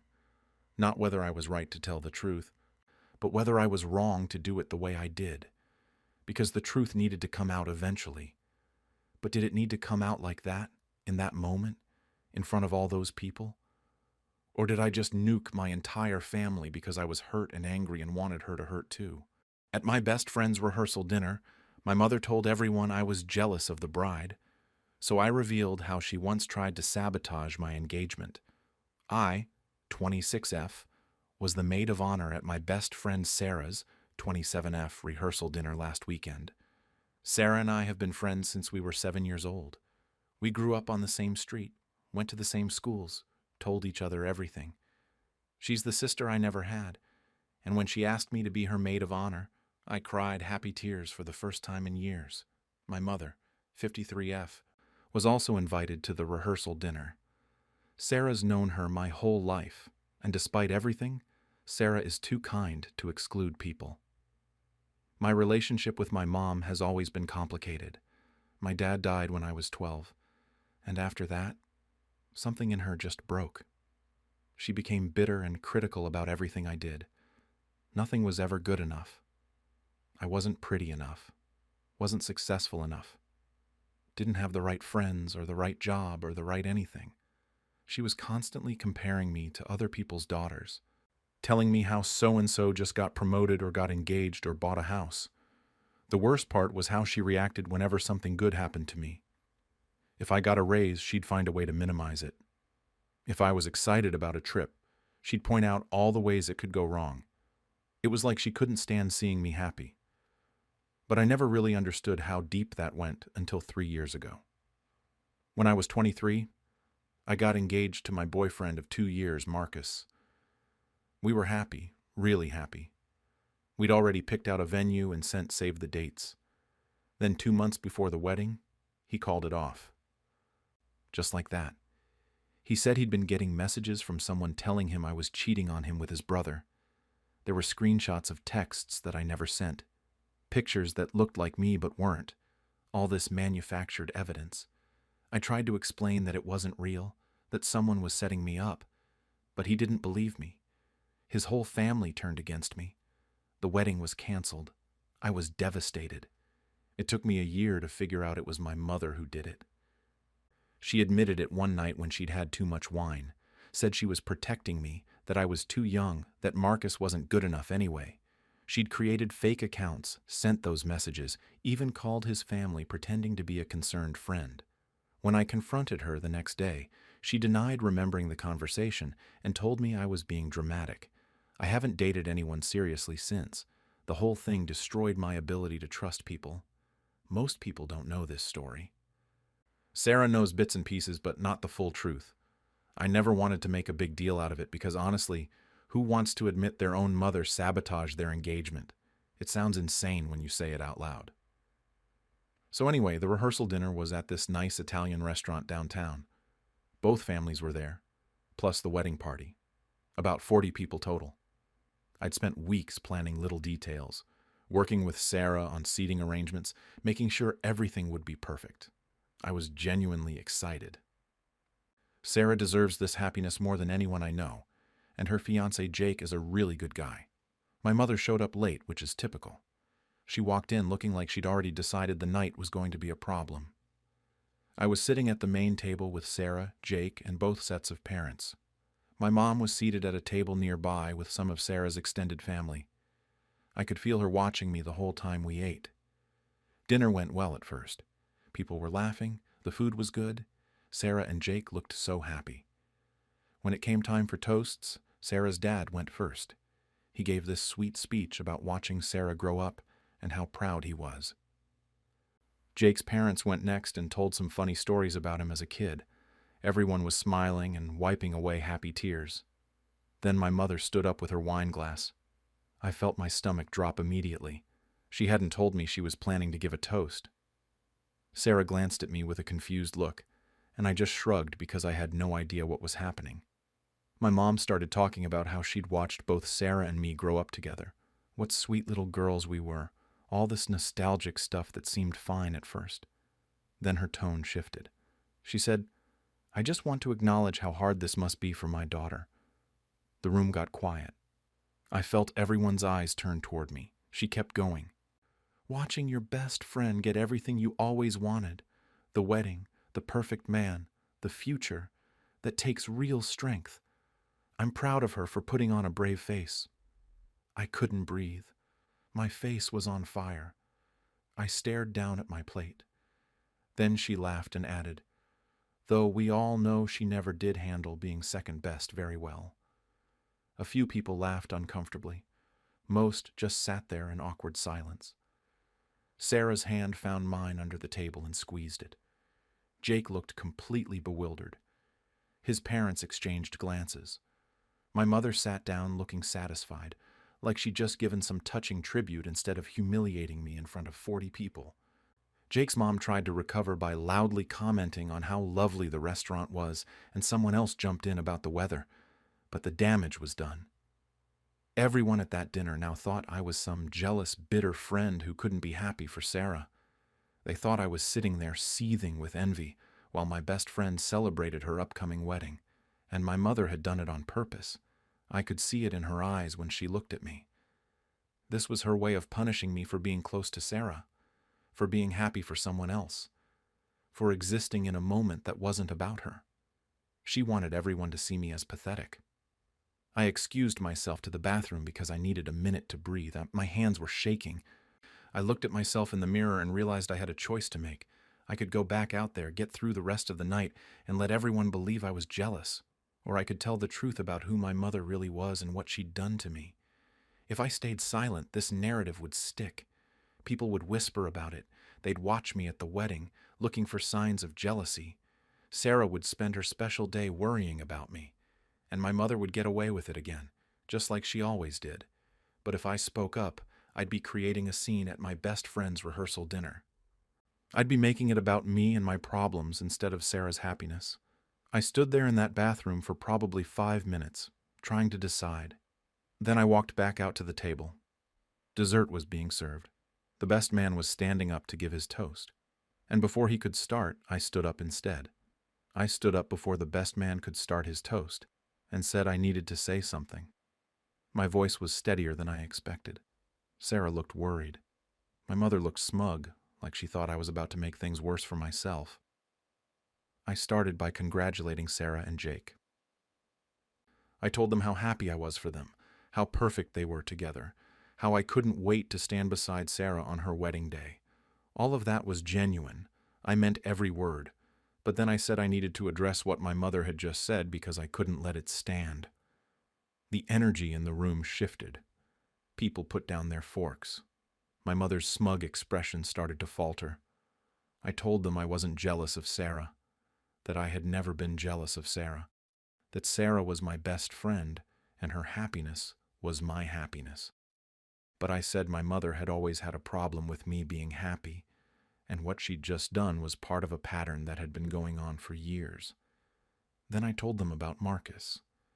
I explained that 3 years ago, I was engaged. That 2 months before my wedding, my fiancé called it off because someone had been telling him I was cheating on him with his brother. Anonymous messages, fake screenshots, manufactured evidence. I said I hadn't cheated, had never even thought about it, but my fiancé believed what he was being told. The engagement ended. The wedding was canceled. I was completely destroyed. People were staring at me now with actual attention, not just polite dinner party interest. I could see Sarah's dad leaning forward. Jake's mother had her hand over her mouth. I said it took me a year to find out who had done it. That my mother had admitted it to me when she was drunk one night. That she'd created fake social media accounts, photoshopped images, sent messages from burner phones, even called Marcus's family pretending to be a concerned friend who'd witnessed me cheating. My mother stood up and said that was enough, but I didn't stop. I was already committed. I told everyone she'd said she was protecting me, that I was too young to get married, that Marcus wasn't good enough, that she'd systematically destroyed my engagement because she couldn't stand that I was happy. And I said that tonight she'd tried to do it again by making everyone think I was some bitter, jealous friend who couldn't be happy for Sarah. The room was completely silent. I could hear the air conditioning humming. Someone's phone buzzed on the table and it sounded deafening. My mother's face had gone bright red. She was trembling. Whether from rage or humiliation, I couldn't tell. Sarah's father was staring at her with this look of complete disgust. Jake's parents were frozen in their seats. The best man was still standing there holding his note cards, looking like he wished he could disappear. I said I was done letting my mother tell lies about who I was, that I loved Sarah, that I was thrilled for her and Jake, and that nothing about tonight was hard for me except having to sit there while my own mother tried to humiliate me in front of everyone. Then I sat down. My heart was pounding so hard I thought everyone could probably hear it. My hands were shaking again, but this time from adrenaline instead of fear. Nobody said anything for what felt like an eternity. It was probably only 10 seconds, but it felt like an hour. Then Jake's mother very loudly announced that we should hear from the best man now, shouldn't we? Her voice was too bright, too forceful, clearly trying to move things along. The best man gave his toast, but I don't remember a single word of it. I was staring at my plate, trying to process what I'd just done. Sarah's hand was still holding mine under the table, squeezing so tight it almost hurt. My mother grabbed her purse and stood up. She didn't say anything to anyone, just walked straight out of the restaurant. Her sister and brother-in-law got up and followed her after exchanging these uncomfortable looks with the rest of the table. The door closed behind them and I heard my mother's voice outside, loud and angry, but I couldn't make out the words. The best man finished his toast. People clapped, but it was muted, awkward. Jake's father stood up next and tried to lighten the mood by telling some story about the couple, and people laughed at the right parts, but everything felt off now. The rhythm of the evening was broken. I wanted to crawl under the table. Part of me felt vindicated, like I'd finally stood up for myself after years of taking her abuse. But another part was screaming that I'd just ruined my best friend's rehearsal dinner, that I'd made everything about me and my drama instead of Sarah's happiness. When the toasts finally ended and people started getting up to mingle, Sarah pulled me aside into the hallway near the bathrooms. I was bracing myself for her to be upset, to tell me I'd crossed a line. Instead, she hugged me, just wrapped her arms around me and held on tight. She said thank you for telling the truth, that she'd always known something was wrong between my mother and me, but never knew it was that bad. She said she'd wondered about my engagement to Marcus because it never made sense. We'd seemed so happy, and then suddenly it was over, and I wouldn't talk about it. She'd suspected something was off, but didn't want to push. I started crying, which I hate doing in public. I told her I was sorry for making a scene at her dinner. She said I didn't make a scene. My mother did, and all I did was defend myself. Jake came over and said quietly that his mom and he thought I was really brave, that what I'd done couldn't have been easy. He looked uncomfortable saying it, like he wasn't sure if he should insert himself into the situation, but I appreciated it anyway. A few of Sarah's family members came over and gave me quick hugs or squeezed my shoulder as they passed. Nobody really said much, but the gestures felt supportive. Or maybe I was just reading into it what I wanted to see. But I also noticed some people wouldn't look at me. Sarah's cousin kept her eyes down when she walked past. One of Jake's uncles gave me this tight smile that felt more like disapproval than support. I heard whispers when I went back to my seat, conversations that stopped when I got close enough to hear them clearly. The rest of the dinner was weird. People tried to act normal, but there was this tension underneath everything. The music felt too loud. Everyone's laughter felt forced. I kept catching people glancing at me and then looking away quickly when I noticed. We left around 10. Sarah hugged me again at the door and told me not to worry about anything, that the wedding was going to be perfect and I was still her maid of honor, and nothing had changed between us. But I could see the stress in her eyes. This was supposed to be a happy night, and instead it had turned into whatever this was. I drove home in silence, replaying everything in my head. My phone started buzzing before I even got back to my apartment. The first text came from my mother's sister, my Aunt Linda. She said I'd embarrassed my mother in front of everyone and that I should be ashamed of myself, that it was someone else's special night, and I'd made it all about me. She didn't mention anything about whether what I'd said was true or not, just that I was wrong for saying it out loud. Then my uncle, my mother's brother, called. I almost didn't answer, but I figured I should face it head on. He said my mother was not doing well, that she was upset and humiliated. He asked why I had to air dirty laundry at a wedding event of all places. I told him she started it by implying I was jealous in front of 40 people.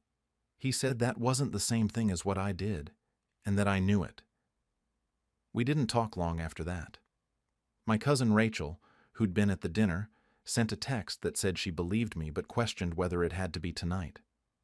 She said she understood I was put in a difficult position, but that maybe I should have just let it go and dealt with it privately later. I didn't respond because, honestly, I didn't know what to say. Maybe she was right. Over the next couple of days, I heard from a few more relatives. Most of them were on my mother's side, saying I'd gone too far or that family business should stay private. A couple people were sympathetic, but still thought the timing was bad. Only one person, Jake's aunt, who I'd never even met before that night, reached out to say she was sorry I'd gone through all of that with both the engagement and my mother's behavior at the dinner. My mother hasn't spoken to me at all. No calls, no texts, nothing. It's been 5 days now. I don't even know if she's planning to come to the wedding, which is in 2 days. Part of me doesn't want her there after what she did, but another part feels guilty for causing this whole situation in the first place. Sarah keeps insisting I did nothing wrong. She's texted me every day to check in and make sure I'm okay. She says her mom told her that several guests have reached out privately, saying they always knew something was off about my mother. Apparently Sarah's aunt saw my mom be cruel to me at my high school graduation and never forgot it. Jake's cousin said his mom had always thought my mother seemed cold. I guess people notice more than they let on. But Sarah also admitted that a few people have made comments about the drama. Nothing directly to her, but she's overheard things. Someone said it was inappropriate. Someone else said I must have been holding on to that for a long time to explode like that. She told me not to worry about it, that it's her wedding and she doesn't care what those people think, but I can tell it's weighing on her even if she won't admit it. I've barely slept since that night. I keep replaying it in my head, wondering if there was a better way to handle it. Maybe I could have just walked out when my mother made that toast. Maybe I could have pulled her aside privately and confronted her away from everyone. Maybe I could have waited until after the wedding and then cut her off completely without making a scene. But then I think about sitting there with everyone believing I was jealous of Sarah, and I get angry all over again. My mother has spent years making me feel small and worthless. She destroyed my engagement and never faced any real consequences for it. She was doing it again, in public, trying to poison people's perception of me. Was I really supposed to just sit there and take it? My uncle on my dad's side, Uncle Tom, called me yesterday. He's the only one from my dad's family who stays in touch with me regularly. He said he always suspected my mother had some serious issues, but never knew the extent of it. He said my dad used to worry about how she treated me, even before he died. That made me cry because I'd never known that. Uncle Tom said he thought I was brave for standing up to her, but that he understood why some people were upset about the setting. He didn't tell me what I should or shouldn't have done, which I appreciated. He just listened. I've been going over my maid of honor duties obsessively, making sure everything is perfect for the wedding. I've triple-checked the timeline, confirmed all the vendors, made sure the bridesmaids know where to be and when. It's the only thing keeping me from spiraling completely. If I can make Sarah's wedding day perfect, maybe it'll make up for what happened at the rehearsal dinner. But I'm terrified.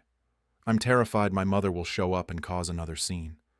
I'm terrified she won't show up and people will whisper about why. I'm terrified I'll see the guests from the rehearsal dinner and they'll all be judging me. I'm terrified I've permanently damaged my relationship with extended family members who think I was wrong. Last night I almost called my mother.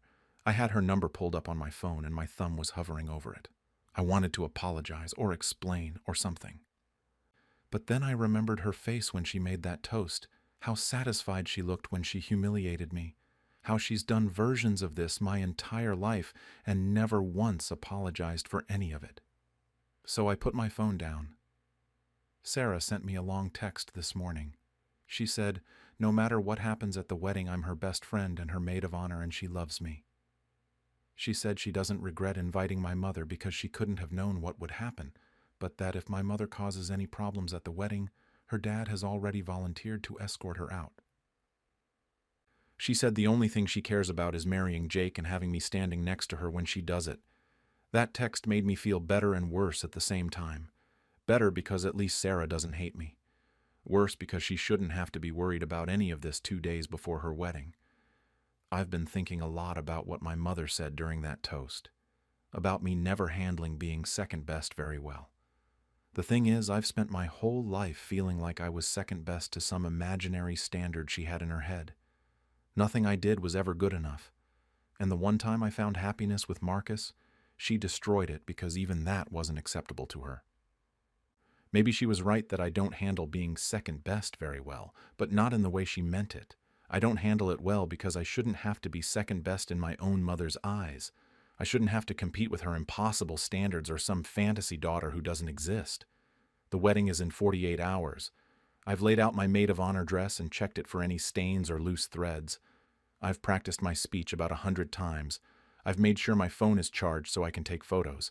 I'm doing everything I can to be the best maid of honor possible, but I still don't know if I did the right thing at that rehearsal dinner. Some days I feel like I finally stood up to a bully who's been tormenting me for years. Other days, I feel like I let my anger get the best of me and ruined what should have been a beautiful night for my best friend. I guess I won't know until the wedding is over, until I see how people treat me, whether my mother shows up, whether Sarah's day is everything she deserves it to be. And even then, I might never really know if I made the right choice. All I know for sure is that the truth is out now. Everyone knows what my mother did to me, what kind of person she really is. I can't take that back even if I wanted to. For better or worse, I finally told the truth about her after years of keeping it hidden, and I have no idea what happens next. During the family Christmas dinner, my brother bragged that I was too lazy to ever succeed, so I revealed I was the one secretly paying off his debts for years. I'm a 30-year-old guy, and this whole situation involves my older brother Marcus, who's 33. We've always been completely different people. I'm the quiet one who kept his head down, went to work every day, never made a big deal about anything. Marcus is the opposite. He's loud, flashy, always talking about his next big business idea or showing off whatever expensive thing he just bought. Growing up, he was the golden child who could do no wrong, and I was just kind of there in the background. I work in finance. Nothing glamorous, but it pays well, and I'm good at it. I live in a modest one-bedroom apartment, drive a decent car, save money.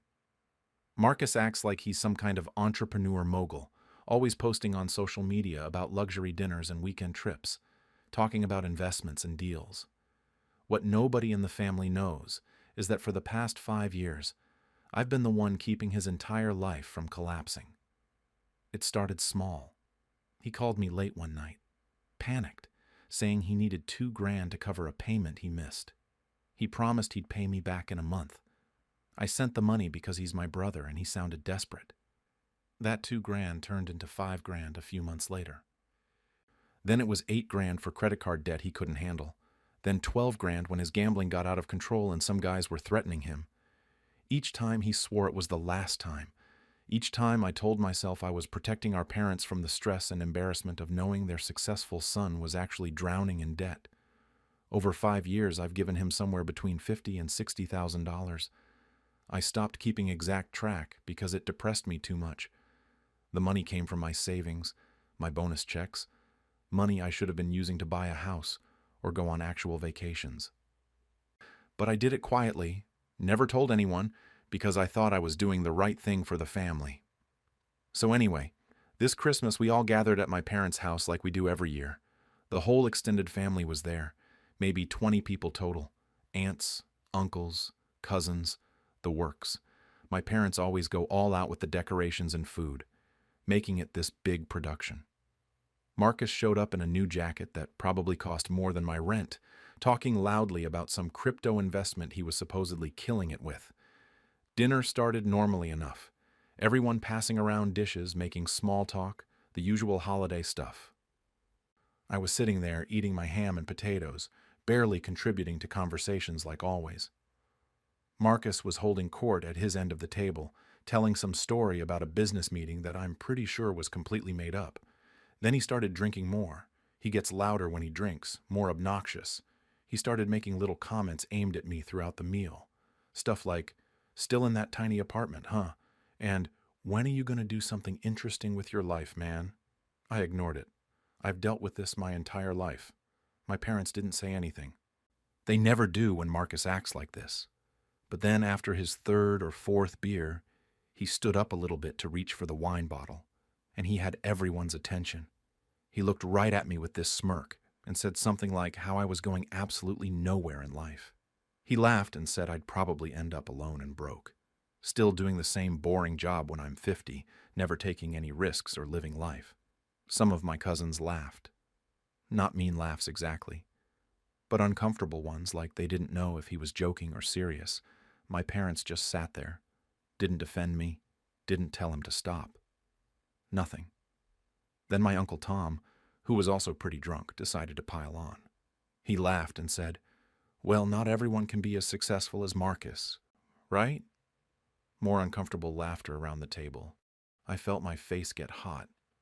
I was gripping my fork so hard my knuckles were white. I've been humiliated by Marcus before, but never like this. Never in front of the entire family at Christmas dinner. And the thing that really got me was that while he was standing there calling me a failure, mocking my life, talking about how I'd never amount to anything, I was the one who'd been keeping him afloat for 5 years. I was the reason he even had a car to drive.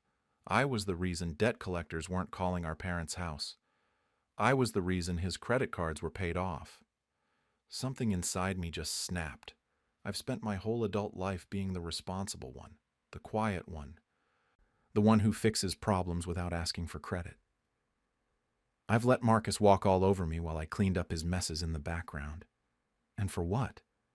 So he could stand there at Christmas dinner and tell everyone I'm a loser? I set my fork down really carefully. My hands were shaking, but I kept my voice steady. The table was still buzzing with conversation and laughter from Marcus's comments. I said something like, "Actually, Marcus, I think everyone here should know something." My voice wasn't loud, but something about the tone made people stop talking. The whole room went quiet, and everyone turned to look at me.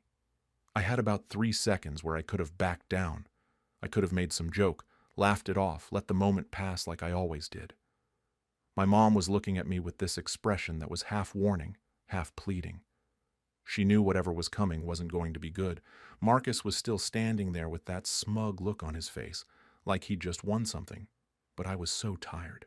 Tired of being the punching bag, tired of protecting him.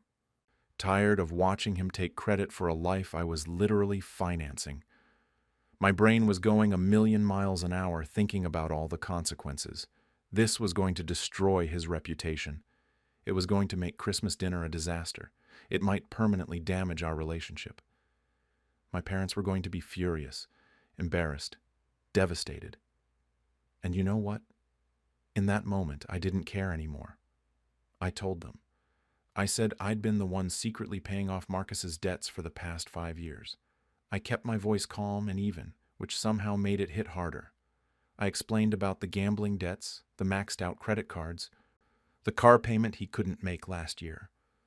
I said the amount was over $50,000. I told them I did it to protect our parents, to keep them from worrying and stressing about their son's financial mess. Then I looked directly at Marcus and said that while he was standing there calling me a failure, I'd been the one keeping his entire life from falling apart. The silence that followed was deafening, like someone had hit a mute button on the entire room. My cousin Jake's fork was frozen halfway to his mouth. Aunt Sarah had her hand over her mouth, eyes wide. Uncle Tom looked like someone had slapped him. Everyone was staring at either me or Marcus, heads turning back and forth like they were watching a tennis match. Marcus's face did this thing where it went from red to completely white in about 2 seconds. He tried to laugh, this awful forced sound that came out more like a cough. He said something like, "He's joking, right? Come on, he's exaggerating." But his voice cracked and everyone could tell he was lying. He looked around the table desperately, trying to get someone to believe him, to back him up. I just said quietly that I had bank statements if anyone wanted to see them. 5 years' worth of transfers and payments, all documented. I didn't even need to show them. Everyone could see the truth on Marcus's face. My dad, who almost never raises his voice, asked Marcus directly if it was true. His voice was hard and cold in a way I'd never heard before. Marcus started stammering, trying to come up with some explanation. He said something about how it wasn't as bad as I was making it sound, how he was going to pay me back, how I didn't understand the situation. Then he got angry, which is what he always does when he's cornered. He pointed at me and basically yelled that I had no right to tell everyone that it was private, that I was trying to humiliate him. The irony of that statement wasn't lost on anyone at the table. My mom had her head in her hands. She wasn't crying, but she looked devastated, like the weight of this information was physically crushing her. Aunt Claire was whispering urgently to my uncle next to her. Cousin Jake was just staring at his plate, probably wishing he was anywhere else. The whispers started spreading around the table, everyone processing what they'd just heard, putting together all the pieces they'd missed over the years. Marcus tried to defend himself. He started going on about how his business ventures were long-term investments, how he was taking risks that would pay off eventually, how I didn't understand entrepreneurship. But nobody was buying it anymore. You could see it on their faces. All those years of bragging and showing off and looking down on everyone, and now they knew it was all fake. Worse than fake. It was funded by the brother he'd been mocking. Uncle Tom looked mortified. He tried to say something apologetic, but the words came out all jumbled. He couldn't even look at me. The same guy who'd been laughing at Marcus's joke about me being a failure 30 seconds ago now looked like he wanted to crawl under the table. My dad asked Marcus how much of what he'd been telling them about his success was real. Marcus didn't have an answer for that. He just stood there, opening and closing his mouth like a fish. Then he did what he always does when things get tough. He ran. He grabbed his jacket off the back of his chair and headed for the door, saying something about how he didn't need to stand here and be attacked like this, how we were all turning on him, how I was a traitor. My mom called after him, but he was already gone. We heard his car start up outside a few seconds later, tires squealing as he peeled out of the driveway. The dinner was basically over at that point. Nobody had any appetite left. People were still sitting there in shock, processing everything. My Aunt Claire came over to me and apologized for laughing earlier. She said she felt terrible and had no idea what was really going on. A few other relatives did the same thing, looking embarrassed and guilty. My parents pulled me aside into the kitchen. My dad asked why I never told them. I explained that I didn't want them to worry, didn't want them to be disappointed in Marcus one, thought I could handle it quietly without causing family drama. My mom was upset that I'd spent so much money, that I'd carried this burden alone. But she was more upset with Marcus. I could see it in her eyes. This wasn't just about the money, it was about the lying, the fake image, the way he'd treated me while I was saving him. My dad said something I'll never forget. He put his hand on my shoulder and told me that what I did was incredibly generous, but that Marcus didn't deserve it, and that I should never have had to protect him from his own consequences. He said Marcus needed this wake-up call and that maybe I'd actually done him a favor, even if it didn't feel like it right now.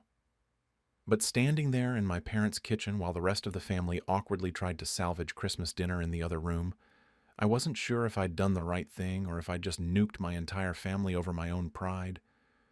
The rest of Christmas dinner was awkward as hell. People tried to keep eating and make small talk, but the energy was completely dead.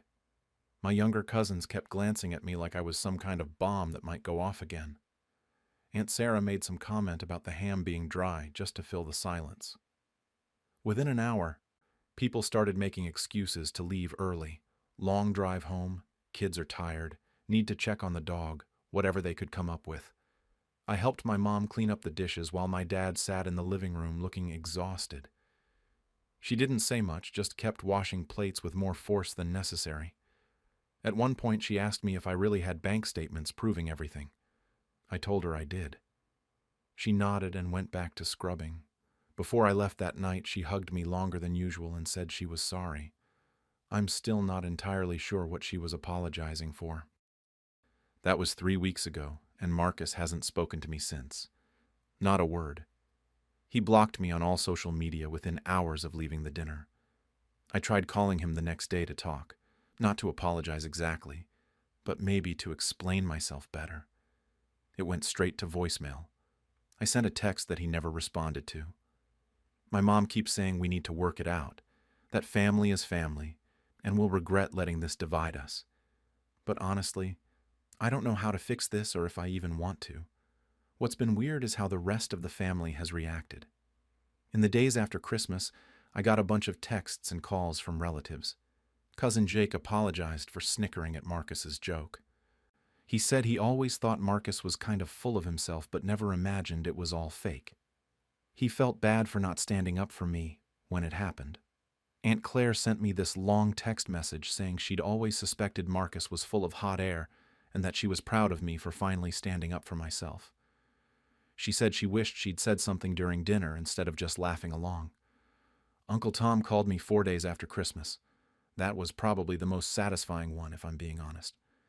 He apologized for his comment about not everyone being as successful as Marcus, said he felt like an idiot and that he'd had too much to drink. He told me that what I did for my brother all those years was incredibly selfless and that Marcus should have been grateful instead of mocking me. It felt good to hear, even if it couldn't undo the years of being looked down on. My dad and I have actually gotten closer since this happened. He called me a few days later and we talked for over an hour.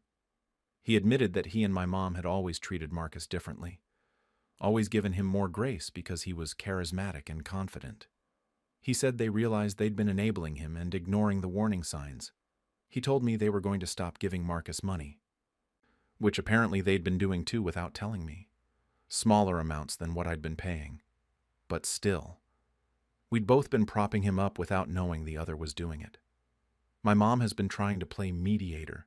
She keeps calling both of us, trying to arrange some kind of family therapy session or reconciliation meeting. I told her I'm open to talking, but Marcus has to be willing too, and right now he's clearly not. She's frustrated with both of us, but I can tell she's more disappointed in Marcus. She mentioned that they confronted him about the gambling and suggested he get help. According to her, He got defensive and said it wasn't a problem, that he had it under control. Same denial as always. The other thing that happened is Marcus's girlfriend broke up with him. I found out through my cousin who's friends with her on Instagram. Apparently, after Christmas dinner, word got around about the debts, and she confronted him about it. He'd been telling her he was financially stable, even hinted at them buying a house together. When she found out the truth, that he'd been lying about basically everything and was actually drowning in debt, she ended it. I don't feel good about that. I never wanted to ruin his relationship, but I guess that's what happens when your whole life is built on lies. I've had a lot of time to think about whether I did the right thing. Some days I feel completely justified. He humiliated me in front of everyone after I'd spent 5 years and tens of thousands of dollars keeping him afloat. He deserved to be called out. The family deserved to know the truth. I'm tired of being the doormat, the one who suffers in silence while everyone else thinks I'm the failure. Other days I feel like garbage. I could have pulled him aside privately after dinner and confronted him one-on-one. I could have set a boundary and told him I wouldn't help him financially anymore without making it public. I could have let my parents know what was happening without announcing it at Christmas dinner in front of 20 people. There were 100 different ways I could have handled this that didn't involve completely destroying his reputation and humiliating him the way he humiliated me. The thing that keeps me up at night is that I don't know if I exposed him because it was the right thing to do or because I wanted revenge. Was it about standing up for myself, or was it about hurting him the way he hurt me? I tell myself it was justified, that after years of abuse I finally snapped and defended myself. But part of me knows I chose the nuclear option specifically because I wanted to see him suffer. I wanted everyone to know what a fraud he was. I wanted to watch his perfect image crumble. My relationship with my parents has actually improved, which I didn't expect. They seem to respect me more now. Or maybe they just feel guilty for not seeing what was happening. Either way, we talk more often, and they ask about my life in a way they didn't before. But my relationship with Marcus might be permanently destroyed. We grew up together, shared a room for 15 years, and now we're strangers. Maybe that's how it was always going to end up. Maybe this was inevitable. Marcus sent me one text 2 days ago. Just 3 words. Hope you're happy. I've read it about 100 times trying to figure out if I should respond. I don't even know what I'd say. Am I happy? I don't know. I'm relieved that I don't have to carry that secret anymore. I'm glad the family knows the truth. But I'm not happy that my brother won't talk to me, or that I ruined Christmas, or that I might have destroyed whatever chance we had at a real relationship. So that's where things stand now. Family members think I'm either a hero or a villain, depending on who you ask. My parents are disappointed in Marcus, but want us to reconcile. Marcus isn't speaking to me and might never speak to me again. And I'm sitting here wondering if exposing my brother's debts at Christmas dinner was justified self-defense, or if I just proved I'm exactly as petty and vindictive as he is. At my cousin's graduation party, my aunt mocked me for never finishing anything. So I told everyone how she forced me to drop out of college to take care of her kids. I'm 28F, and last weekend I went to my cousin Maya's graduation party. Maya just turned 22 and finished her engineering degree, which is genuinely impressive. The party was at my Aunt Linda's house, in her backyard. My parents were there, my uncle, a bunch of other cousins, some neighbors, family friends. It was supposed to be this nice celebration, you know? They had those big number balloons, a whole spread of food, the works. I should probably explain some background here because it matters. 6 years ago, I was in college studying psychology. I was a sophomore, doing pretty well actually, had scholarships and everything. Then my Aunt Linda came to my parents and told them she desperately needed help with her kids. Maya was 16 at the time, but Linda also has twins who were 8 back then. She made it sound like this huge crisis, said she had some work situation that required her full attention, and she just needed someone to help out for 1 semester. Just 1 semester. My parents really pushed me to do it. They kept saying family helps family, that I was young and could always go back to school. That Linda really needed me. I felt guilty saying no, so I agreed to take a semester off. That semester turned into a year, That year turned into 2 years.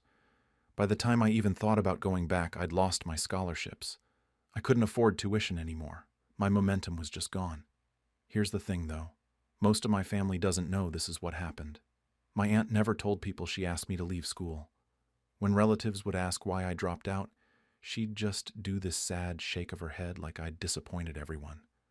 So for years, everyone just assumed I couldn't hack it, that I gave up, that I was the family failure who couldn't finish what she started.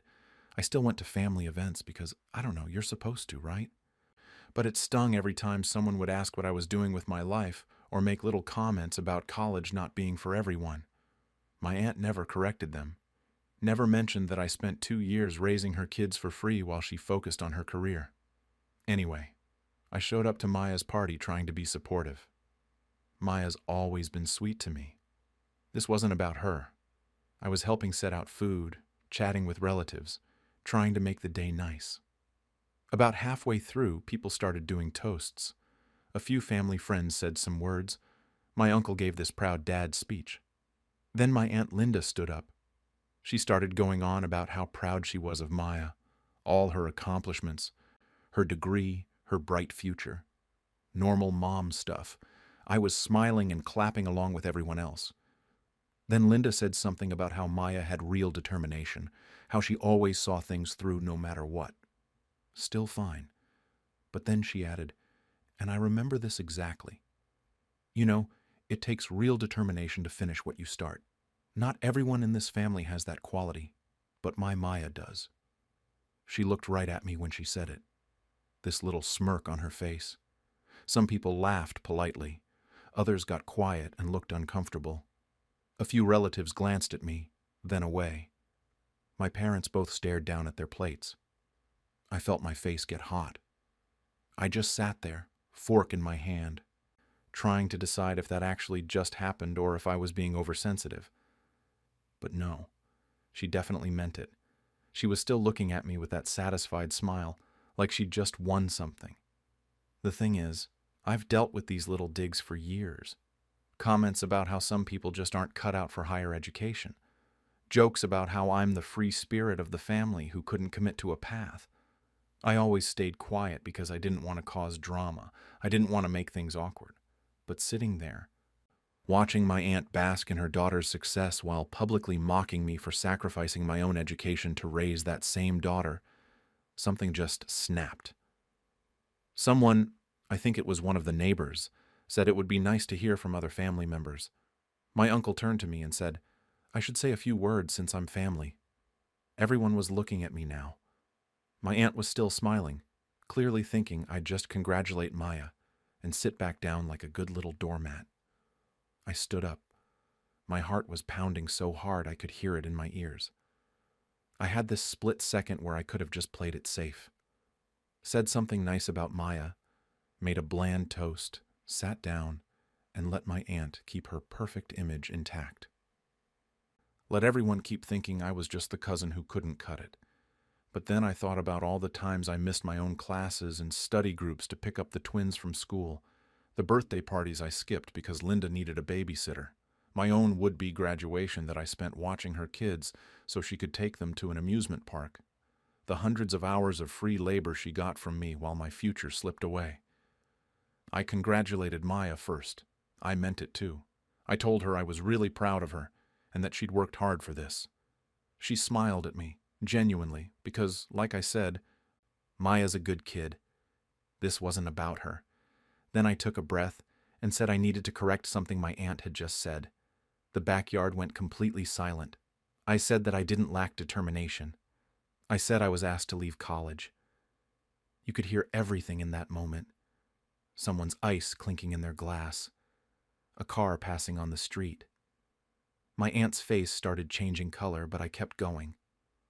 I explained that 6 years ago, Aunt Linda came to my parents and told them she desperately needed help with her children, that she had a work crisis and needed someone to watch Maya and the twins, that it would just be temporary, just one semester.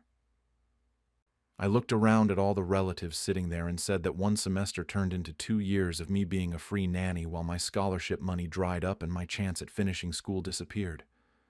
My aunt made this sound, like a gasp or a laugh. I'm not sure which. She said, that wasn't how it happened, that I had wanted to help, that I'd volunteered. I stayed calm. I told everyone that I never got paid. Not once. That I'd asked multiple times about going back to school, and every time, there was some new reason why the family needed me to stay. The twins had behavior issues that needed consistency. Maya was going through a hard time in high school. It was always something. And by the time I finally put my foot down and tried to register for classes again, I'd lost my financial aid. I couldn't afford tuition anymore. I asked my aunt directly, right there in front of everyone, if she'd ever once offered to help me pay for school after I'd given her 2 years of free childcare. She didn't answer that. Some of my older relatives started shifting in their seats. One of my uncles, my dad's brother, asked my parents if this was true. My dad looked like he wanted to disappear. He just kind of nodded. My mom wouldn't look at anyone. Then Aunt Linda found her voice again. She stood up and said I was being dramatic, that plenty of people take time off from college, that she'd never forced me to do anything. She said I could have gone back any time I wanted, that it wasn't her fault I didn't have the drive to make it happen. That's when I brought up specific examples. I mentioned that I missed my own would-be graduation ceremony because she needed me to watch the twins during their birthday party. That she'd posted all over Facebook about how grateful she was for family support while I was missing my final exams to babysit. I said I used to bring up returning to school at least once a month, and she'd always find a way to make me feel guilty about abandoning the kids. A couple of my cousins started nodding. One of them, my cousin James, actually spoke up and said he'd always wondered what happened to me, that he remembered me talking about wanting to be a therapist, and then suddenly I just wasn't in school anymore, and no one would explain why. My aunt tried to interrupt, but I wasn't done. I said that what really bothered me wasn't even that I'd sacrificed my education. It was that she'd spent years letting everyone think I was a quitter, that she'd never once told anyone the truth or thanked me or acknowledged what I'd given up. And now she had the nerve to mock me at her daughter's graduation party, a graduation that happened partly because I put my own education on hold to raise her kids. The backyard was completely divided at this point. Some people looked at me with sympathy. Others looked uncomfortable, like they wished I'd just shut up and stop ruining the party. A group of older relatives in the corner were whispering to each other. Maya was standing off to the side, looking devastated.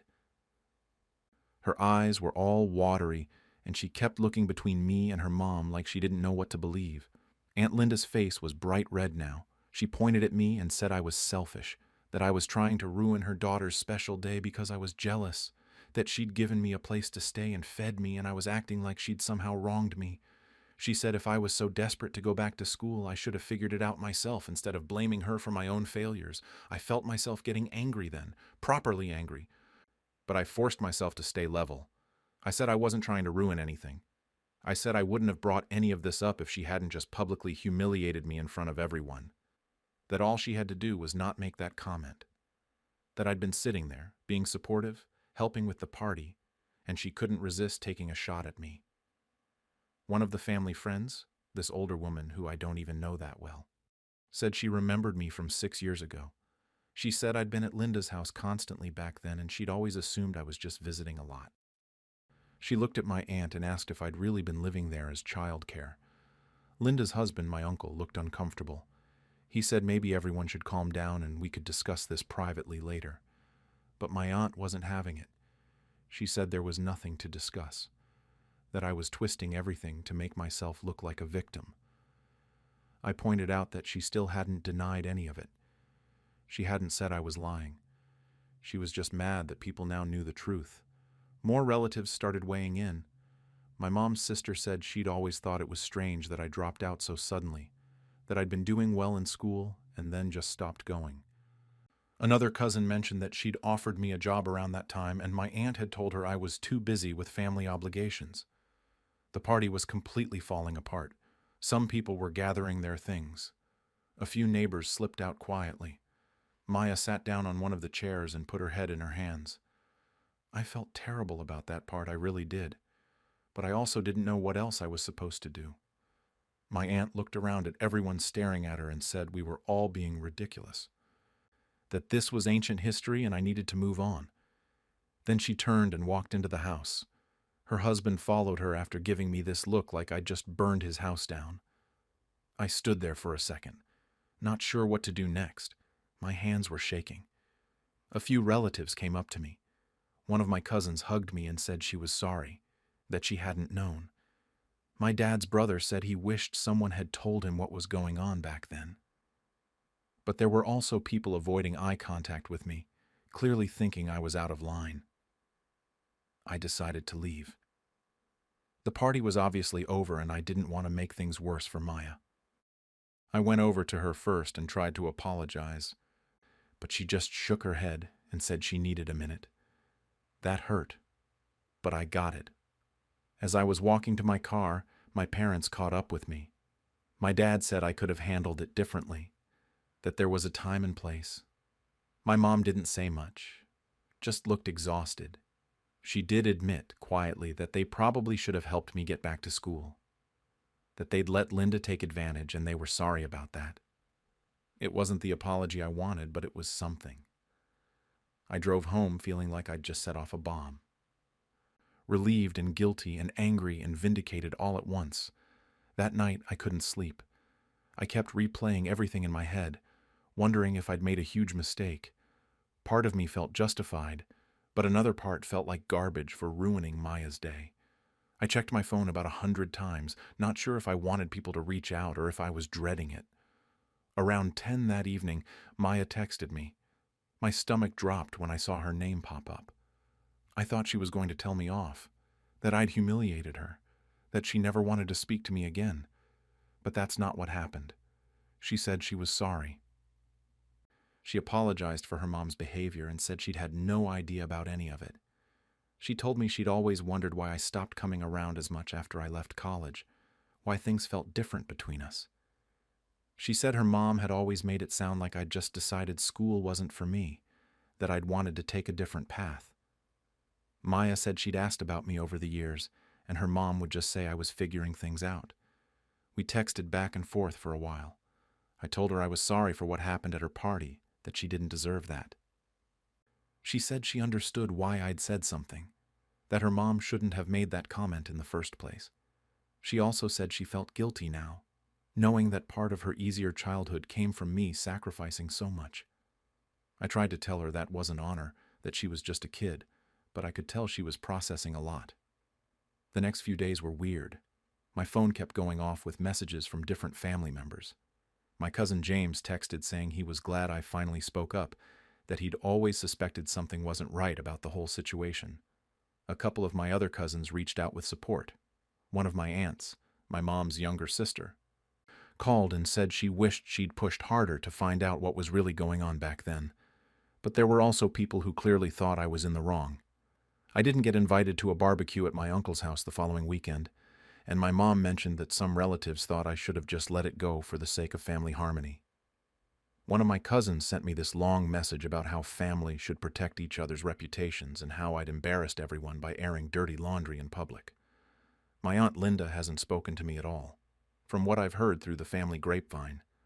She's telling people I exaggerated everything and that I'm holding a grudge over something that happened years ago. She's apparently very hurt that I would attack her like that. No apology, no acknowledgement, nothing. Just playing the victim. Her husband, my uncle, sent me a brief text saying he understood I was upset, but that I should have come to them privately instead of making a scene. I didn't respond to that one because honestly, what was I supposed to say? That I'd tried to have conversations about this for years and got nowhere? The most surprising message came from one of the twins. He's 14 now, and he sent me this simple text that just said, "Thanks for taking care of them when they were little." It made me cry, not gonna lie. I don't think he fully understands what happened, but it meant something that he reached out. My parents have been weird about everything. My dad keeps saying I had valid points but bad timing. My mom has been quieter about it. A few days after the party, they both sat down with me and said they wanted to help me look into finishing my degree. The conversation was awkward and they kept tiptoeing around their own role in what happened, but they did offer to co-sign loans or help with costs if I wanted to go back to school. I've actually started researching online programs. It feels strange after all this time looking at course catalogs and degree requirements. Part of me wonders if I've just been using this as an excuse, if I could have figured something out sooner. But then I remember how defeated I felt back then, how impossible it all seemed, and I try to give myself some grace. The family dynamic has definitely shifted. I haven't been to any gatherings since the party. I'm not sure if I'm avoiding them or if they're avoiding me or both. My mom mentioned there's a family reunion coming up in a few months and she doesn't know if I'm planning to go. I told her I wasn't sure yet. Some extended family members have stopped including me in group chats. Others have become closer. My cousin James invited me to lunch last week and we talked for hours. He told me stories about his own issues with family expectations and we bonded over it. So that was nice, having someone actually understand. Maya and I have been texting on and off. She started her new job and tells me about it sometimes. She doesn't mention her mom and I don't ask. I think we're both trying to figure out how to have a relationship that isn't tangled up in all of this history.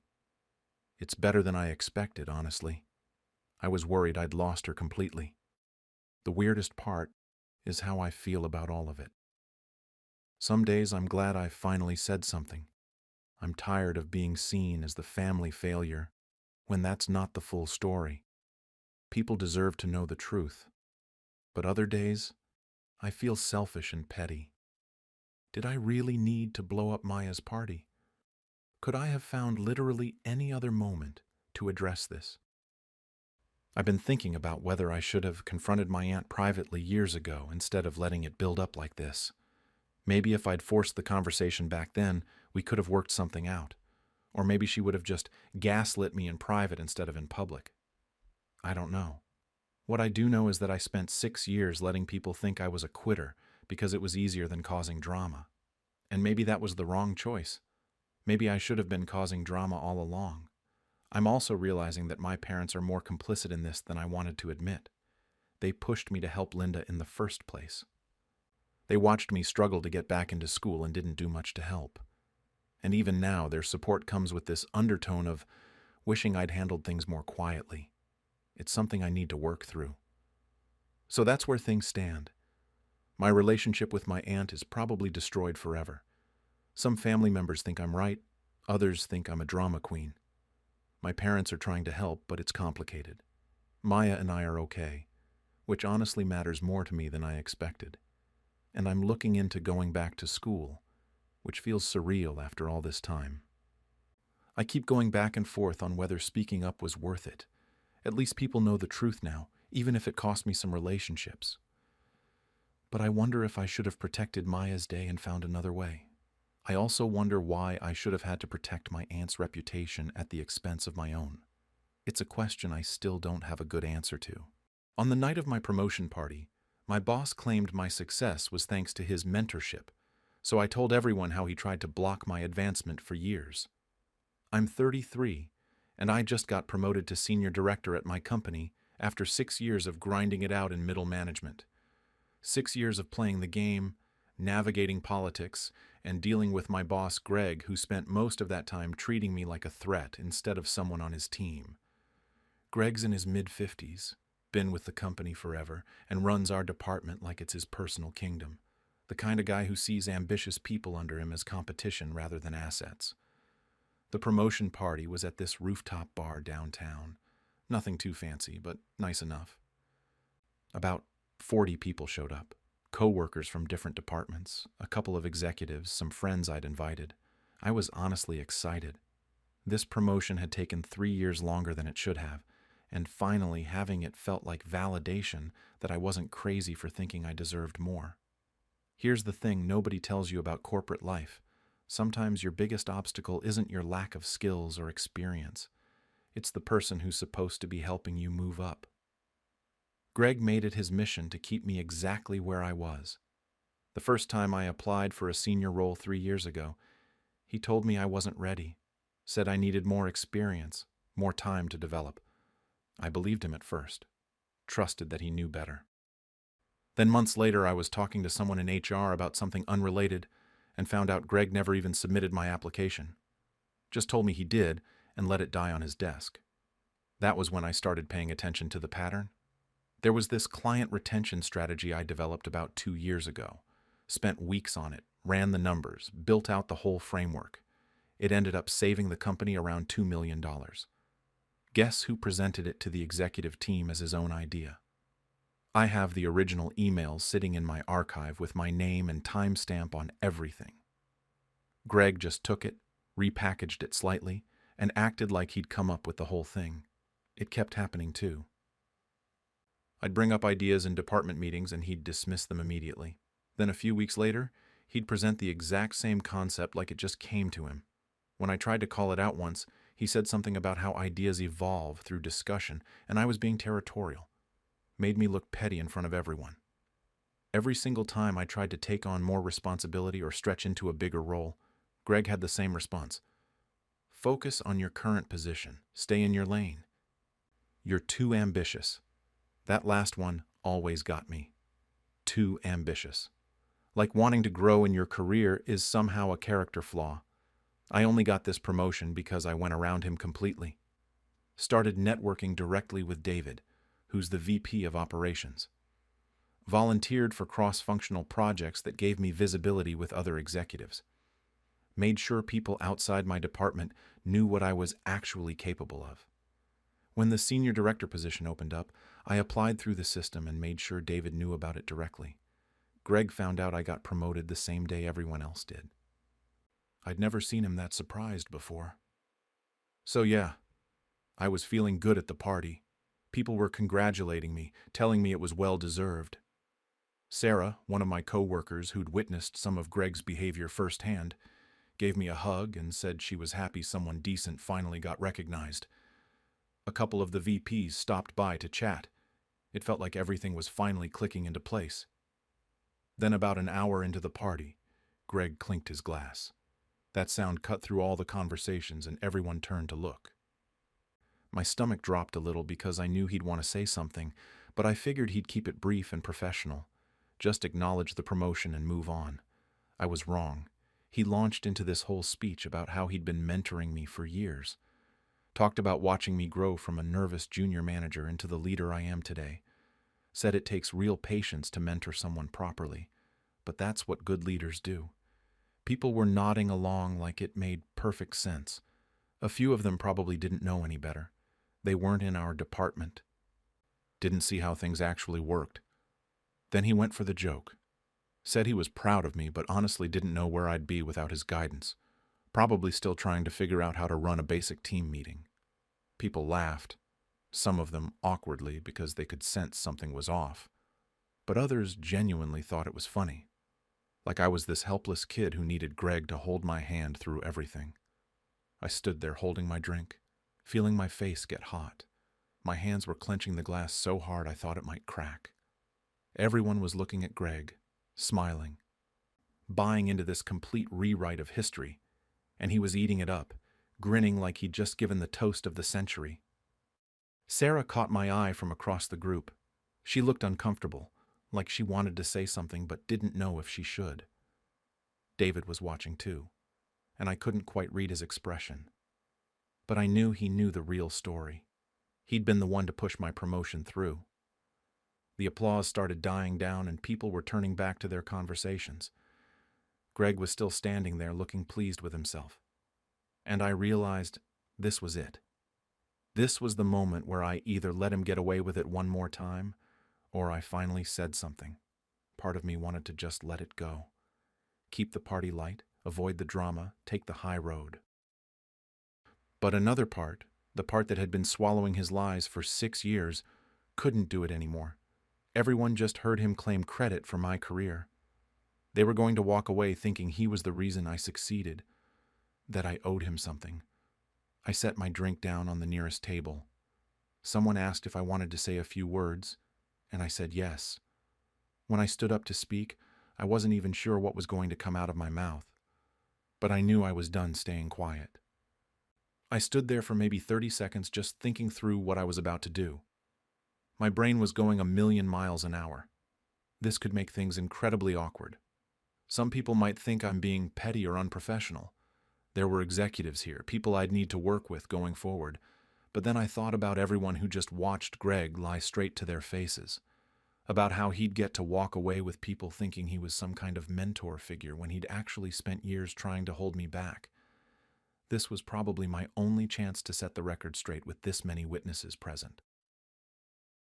If I didn't say something now, Greg's version would become the accepted story.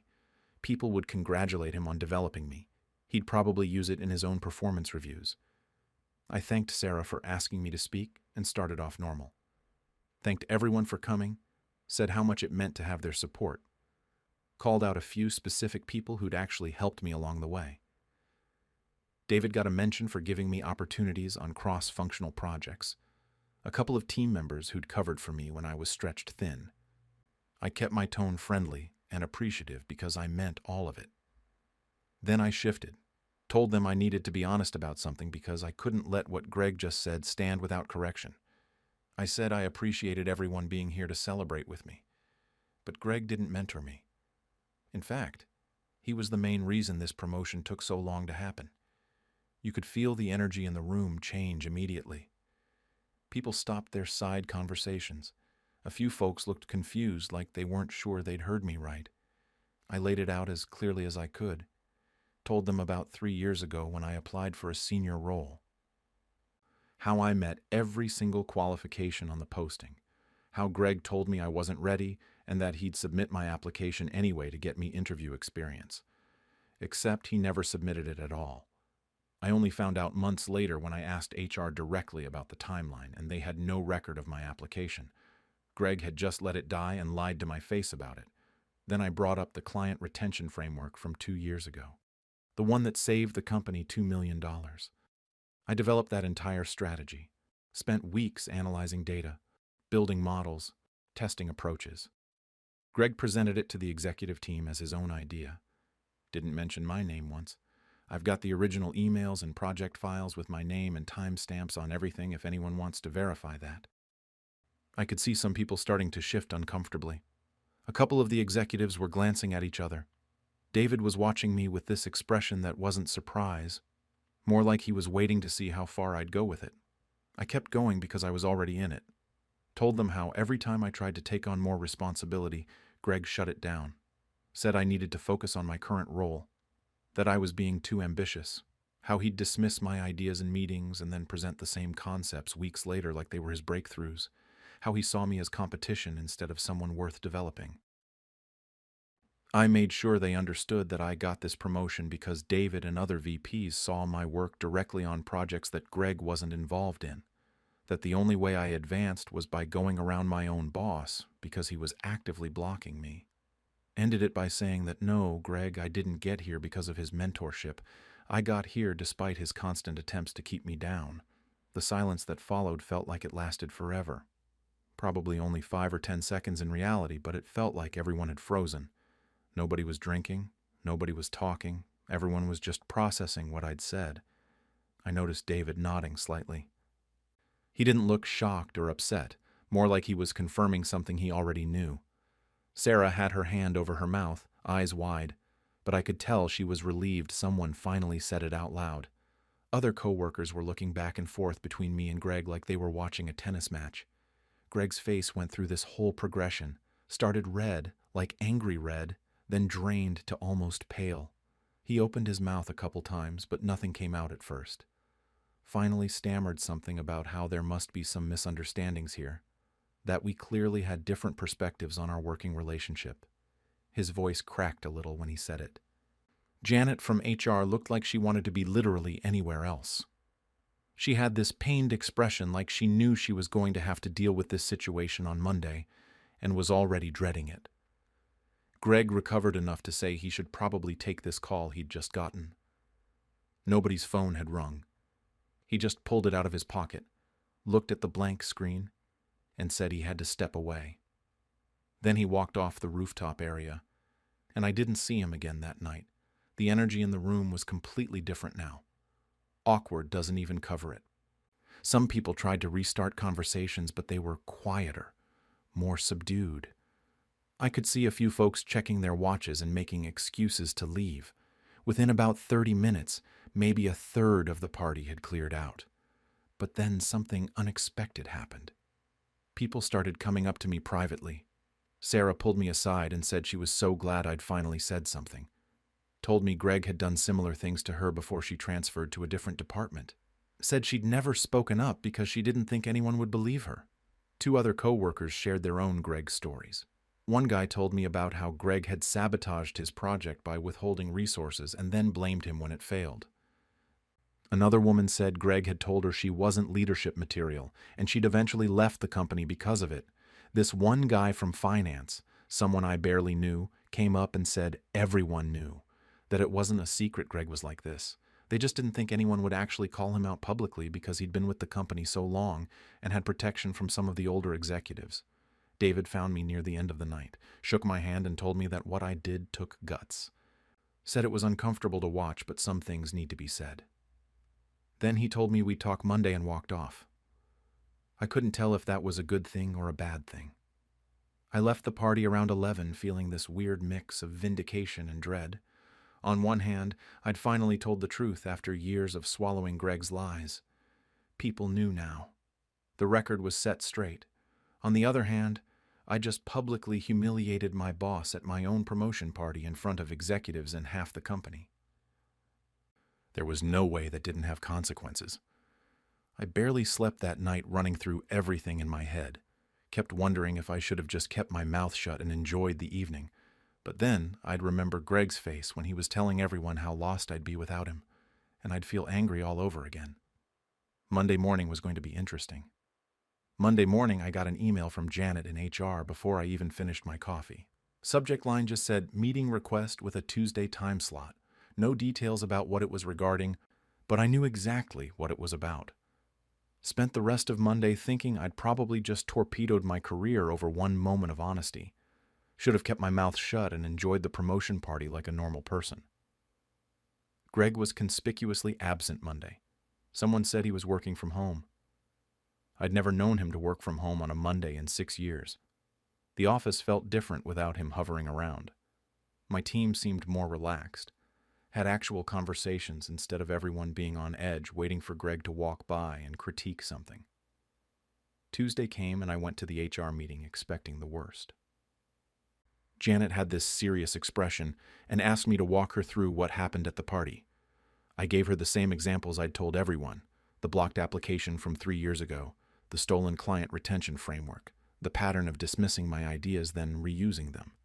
She took notes the whole time and kept her face completely neutral. Then she asked if I had documentation. I'd actually thought about this over the weekend and came prepared, pulled up emails showing my original work on the retention framework with timestamps. Showed her the HR system records proving I'd inquired about that senior role application that Greg said he'd submitted. Had a few other pieces backing up the pattern of behavior. Janet said they were looking into the situation and asked me not to discuss it further with colleagues. Standard HR speak for, "We're investigating, but we're not telling you anything yet." I asked if I was in trouble, and she said this wasn't a disciplinary meeting for me. They just needed to understand what happened. I left that meeting with absolutely no idea whether I'd done the right thing or just made everything worse. The next couple weeks were strange. Greg stayed mostly invisible. He'd come into the office occasionally, but never when I was around. Word got around that he'd been reassigned to some special project. Anyone who's worked in corporate knows that special project is code for being sidelined. They can't fire him outright because he's been there forever and probably has protections, but they can make him irrelevant. I found out through David that I'd be reporting directly to him now instead of through Greg. No formal announcement, no team meeting about the change, just a quiet reorganization. David called me into his office one afternoon and said the reporting structure made more sense this way given my new role. Didn't mention the party directly, but we both knew why it was happening. More people started reaching out privately. Someone from marketing told me Greg had blocked her colleague's promotion 2 years ago for similar reasons. A guy from another department said Greg had a reputation for taking credit for other people's work, and everyone just accepted it as part of working with him. One woman told me I didn't just speak up for myself, I spoke up for everyone who dealt with his behavior and felt powerless to do anything about it. That felt good to hear, but it also made me realize how many people had been hurt by this guy over the years, how many careers he'd probably damaged or delayed. Part of me felt justified for calling him out. Another part felt guilty that I'd only done it when it affected me personally, but not everyone was supportive. Some people started avoiding me in the hallways, would see me coming and suddenly need to check their phone or duck into a conference room. A few colleagues who'd been friendly before were now distant in meetings. I don't know if they thought I was a troublemaker or if they were just afraid of getting pulled into the drama. Maybe they were friends with Greg and saw me as the bad guy. Corporate politics are weird like that. My actual day-to-day work improved, though. Reporting to David meant I could actually do my job without someone undermining me at every turn. Got approval on initiatives that Greg would have killed immediately. Had access to meetings and projects that were always out of reach before. The promotion finally felt real instead of just a title change. About 3 weeks after the party, Sarah told me she'd heard through the grapevine that Greg interviewed for a VP position at our biggest competitor. That caught me off guard. Part of me thought he'd just ride out his time here until retirement. But I guess after being publicly called out and then sidelined, he figured his career here was done. Then last week I got a call from their HR department. They're doing a reference check and my name came up. They wanted to know about Greg's leadership style and his track record with developing talent. I have no idea who gave them my name, whether Greg actually listed me or if they found me through LinkedIn or something. But now I have to decide what to say. I could give him a neutral reference, keep it vague and professional. Let him move on and become someone else's problem. That's probably the safe corporate play. Or I could be honest about my experience working under him. Tell them about the pattern of taking credit for others' work, blocking advancement, treating subordinates as competition. That would probably tank his chances at the VP role. Part of me thinks he deserves honesty. They're asking me specifically because they want to know what it's like working for him. If I say nothing and he ends up doing the same thing to people at that company, that's on me. But another part thinks I've already caused enough drama, that I should just let it go and focus on my own career now that I'm finally free of him. I still don't know if calling him out at the party was the right move. Professionally, things worked out better than I expected. Greg's out of my way. I'm in a better reporting structure. And some people respected that I stood up for myself. But it cost me something too. Some relationships are probably permanently damaged. There are people who will always see me as the guy who made a scene at his own party. And I wonder about the principle of it. Was it worth making 40 people uncomfortable just to clear my own name? Should I have just let Greg have his moment and moved on? He was going to believe his own version of history regardless of what I said. Maybe I didn't change anything except creating awkwardness and forcing HR to deal with a messy situation. So that's where I'm at. Greg's mostly gone. I'm doing well in the new role, but I've got this reference call to return and no idea what I'm going to say. The whole thing still feels unresolved somehow. At my niece's wedding reception, my brother mocked me for being too pathetic to keep a marriage, so I revealed the real reason his wife almost left him. I, 40, was sitting at a table near the back of the hotel ballroom watching my niece, Emma, 24, have her first dance with her new husband. The whole place looked nice. White flowers everywhere, those fancy uplights making everything glow purple. A pretty decent band. Emma looked happy, which is all I really cared about. I've always been close with her, probably closer than she is with her own mom sometimes. She used to call me when she had boy problems in high school, that kind of thing. My brother David, 45, was sitting at the head table looking proud of himself. He's always been like that, the successful one, the golden child. Big shot at his company, nice house in the suburbs, married to his wife Karen, 43, for over 20 years. They have 2 kids, Emma and her younger brother. From the outside, David's got the perfect life. He makes sure everyone knows it too. I got divorced about 5 years ago after my ex cheated on me. It wasn't my fault, obviously, but David has never let me forget it. Every family gathering, there's some comment. At Thanksgiving last year, he asked if I was bringing anyone, or if I was still enjoying the single life. At my dad's birthday, he made a joke about how I could give everyone tips on what not to do in a relationship. He always says it with a smile, like he's just teasing, but there's an edge to it. Everyone laughs uncomfortably and changes the subject. and I just sit there and take it because what else am I supposed to do? 'Cause a scene at a family dinner? The thing is, David isn't the perfect husband he pretends to be. 3 years ago, Karen called me at 11 o'clock at night, crying so hard I could barely understand her. She'd found messages on David's phone, him talking to other women, flirting, sending pictures, the whole thing. There were multiple women. She was ready to pack up the kids and leave that night. She asked me what she should do. I talked her down. I told her everyone makes mistakes, that David loved her, that they'd been together for so long it was worth trying to work it out.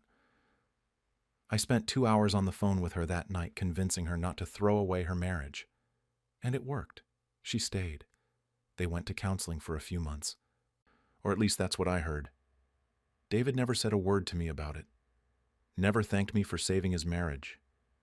Just pretended like it never happened and went right back to making jokes about my divorce. So yeah, I was already tense when I showed up to Emma's wedding. The ceremony was fine. Beautiful, actually. But at the cocktail hour before the reception, David was already starting. He came up to me at the bar and said something about how at least Emma wouldn't end up like some people, and he looked right at me when he said it. I forced a smile and walked away. The reception was going well at first. Good food. Everyone seemed to be having fun. Emma and her husband looked great together. I was actually enjoying myself, feeling emotional watching her dance with David for the father-daughter dance. Then the toasts started. David went first as the father of the bride. He told some cute stories about Emma growing up, talked about how proud he was, welcomed his new son-in-law to the family. Standard dad speech stuff. Everyone clapped. But then instead of sitting down, he kept holding the microphone. He had this look on his face that I recognized, the one he gets right before he says something he thinks is hilarious. He said something like, "Well, before we move on, I think my sister should stand up and give everyone some advice." He paused for effect.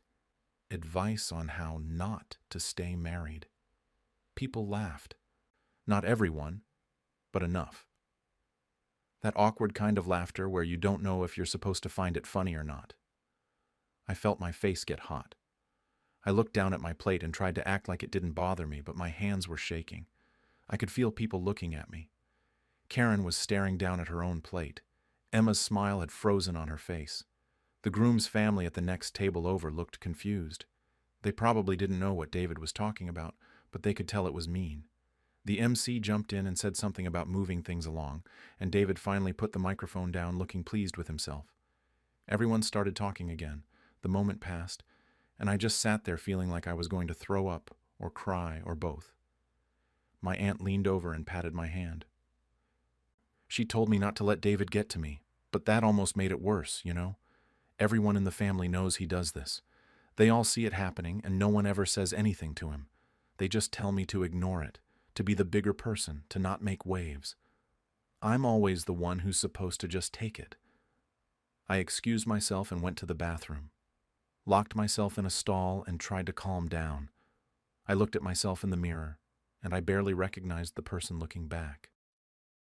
When did I become someone who just accepts being humiliated in front of my entire family? When did I decide that keeping the peace was more important than my own dignity?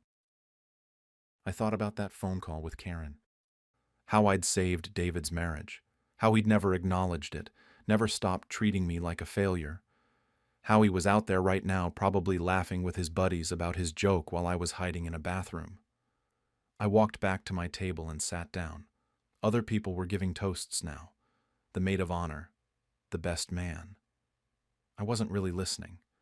I was thinking about all the times I'd stayed quiet, all the comments I'd let slide, all the jokes I'd pretended not to hear. Years and years of this, and for what? So David could keep feeling superior? So the family wouldn't be uncomfortable? Emma came over during a break in the speeches. She looked worried. She told me I didn't have to say anything if I didn't want to. I could tell she was embarrassed by what her dad had said. My niece was apologizing for her father's behavior at her own wedding. That's when I knew I was done staying quiet. The MC asked if anyone else wanted to say a few words. My mother was looking at me from across the room with this expression that clearly said, "Don't you dare." Karen was talking to someone at the head table, not paying attention. David was laughing with the groom's father about something, looking completely relaxed, like he hadn't just humiliated his own sister for entertainment. I stood up before I could change my mind. My legs felt wobbly, but I walked to the front of the room anyway. I took the microphone from the MC and looked out at all those faces staring at me. I started by congratulating Emma and her husband. I meant it too. I told them I was so happy for them, that they were perfect together, that I hoped they'd have a long and happy marriage. Emma was smiling at me, but I could see the confusion in her eyes. She didn't know where I was going with this. Then I said something about how happy I was to see Emma find a partner who truly respected her. I could feel the room waiting, like everyone knew something was coming, but they didn't know what. My heart was pounding so hard I thought people might be able to hear it through the microphone. I turned slightly so I was facing David's table. He was watching me now, not smiling anymore, probably trying to figure out if I was about to embarrass myself somehow. That would have been typical. Let his pathetic divorced sister ramble on and make a fool of herself. I said that my brother thought I was qualified to give marriage advice, the bad kind. A few people laughed nervously. I paused. The room got really quiet. That kind of quiet where you can hear glasses clinking in the kitchen and someone's phone buzzing on a table somewhere. Then I just said it. I asked David that if I was such a failure at relationships, why did Karen call me 3 years ago when she found those messages on his phone? Why was I the one who convinced her to stay, to give him another chance? The silence that followed was different. It was the kind of silence where everyone stops breathing at the same time. I could see faces processing what I'd just said. Some people looked confused, some looked shocked, some immediately pulled out their phones like they needed to text someone right that second. I looked right at David and said that maybe I wasn't the one who should be embarrassed here. I set the microphone down and walked back to my table. My hands were shaking, but I felt weirdly calm, like I was watching myself from outside my body. I sat down, and that's when I actually looked at everyone's faces. David had gone from pale to bright red. His mouth was opening and closing, but nothing was coming out. Karen's fork hit her plate with a loud clatter that seemed to echo through the whole ballroom. She was staring at me with this expression I couldn't read. Shock, anger, maybe both. Emma's eyes were huge. The groom had his arm around her and was whispering something. The whispers started immediately. I could hear them spreading through the room like a wave. People leaning toward each other, hands covering mouths, heads turning to look at David's table, then quickly looking away. Someone's aunt at the next table over said, "Oh my God," loud enough for me to hear. The MC was frozen for a second, then desperately tried to get things back on track. He announced something about the band playing and people dancing, his voice too loud and too cheerful. The music started, but nobody moved. David stood up fast enough that his chair scraped loudly against the floor. He didn't look at anyone, just walked straight out of the ballroom. His face was red, and his hands were in fists. Karen sat there for another few seconds. Then she started crying. Not loud sobbing, just tears running down her face while she stared at her plate. Then she got up and followed David out. Emma was still staring at me from the head table. I tried to give her an apologetic look, but I don't know if it came across. The groom's parents looked extremely uncomfortable. My mother stood up and I thought she was going to come over, but my dad put his hand on her arm and said something to her. She sat back down, but she was glaring at me. People slowly started moving around again, but everything felt wrong. Some relatives were very deliberately not looking at me. My cousin Michelle came over and squeezed my shoulder without saying anything. My Uncle Frank gave me a nod from across the room, but most people just seemed shocked. The reception kept going because what else was it going to do, but the energy was completely dead. A few people went to dance because the bride and groom were dancing, and they probably felt obligated. The band was playing, but it felt like background music at a funeral. I sat at my table trying to figure out what I was feeling. Relief, maybe. Like I'd been holding my breath for 5 years and finally let it out. But also, this creeping sense of dread. I kept looking at Emma, wondering if I'd just ruined the best day of her life. She was dancing with her husband, but she looked distracted, kept glancing toward the doors David and Karen had gone through. My brother's son, David Jr., came over to my table. He's 22 and he's always been kind of a mini version of his dad. He leaned down and told me I just had to make it about me, didn't I? He said I couldn't let Emma have one day without causing drama. Then he walked away before I could respond. My younger sister texted me, even though she was sitting like 3 tables away. The text said that what I'd said was true, but the timing was awful. I didn't respond. Karen came back inside after maybe 20 minutes. No David. She sat down at the head table, but she wasn't really there, just staring into space with her makeup smudged.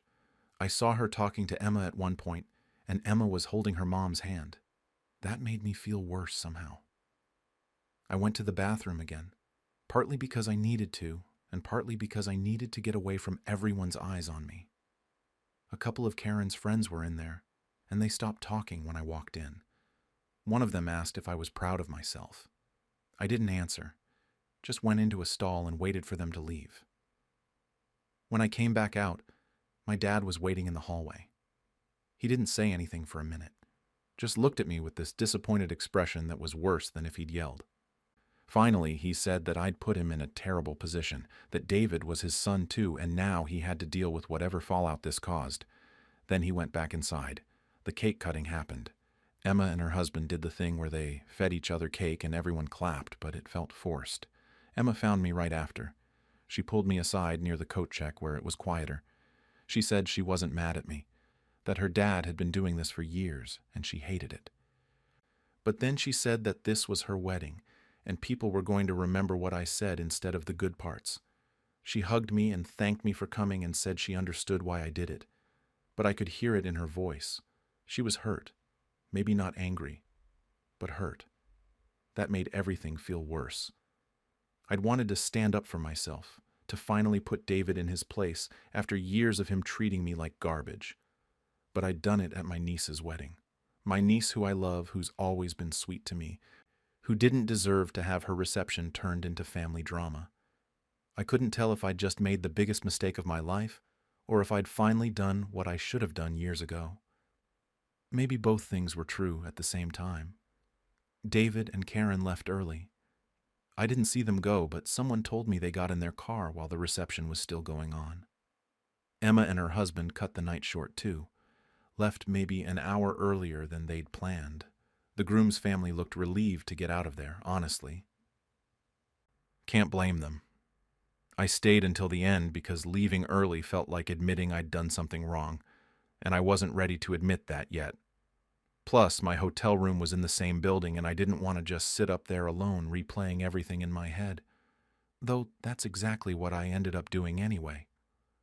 My mother confronted me right before I left. She found me by the elevators and asked how I could do this at Emma's wedding. Not David's behavior, not the years of him mocking me in front of everyone. Just how could I do this? I told her that David started it, and she said I sounded like a child, that I should have been the bigger person. I asked her when it was going to be David's turn to be the bigger person, and she just walked away. My father didn't say anything else to me that night. He's always been the quiet type, but his silence somehow felt louder than my mother's anger. I sat in my hotel room that night, scrolling through my phone, unable to sleep. The family group chat that I'm usually in had gone completely silent, which meant there was probably another one without me, where everyone was talking about what happened. I found out later I was right. My sister told me they'd made a new group and I wasn't in it. The next morning I got a text from my cousin Michelle saying that David and Karen went to stay with Karen's mother. She didn't know if they were separating or just avoiding the family. Part of me felt guilty about that. Part of me thought that maybe if David had been honest with his wife in the first place instead of making me keep his secrets, we wouldn't be here. David texted me around noon. A long message about how I was vindictive and cruel, how I'd always been jealous of his success, how I couldn't stand to see him happy, so I had to destroy his family. He said I was a bitter divorced woman who wanted everyone else to be as miserable as I was. I read it 3 times, and then deleted it without responding. What was I supposed to say? Karen didn't text me at all. I sent her an apology a few days later, not for exposing David, but for doing it the way I did. I told her I was sorry she got hurt again, that she didn't deserve any of this. She never responded. I don't know if she even read it. It's been a week now, and my family is completely divided. My mother isn't speaking to me. My father sends short responses when I text him, but nothing more. David's son blocked me on social media. David's daughter, Emma, sent me a thank you card for the wedding gift I gave her, one of those generic ones that just says thanks for celebrating with us. Nothing personal written in it. I don't know what that means. But then my aunt called me and said she was proud of me for finally standing up to David. My cousin Michelle took me out for coffee and told me that someone needed to say something, that David's been a bully for years. Even my younger sister, who initially texted me about the bad timing, later admitted that she was glad someone finally called him out. She said she just wished it had happened somewhere else. Some of Karen's friends apparently think I'm a monster. I heard through the grapevine that they're saying I deliberately tried to ruin David's marriage out of spite. That I've been holding on to this information just waiting for the perfect moment to use it as a weapon. Which isn't true. I never planned to say anything. I just reached my breaking point. David's telling everyone his own version of events where I'm jealous and vindictive and probably made the whole thing up. Some people believe him because he's always been good at talking his way out of things. But enough people remember that rough patch in his marriage 3 years ago that his story doesn't quite hold up. Emma posted photos from her wedding on social media. Beautiful pictures of her and her husband, the venue, the decorations. She didn't include any photos from the reception toasts. I don't know if that's coincidental or deliberate. I liked all her photos, but didn't comment. I don't know what I'd even say. My mother called yesterday and said I need to apologize publicly to fix the family. She suggested I should write something in the family group chat, the one I'm not even in anymore, apparently, admitting I was wrong and asking for forgiveness. She said this has gone on long enough and someone needs to be the adult. I told her I'd think about it and hung up. I don't regret calling David out for being a hypocrite. I really don't. He spent 5 years making me feel like garbage about my divorce while hiding his own infidelity. He's used me as a punching bag to make himself look better, and he never once thought about how it made me feel. Someone needed to take him down a peg, but I do regret the collateral damage. Emma's wedding is always going to have this story attached to it. When people ask her about her wedding day, this is going to come up. Those beautiful photos she posted are going to remind her of the drama at her reception. That's not fair to her. She didn't do anything wrong. And Karen is suffering again because of David's mistakes. She thought she'd moved past this 3 years ago, and now it's all dragged back into the open. Everyone knows now. Her friends, her family, random people at the wedding who'd never met her before. That's humiliating for her, and it's David's fault. But my actions made it public. I've been going over and over it in my head. Could I have handled this differently? Should I have confronted David privately years ago? Should I have just let the comment at the wedding slide like I always do? Maybe if I'd stood up for myself earlier, it wouldn't have built up to this point. But I also think about all those times I stayed quiet. All those family dinners where I just took it. All those holidays where everyone laughed at his jokes about my failed marriage. All those years of being made to feel like I was less than him. At what point was I supposed to stop accepting that? My therapist. Yeah, I started seeing one after the divorce. Says I need to stop trying to control other people's reactions and focus on whether my actions aligned with my values. I value honesty. I value standing up for myself. I value not letting people treat me like garbage. By those measures, what I did was right. But I also value family. I value Emma's happiness. I value not causing unnecessary pain. And by those measures, what I did was wrong, so I honestly don't know anymore. Some family members say I ruined the wedding. Others say it was a long time coming. David thinks I'm a vindictive witch. Emma says she understands, but I can tell she's hurt. Karen won't even talk to me. My mother wants me to apologize. My father won't say what he thinks. And I'm sitting here a week later still not sure if I did the right thing or if I just made everything worse. For my stepfather's retirement dinner, he ridiculed me as a freeloader in front of his coworkers, so I revealed how I secretly paid the mortgage for years. I'm 32, And this whole mess happened at my stepfather Robert's retirement dinner 3 weeks ago. Robert is 63, been married to my mom Linda for about 20 years now. He's got 2 biological kids, Marcus, who's 28, and Sarah, who's 26. I've always been the odd one out in that family dynamic, and Robert made sure I knew it. Growing up, it was pretty obvious whose kids mattered more. Family photos on the mantle, Robert's kids front and center, me off to the side or just not included at all. College funds. Marcus and Sarah got theirs fully paid. I got some help from my mom's savings, but Robert made it clear his money was for his real kids. Birthday parties were always bigger productions for them too. I'm not trying to sound like a victim here, but the pattern was clear. I was the stepkid, and that meant I was always going to be second tier in Robert's eyes. After college, I ended up doing pretty well for myself. Got a job in finance, worked my way up, made decent money. Meanwhile, Marcus bounced between jobs for years, and Sarah went through 3 different career changes. Not their fault, just how things worked out. But it was kind of ironic given how Robert always acted like they were destined for greatness. And I was the problem child. About 5 years ago, my mom pulled me aside during a family dinner and asked if we could talk privately. We went out to her car and she just broke down. Told me Robert had gotten into some serious financial trouble, bad investments, some gambling debts he'd hidden from her, and they were 3 months behind on the mortgage. The bank had started foreclosure proceedings.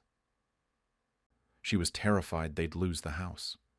She asked if I could help just this once. Said she couldn't ask Marcus or Sarah because they were still getting established in their careers, and she definitely couldn't let Robert know she'd asked me because his pride couldn't handle it. I didn't even have to think about it.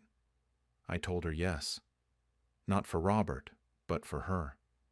She'd always tried to make things fair even when Robert didn't, and I wasn't going to let her lose her home. That, just this once, turned into 3 years of mortgage payments, $2,800 a month.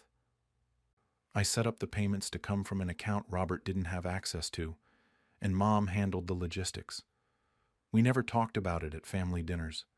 Never brought it up. It was just this thing I did in the background while Robert kept making comments about how I should be thinking about buying a house of my own instead of living the bachelor life. Eventually, about 2 years ago, they got back on their feet. Robert got a decent bonus at work, paid off his debts, and I quietly stopped making the mortgage payments. I figured that was it. Secret kept, family intact, everyone moves on. I never expected a thank you from Robert because he didn't even know, and honestly, I was fine with that. Better that way. So flash forward to 3 weeks ago. Robert's retirement dinner at this fancy steakhouse downtown. His company went all out, rented a private room, had about 40 people there. His co-workers, some family friends, his kids, my mom, and me. I almost didn't go because these family events always had this undercurrent of tension for me, but Mom really wanted me there. The dinner was fine at first. Lots of speeches, people talking about Robert's 40 years at the company, telling stories about office pranks and successful projects. Robert was eating it up, laughing, shaking hands, playing the role of the beloved colleague. I was sitting at a table with Mom, Marcus, Sarah, and some of Robert's work buddies just trying to get through the evening. Then Robert stood up to give his speech. He thanked his colleagues, talked about what the company meant to him, got a little emotional about retiring. Then he thanked his amazing children who made him so proud, looking right at Marcus and Sarah. Thanked my mom for supporting him through everything. Standard retirement speech stuff. But then he kept going. And of course, we can't forget my stepson is here too. He gestured at me with his wine glass. Still figuring things out at 32, but hey, we all develop at our own pace, right? The table laughed. That awkward kind of laugh when someone makes a joke that's maybe a little too mean, but everyone feels obligated to play along. I felt my face get hot. Robert wasn't done. Some people figure out responsibility early in life. Others, well, they're permanent dependents.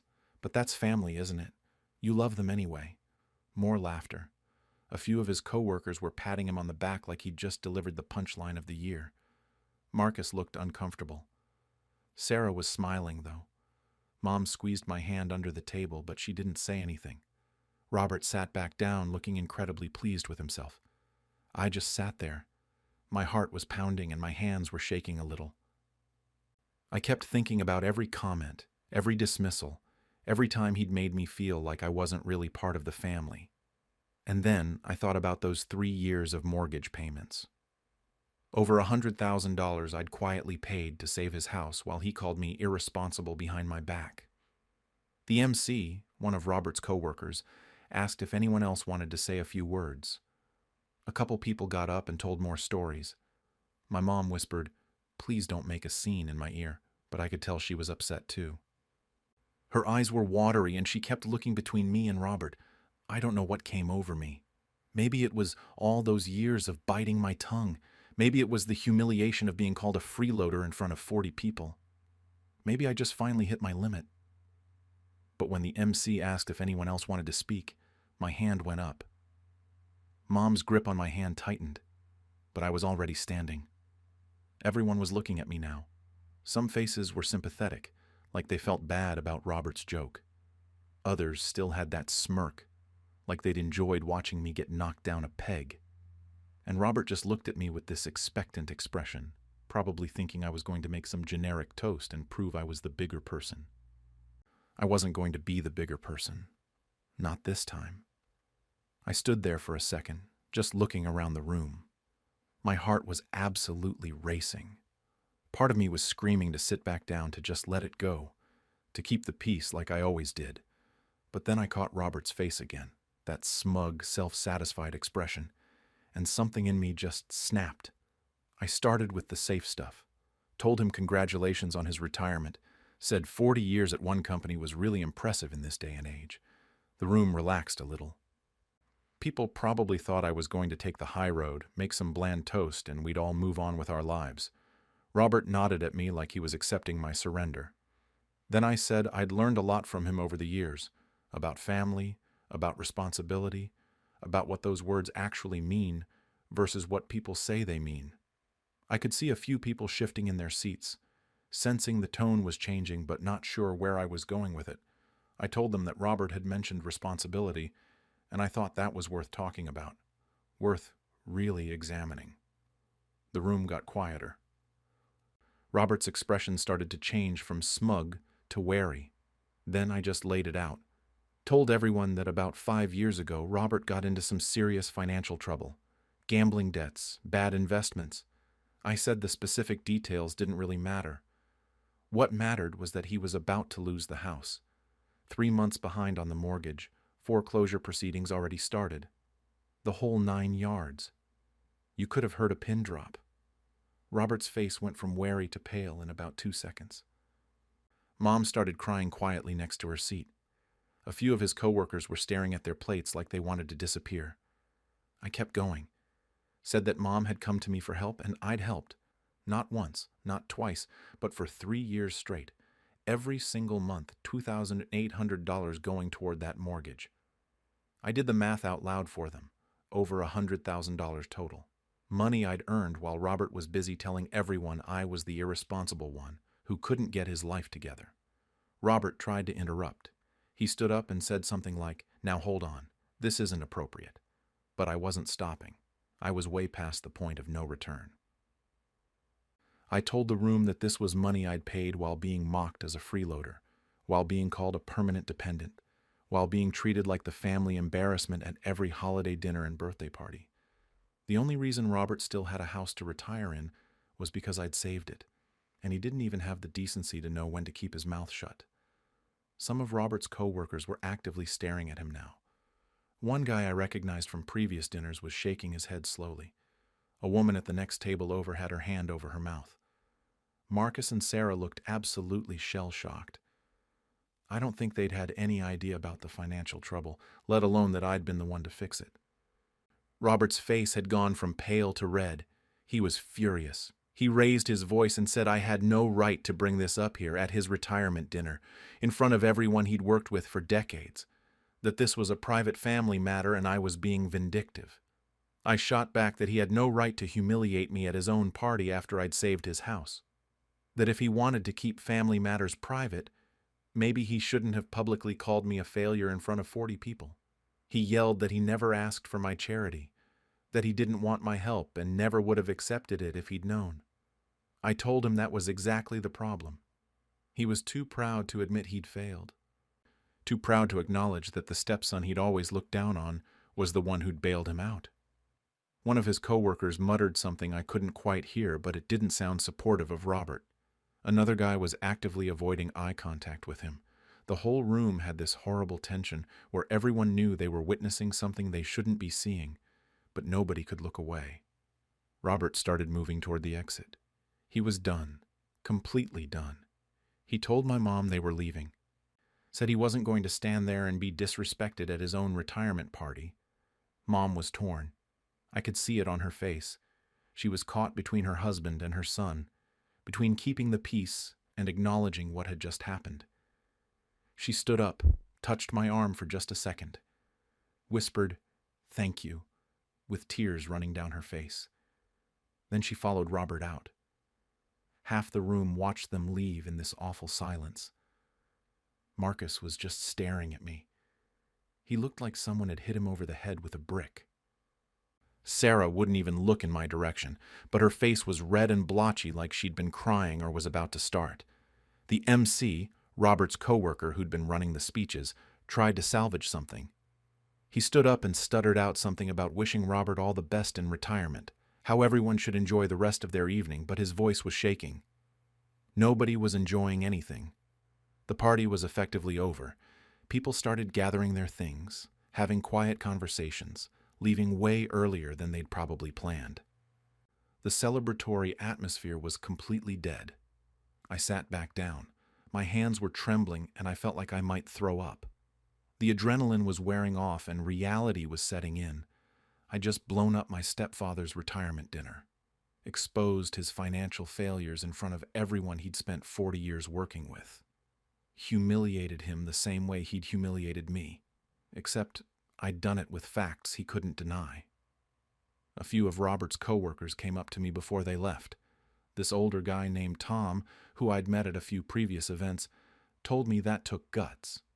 Said everyone at the office always thought Robert talked too much about his perfect life and perfect family. And now they knew why he'd been so defensive about it. Another woman, I think her name was Patricia, admitted she'd heard rumors about Robert having financial problems a few years back, but didn't know the extent of it. She said she was sorry I'd been put in that position, both with the money and with tonight. Marcus pulled me aside near the coat check. He looked wrecked, asked me if it was all true, if I'd really paid that much money. I told him it was completely true, showed him some of the old bank statements I still had on my phone. He just said, "Jesus Christ," and stared at the floor for a minute. Then he apologized, said he'd had no idea, that he was sorry for all the years of Robert's comments and for not standing up for me. Sarah left without saying a word to me. She grabbed her coat and walked out while I was talking to Marcus. She'd always been Robert's favorite, always defended him no matter what, so I wasn't surprised. But it still stung a little. The restaurant cleared out fast after that. I ended up sitting alone at the table for a few minutes, just processing what I'd done. The staff was cleaning up around me, clearly wanting everyone gone. I paid my portion of the bill and left. The next few days were brutal. I kept replaying the whole thing in my head, wondering if I'd made a massive mistake. Robert blocked my number within hours of the dinner. I tried calling once to see if we could talk it out, and it went straight to voicemail. Then I tried texting and the messages turned green. He'd actually blocked me. I went by the house 2 days later to try to talk to him face to face. Robert saw me through the window and just walked away. Didn't even come to the door. Mom came out instead and told me he wasn't ready to talk. She looked exhausted, like she hadn't slept since the dinner. I asked if she was okay and she just said she needed time to process everything. It's been 3 weeks now, and Robert still hasn't said a word to me. Mom texts occasionally with updates like, "He's still angry," or "Give him time," but nothing substantial. I don't even know if time is going to fix this or if I've permanently destroyed whatever relationship we had. Not that it was great to begin with, but at least we could exist in the same room before. About a week after the dinner, Mom asked if I could meet her for coffee, just the two of us. She looked like she'd aged 5 years in those 7 days. Told me Robert had been humiliated, that his friends from work had been texting and calling with questions. Some were supportive, but others were clearly gossiping about his financial problems. Exactly what he'd been trying to hide for years was now public knowledge among everyone he knew professionally. Then she said something I wasn't expecting. She told me she was glad I'd said something, that I'd been swallowing Robert's comments for too long, and she should have put a stop to it years ago. She admitted she'd always chosen peace over standing up for me, and that wasn't fair. She'd wanted to keep the house calm, keep everyone happy, but in doing that, she'd let Robert treat me like garbage. She apologized. Actually sat there crying in a coffee shop and apologized for 20 years of looking the other way. I didn't know what to say to that. Part of me wanted to be angry at her for not protecting me more, but mostly I just felt sad. Sad that we were all in this mess. Sad that it took a public explosion for her to say this stuff out loud. The extended family situation has been a nightmare. Marcus has been texting me pretty regularly since that night. He's been saying he sees things differently now, that he wants to actually build a real relationship with me as brothers. We got lunch last week, and he told me he'd confronted Robert about some of the favoritism stuff, about how he'd treated me growing up. Apparently Robert just shut down and refused to discuss it. Marcus seems genuinely sorry about all of it, which is something, I guess. Sarah is a different story. She won't talk to me at all. Blocked me on everything. I heard through Marcus that she thinks I'm a liar trying to make Robert look bad, even though I literally showed Marcus the bank statements. She's always been Daddy's girl, so I'm not shocked, but it still sucks. We weren't super close, but we were civil at least. Now she acts like I don't exist. Robert's brother called me about 2 weeks ago. That was fun. He went off about how disrespectful I was, how you don't air family business in public like that, how I'd embarrassed Robert at what should have been a celebration of his career. I tried to explain that Robert had publicly humiliated me first, but he didn't want to hear it. Said I should have been the bigger person. I eventually just hung up on him. My mom's mother, my grandmother, called the next day. Apparently word had spread through the whole family. She told me it was about time someone put Robert in his place. Said she'd never liked how he treated me and had told my mom as much over the years. That made me feel slightly better, having at least one person in the older generation on my side. I keep going back and forth on whether I did the right thing. Some days I feel completely justified. He insulted me in front of 40 people after I'd saved his house. He spent years making me feel like I wasn't good enough, wasn't really part of the family, wasn't responsible or successful, and all that time I was literally keeping a roof over his head. He deserved to be called out. Other days, I feel like garbage. I ruined his retirement dinner. That's something he's only going to have once in his life, and instead of it being a nice memory, it's going to be forever associated with his stepson exposing his financial failures in front of everyone he worked with for 4 decades. Was that proportional? Was my hurt pride worth destroying that for him? I don't regret helping with the mortgage. I need to be clear about that. I did it for my mom, and I'd do it again. What I regret is keeping it secret for so long. If I'd told Robert from the start, maybe things would be different. Maybe he would have been grateful. Or maybe he would have refused the help and they would have lost the house. I don't know. But the secret let him keep thinking he was better than me, let him keep making those comments, and that's on me for allowing it. Mom told me last week that Robert's planning to sell the house and downsize. She framed it as a retirement decision, wanting something smaller that's easier to maintain. But I can't help wondering if it's partially to spite me. Like he can't stand living in a house I helped save. Or maybe he just can't look at it anymore without being reminded of his failure. Either way, that house is going to represent this mess for all of us. Marcus thinks Robert will eventually come around, that he just needs time to process the embarrassment and the anger. I'm not so sure. Robert's a proud guy. Always has been. Having his stepson, the one he's always looked down on, be the one who saved him, financially might be too much for his ego to handle. He might never forgive me for that, regardless of what I said at the dinner. Sarah's never speaking to me again. I'm pretty sure of that. She's made her choice, and it's Robert's side all the way. Can't say I'm surprised, but it does hurt knowing I've lost any chance of a relationship with my stepsister over this. The worst part is not knowing if I made the right call. I stood up for myself finally, after years of taking Robert's crap. But I also humiliated him in front of everyone important in his professional life. I told the truth, but I told it in the most damaging way possible, at the worst possible time. My mom thanked me for standing up for myself, but she's also stuck in the middle of a war between her husband and her son now, and that's not fair to her. I heard through Marcus that some of Robert's co-workers have been keeping their distance from him since the dinner. Not being mean, just awkward, not knowing what to say. That's another thing I did. I made his retirement weird and uncomfortable with all the people he was supposed to be celebrating with. So now I'm sitting here 3 weeks later, no closer to knowing if I did the right thing. My relationship with Robert is probably destroyed beyond repair. Sarah hates me. Mom's caught in the middle. Marcus is trying to build something with me, but it's complicated. And I'm left wondering if standing up for myself was worth blowing up the entire family dynamic. I guess some things can't be fixed, even when you pay for them. Robert's never going to thank me for those mortgage payments, and I'm never going to get an apology for 20 years of being treated like an outsider.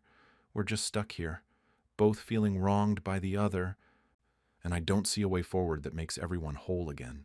During my sister's baby shower, she announced I stole her spotlight years ago, so I revealed her secret plan to use my savings for her nursery. I, 27F, have always had a complicated relationship with my older sister Emma, 30. We've never been close, not really. Growing up, there was always this weird competition that I never asked to be part of. Emma resented that I went to college and got a stable career in marketing while she bounced between jobs for years.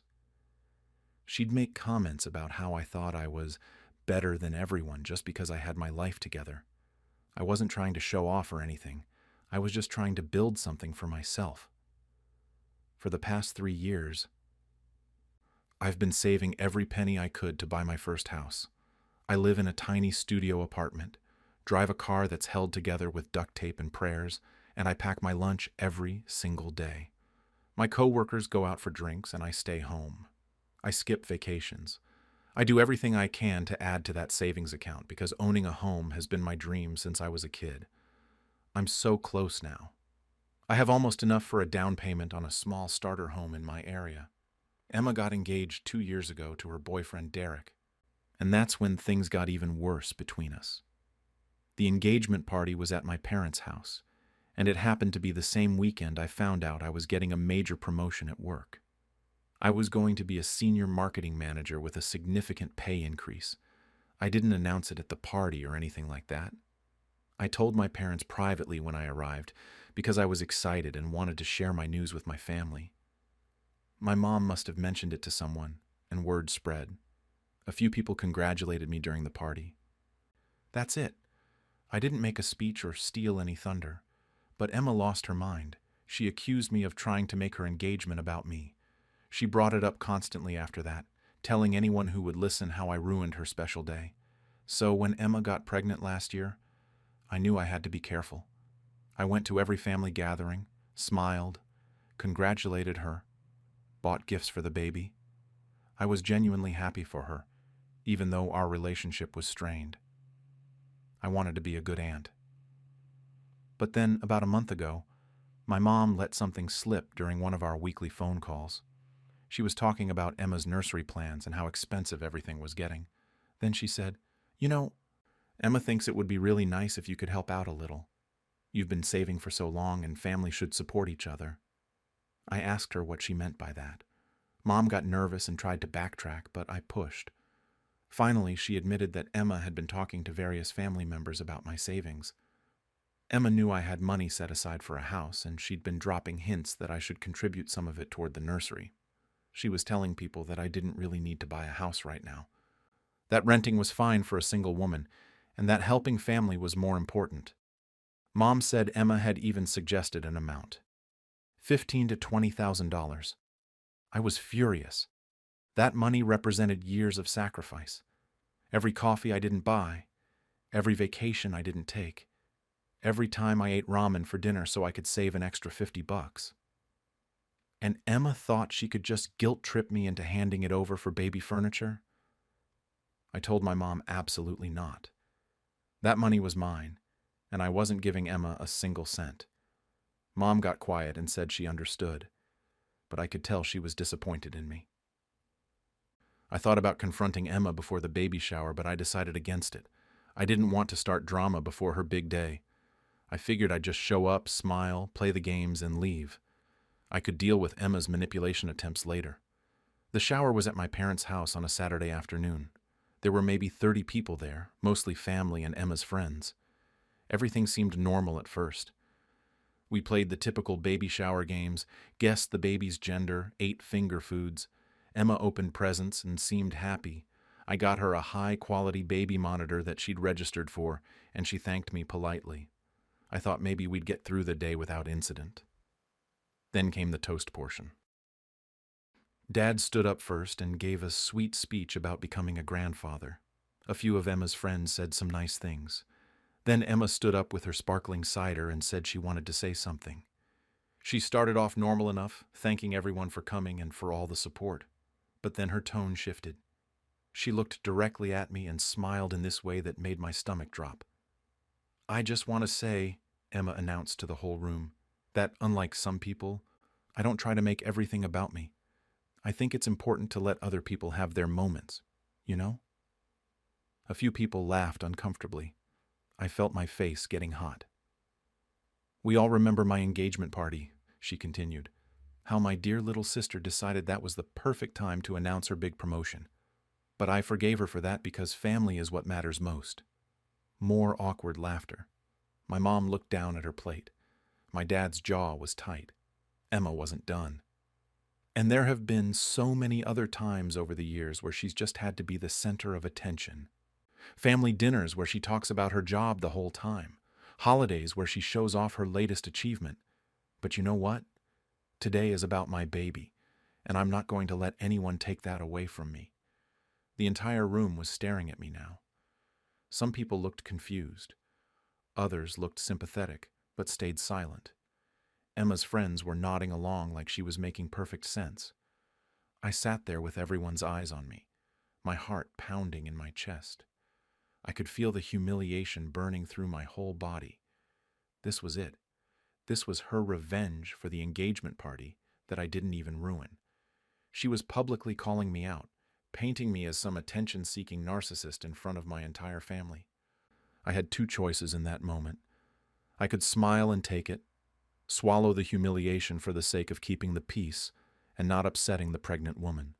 Or I could finally tell the truth about what Emma had been doing behind closed doors.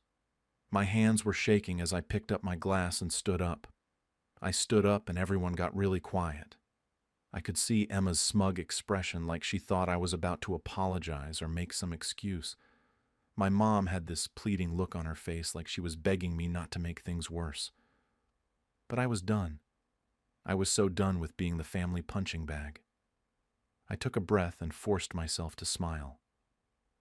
I raised my glass toward Emma and said congratulations, told her she was going to be a wonderful mother and that I couldn't wait to meet my niece. My voice was steady, even though I felt like I was going to explode. The room relaxed a little bit. People probably thought I was just going to let it go. Then I kept talking. I said that since we were apparently sharing things with the whole family today, I had something I wanted to clear up. I mentioned that Emma had brought up me stealing her spotlight, and I thought it was interesting timing considering what she'd been up to lately. A few people exchanged glances. Emma's smile started to fade. I told everyone that for the past month, Emma had been going around to different family members trying to convince them to pressure me into giving her money. Not a small amount either, $15,000 to $20,000 of my house savings to pay for her nursery. I said it clearly and calmly, making sure everyone heard exactly what I was saying. The room went completely silent. Like someone had hit a mute button on the whole party. You could have heard a pin drop. Emma's face went from confused to pale to bright red in about 3 seconds. She started sputtering that I was lying, that I was making things up to hurt her. She looked around at everyone and said she couldn't believe I would stoop so low as to invent stories at her baby shower. Her voice was getting higher and more panicked. But I wasn't done. I looked at my mom and asked her to please tell everyone if I was lying. Mom's face crumpled, and she looked like she wanted to disappear into the floor. She opened her mouth, but nothing came out. That silence said everything. I turned back to Emma and told her not to worry. My savings were staying exactly where they were in my account for my house. I said I'd worked too hard and sacrificed too much to hand it over because she thought she was entitled to it. That's when Emma completely lost it. She started yelling at me, calling me selfish and horrible. She said I was jealous of her having a baby because I was single and alone. She brought up every petty argument we'd had in the past 10 years. She said I always had to ruin everything for her, that I couldn't just let her be happy for one single day. Her friends rushed over to her side and started rubbing her back and telling her to calm down. My mom finally found her voice and begged us both to stop. She was crying and saying this wasn't the time or place that we were ruining the shower. She kept looking at the guests who were all sitting there frozen with their forks halfway to their mouths. I pointed out that Emma had started this by humiliating me in front of everyone first. I said I was just telling the truth about what had been going on behind the scenes. If she didn't want people to know she'd been trying to manipulate me out of my money, maybe she shouldn't have done it in the first place. Emma screamed that I was a liar. She turned to our Aunt Carol and asked her if she'd ever said anything about my savings. Aunt Carol looked incredibly uncomfortable and mumbled something about how Emma had mentioned I might want to help family. Emma's face got even redder, and she told Carol to shut up. Then Emma turned to Mom and demanded she tell everyone that I was making this all up. But Mom just stood there crying and wringing her hands. She said something about how there had been conversations, but they were taken out of context.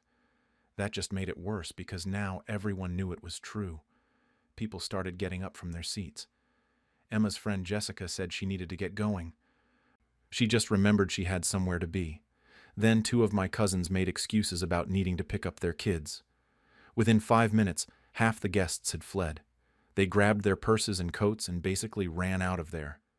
Nobody wanted to be part of whatever family meltdown was happening. The people who stayed looked miserable.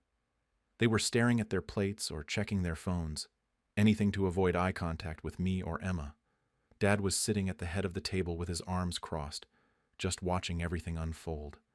He hadn't said a single word. Emma was still going off about how I was ruining her life, and how could I do this to her when she was pregnant.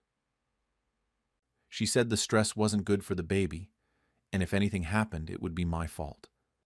Her friends were agreeing with her, shooting me dirty looks. One of them, I think her name was Ashley, told me I should be ashamed of myself for attacking a pregnant woman. I said I wasn't attacking anyone. I was defending myself after being publicly humiliated. I asked where all this concern for feelings was when Emma was putting me on blast in front of the entire family. Ashley just rolled her eyes and went back to comforting Emma. My mom kept trying to mediate, saying we both needed to calm down and we could talk about this later. She suggested Emma go lie down for a bit and take some deep breaths.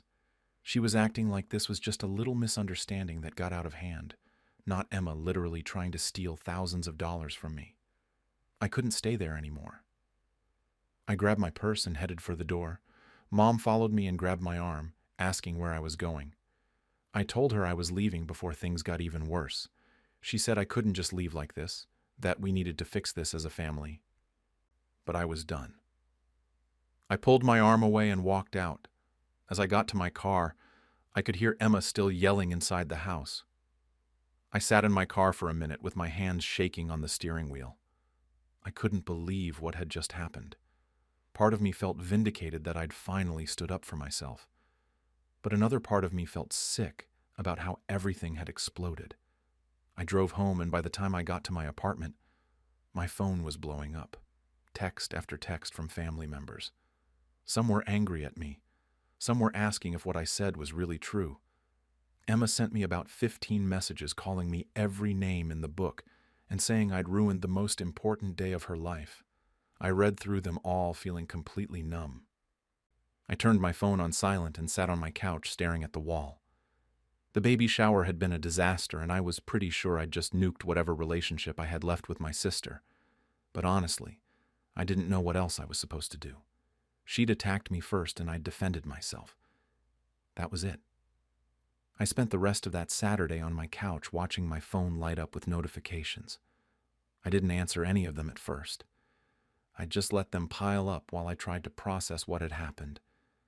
Eventually, I started reading through the messages, and they were all over the place. My cousin Michelle sent me a long text saying she'd always suspected Emma was manipulative, but this was a new low. She said she was sorry she didn't speak up during the shower, but she was in shock. My Aunt Carol sent a very brief message saying family shouldn't air dirty laundry in public. Uncle Tom didn't text me directly, but I saw in the family group chat that he was asking if what I said was actually true. Emma's friend Ashley sent me a nasty message calling me cruel and heartless for going after a pregnant woman. Emma herself wouldn't stop texting. She went from angry to sad to angry again. She said I was a terrible sister and a terrible person. She said everyone at the shower was talking about what an awful scene I'd caused. She claimed people were asking if she was okay and saying they couldn't believe how I'd treated her. She sent me screenshots of texts from her friends, all saying supportive things about her and negative things about me. I blocked her number after the 20th message because I couldn't deal with it anymore. The worst messages were from my mom. She called me 6 times before I finally answered around 8 that night. When I picked up, she immediately started crying and asking how I could do this. She said the shower was completely ruined, and Emma had spent the rest of the afternoon sobbing in her childhood bedroom. She said Emma's friends had to console her for hours and that she was worried about Emma's blood pressure and the baby. I asked Mom why she was only worried about Emma's feelings. I pointed out that Emma had humiliated me first in front of everyone, and that I'd only told the truth about what she'd been doing. Mom said that was different because it was Emma's special day, and I should have been the bigger person. She said pregnant women get emotional, and I should have just let it go, instead of making everything worse. I asked her point blank if she thought it was okay that Emma had been trying to manipulate me out of my savings. Mom got quiet for a second and then said, Emma was just stressed about money and the baby, and she wasn't thinking clearly. She said family helps family, and maybe I should consider that Emma really did need help. I couldn't believe what I was hearing. I told Mom that my savings weren't up for discussion and hung up on her. I felt awful after that call. I kept replaying the whole day in my head, wondering if I'd made a huge mistake. Maybe I should have just sat there and taken Emma's comments. Maybe I should have talked to her privately later, instead of exposing everything in front of everyone. But then I'd remember the look on her face when she was calling me out, and I'd get angry all over again. She wanted to humiliate me and make herself look like the victim. Why was I supposed to just accept that? Sunday was quieter, but not by much. I woke up to a few more family texts that I mostly ignored. I went to the gym and grocery shopping and tried to have a normal day, but I felt sick to my stomach the whole time. I kept thinking about upcoming family events and holidays and how awkward everything was going to be now. I thought about my future niece and whether Emma would even let me be part of her life after this. Then Sunday evening around 7, someone knocked on my apartment door. I looked through the peephole and saw my dad standing there. My heart sank because I figured he was there to yell at me too, or try to convince me to apologize to Emma. I let him in, and he came inside and sat down on my couch, without saying anything at first.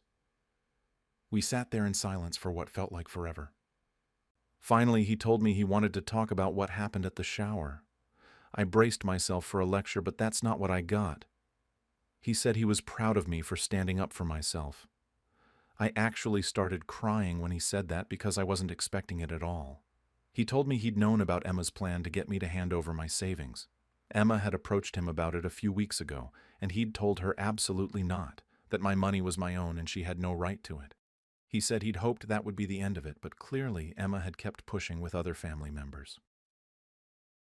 Dad admitted he should have said something during the shower when Emma was attacking me. He said he was caught off guard by how public she made it, and he froze up. He apologized for not defending me in the moment. He said Emma has always been jealous of me, and Mom has always enabled it, because she feels guilty that Emma struggled more in life. He told me not to give in to any pressure about the money because I'd worked hard for it, and I deserved to buy my house.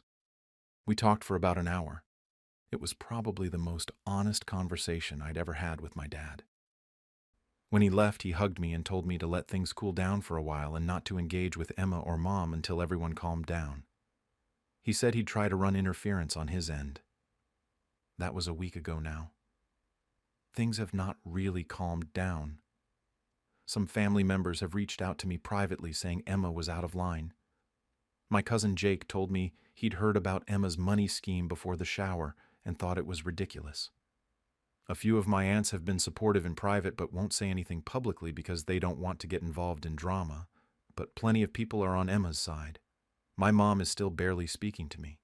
She sends short text messages about practical things but won't actually have a conversation. Emma hasn't unblocked me or tried to reach out at all. Her friends have been posting supportive things on social media about her and the baby, and I'm pretty sure some of it is aimed at me even though they don't mention me by name. I'm still planning to buy my house. My savings are completely untouched and I'm actually putting in an offer on a place next week, but I feel weird about it now because the whole situation has made everything so tense. I'm worried about what happens when the baby comes.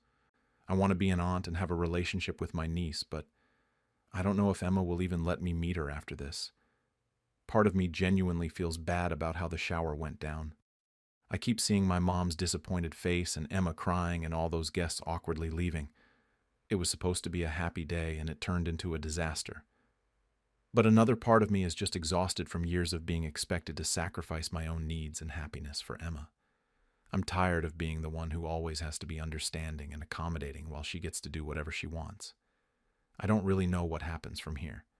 Family events are going to be a nightmare. Thanksgiving is in 2 months, and I have no idea how that's going to work. I genuinely don't know if I did the right thing or if I should have handled it differently. All I know is that I finally said what needed to be said, and I'm not apologizing for telling the truth. For my brother's graduation party, he called me a parasite in front of his friends. So I revealed how I secretly funded his tuition when our parents couldn't. I, 25F, have always had a complicated relationship with my younger brother Jake, 22M, and my parents. Jake has been the golden child for as long as I can remember.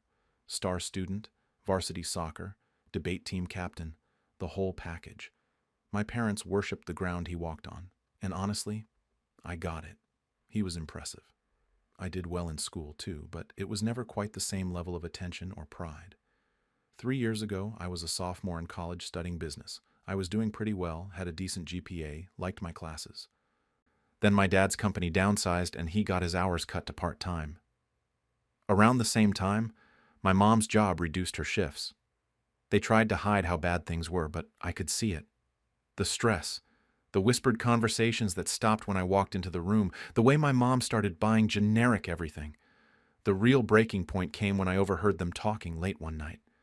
My dad was saying they might have to pull Jake out of his university. It was expensive, way more than mine, but he'd worked so hard to get in, and they'd promised him he could go. My mom was crying, saying they'd failed him. I made a decision that night that I honestly didn't think through. I went to them the next morning and told them I was thinking about taking a break from college. Said I wasn't sure about my major anymore, that I wanted to work for a while and figure things out. They seemed relieved, but guilty. I insisted it was what I wanted. Within 2 weeks, I'd dropped out and gotten a full-time job as an office manager at a dental practice. It wasn't glamorous, but it paid okay. Then I picked up weekend shifts at a retail store. I was working about 60 hours a week, sometimes more. Every month, I'd send my parents money for household expenses, usually around $100-200, sometimes more if I'd gotten overtime. They never asked questions. They just took it and thanked me quietly. Over 3 years, I ended up funneling about $40,000 to help cover Jake's tuition and living expenses. The whole time, Jake had no idea any of this was happening. My parents specifically kept him in the dark about their financial problems because they wanted him focused on school. He thought everything was fine, that Mom and Dad were still comfortably middle class like always. I stayed living at home because I couldn't afford rent and still help them out. My entire life became work, sleep, work, sleep. I watched Jake come home for holidays and summers, talking about his classes and his internships and his plans. Part of me was genuinely proud of him. Part of me was exhausted and resentful, but I pushed that down. Last Saturday was Jake's graduation party. My parents threw it in our backyard and went all out. They'd invited maybe 50 people, family, neighbors, a bunch of Jake's college friends. I'd helped set everything up that morning. Spent $80 on a nice cake from the bakery he likes. Made sure everything looked perfect. My parents gave this glowing speech about Jake's achievements, how proud they were, how he'd always been destined for greatness. Relatives kept coming up to congratulate him, asking about his job offers. He had 3 lined up. Of course he did. The party was going fine. I was tired from working a double shift the day before, but I was managing. Then Jake got up to give a thank you speech. He had a microphone and he was a little drunk, which made him louder and more confident than usual. He thanked my parents for all their support and sacrifice, talked about his amazing college experience, shouted out his friends who came. One of his buddies yelled out something like, "What about your sister?" and everyone laughed. Jake grinned and said, "Oh yeah, thanks to my sister too, the parasite who just lives at home and mooches off everyone. At least someone's keeping mom and dad company while I was out getting educated." His friends thought it was hilarious. They were cracking up. I just sat there, frozen, feeling my face get hot. I looked at my parents, waiting for them to say something, to defend me, to tell Jake that wasn't funny or appropriate. My dad chuckled nervously. My mom gave this tight, awkward smile. Neither of them said a word. Jake just kept going with his speech, completely oblivious to the fact that he'd just humiliated me in front of everyone. Some relatives looked uncomfortable, but nobody spoke up. My aunt leaned over and whispered that I should ignore him, that he was drunk and didn't mean it. But he did mean it. Maybe not maliciously, but that's how he saw me. A parasite. A mooch. Someone with no ambition who just lived off our parents. I sat there thinking about every double shift I'd worked. Every weekend I'd spent on my feet for 8 hours dealing with angry customers. Every time I'd transferred money and watched my savings account hover near zero. 3 years of my life, my education, my future, all so he could have his. When it was time to cut the cake, my mom asked me to go get it from the kitchen. I went inside and just stood there for a minute, hands shaking, staring at the cake I'd bought. Part of me was screaming to just let it go, to not ruin his day, to keep playing the role I'd been playing. The other part was done. So completely done with being invisible except when they needed something from me. I brought the cake out. Everyone sang. Jake cut it and posed for pictures with his diploma, looking so proud and happy. Then people started sharing memories and funny stories about him. His best friend from college grabbed the microphone and made some joke about how Jake made it out of this town, how some of us aren't so lucky, and he glanced at me when he said it. More laughter from Jake's friend group. That was it. I stood up and asked for the microphone. Jake looked surprised but handed it over, probably expecting me to say something nice and sisterly. I started off simply, telling him I was proud of him, that graduating was a huge accomplishment. Everyone smiled, settling in for what they thought would be a touching moment. Then I told them the truth, all of it. How our parents hit hard times 3 years ago, how they were going to pull Jake out of school, how I dropped out and started working 2 jobs, how I'd been sending them roughly $40,000 over 3 years to help cover his tuition and expenses, how Jake never knew because they didn't want him distracted. I watched the smiles disappear. Watched my parents' faces go white, watched Jake's expression shift from confusion to horror.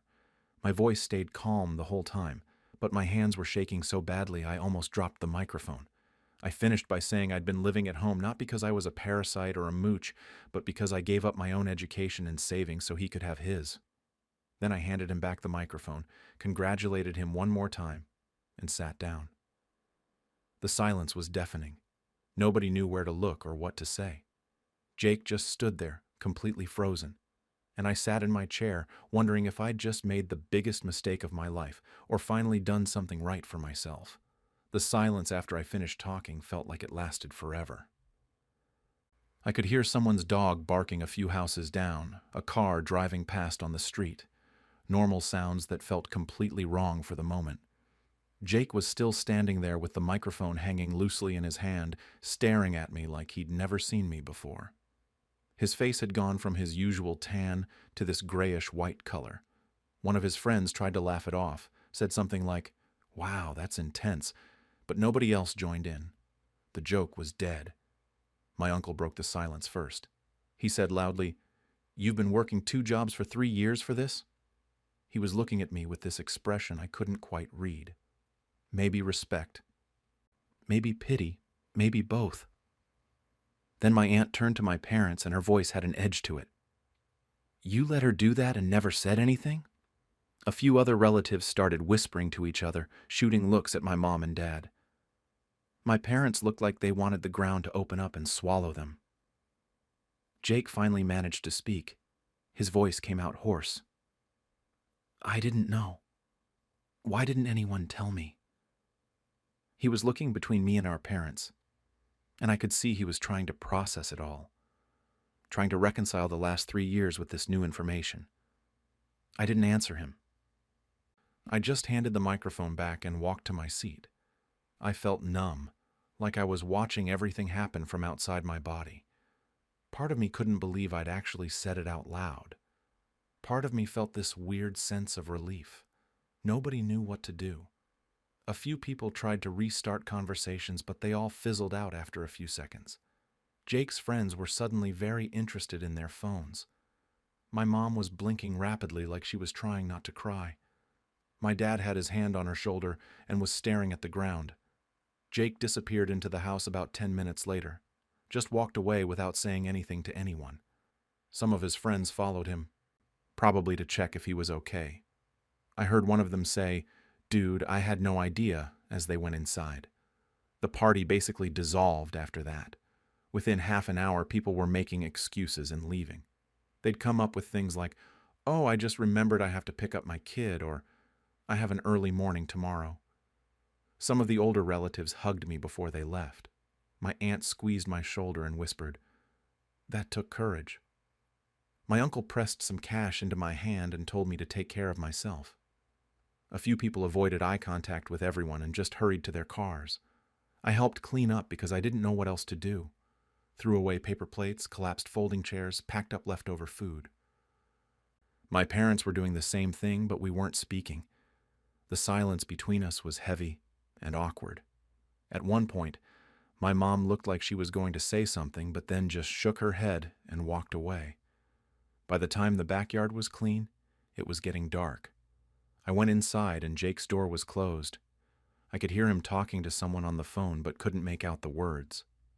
I went to my room and just sat on my bed, staring at the wall. Around 9 that night, my parents knocked on my door. I knew it was coming.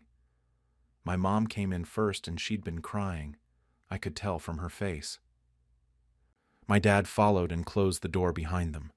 My mom started with, "How could you embarrass us like that in front of everyone?" Her voice was shaking. She wasn't yelling, but she was close to it. My dad jumped in. "This was supposed to be Jake's special day. You made it all about you." Something in me snapped. I stood up and my voice came out louder than I intended. "I made it about me?" He called me a parasite. You both just smiled and let him.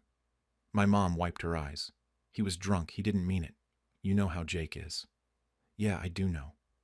He's the golden child who can do no wrong, and I'm just what? The family ATM?" My dad's face hardened. "That's not fair. We appreciate everything you did. You never said thank you.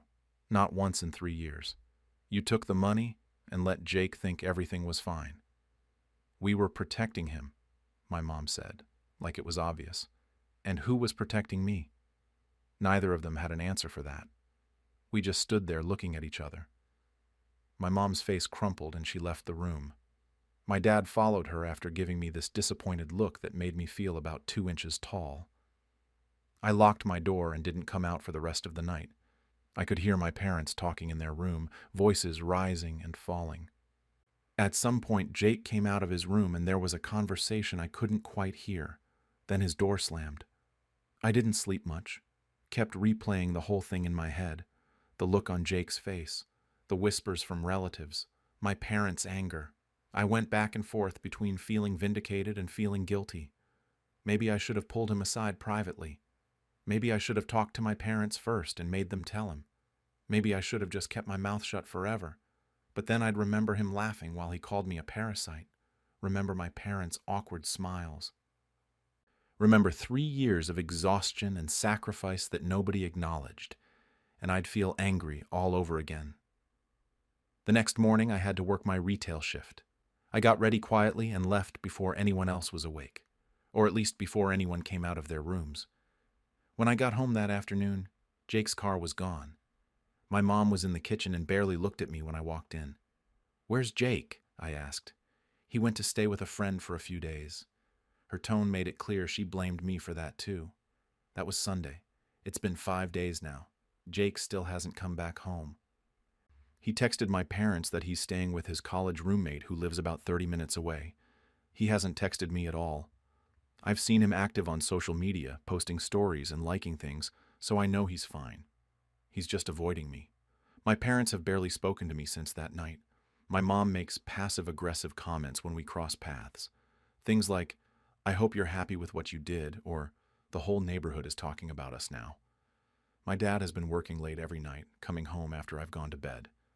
The few times we've been in the same room, the tension is suffocating. Yesterday, my mom cornered me in the hallway and told me that I ruined Jake's graduation memories, that he'll never be able to look back on that day without remembering the humiliation. I pointed out that Jake ruined the party first by calling me a parasite in front of everyone. She said, "That's different. He didn't know what you'd done." I asked whose fault that was. She didn't answer, just walked away shaking her head. The house feels like a minefield now. I'm working as much as possible just to avoid being here. When I am home, I stay in my room. I can hear my parents talking sometimes, their voices tense and clipped. I heard my dad say something about how I should have been the bigger person, and my mom agreeing. My aunt called to check on me. She said she thought I did the right thing, that Jake needed to know the truth. My uncle sent me $200 on Venmo with a note that said, "For your college fund. You deserve better." But mostly I've been dealing with this alone. I started looking at apartments online during my breaks at work. Studio apartments in my area are going for about $100-200 a month, which is doable with both my jobs, but it would be tight, really tight. I'd have almost nothing left over for savings or emergencies. But staying here feels impossible. The silence, the resentment, the way my own family is treating me like I'm the villain. The worst part is Jake. We haven't spoken at all. I've texted him twice. Just simple things like, "Can we talk?" and "Are you okay?" He's read them but hasn't responded. It's like I don't exist to him anymore. Jake finally came home on Thursday, 6 days after the party.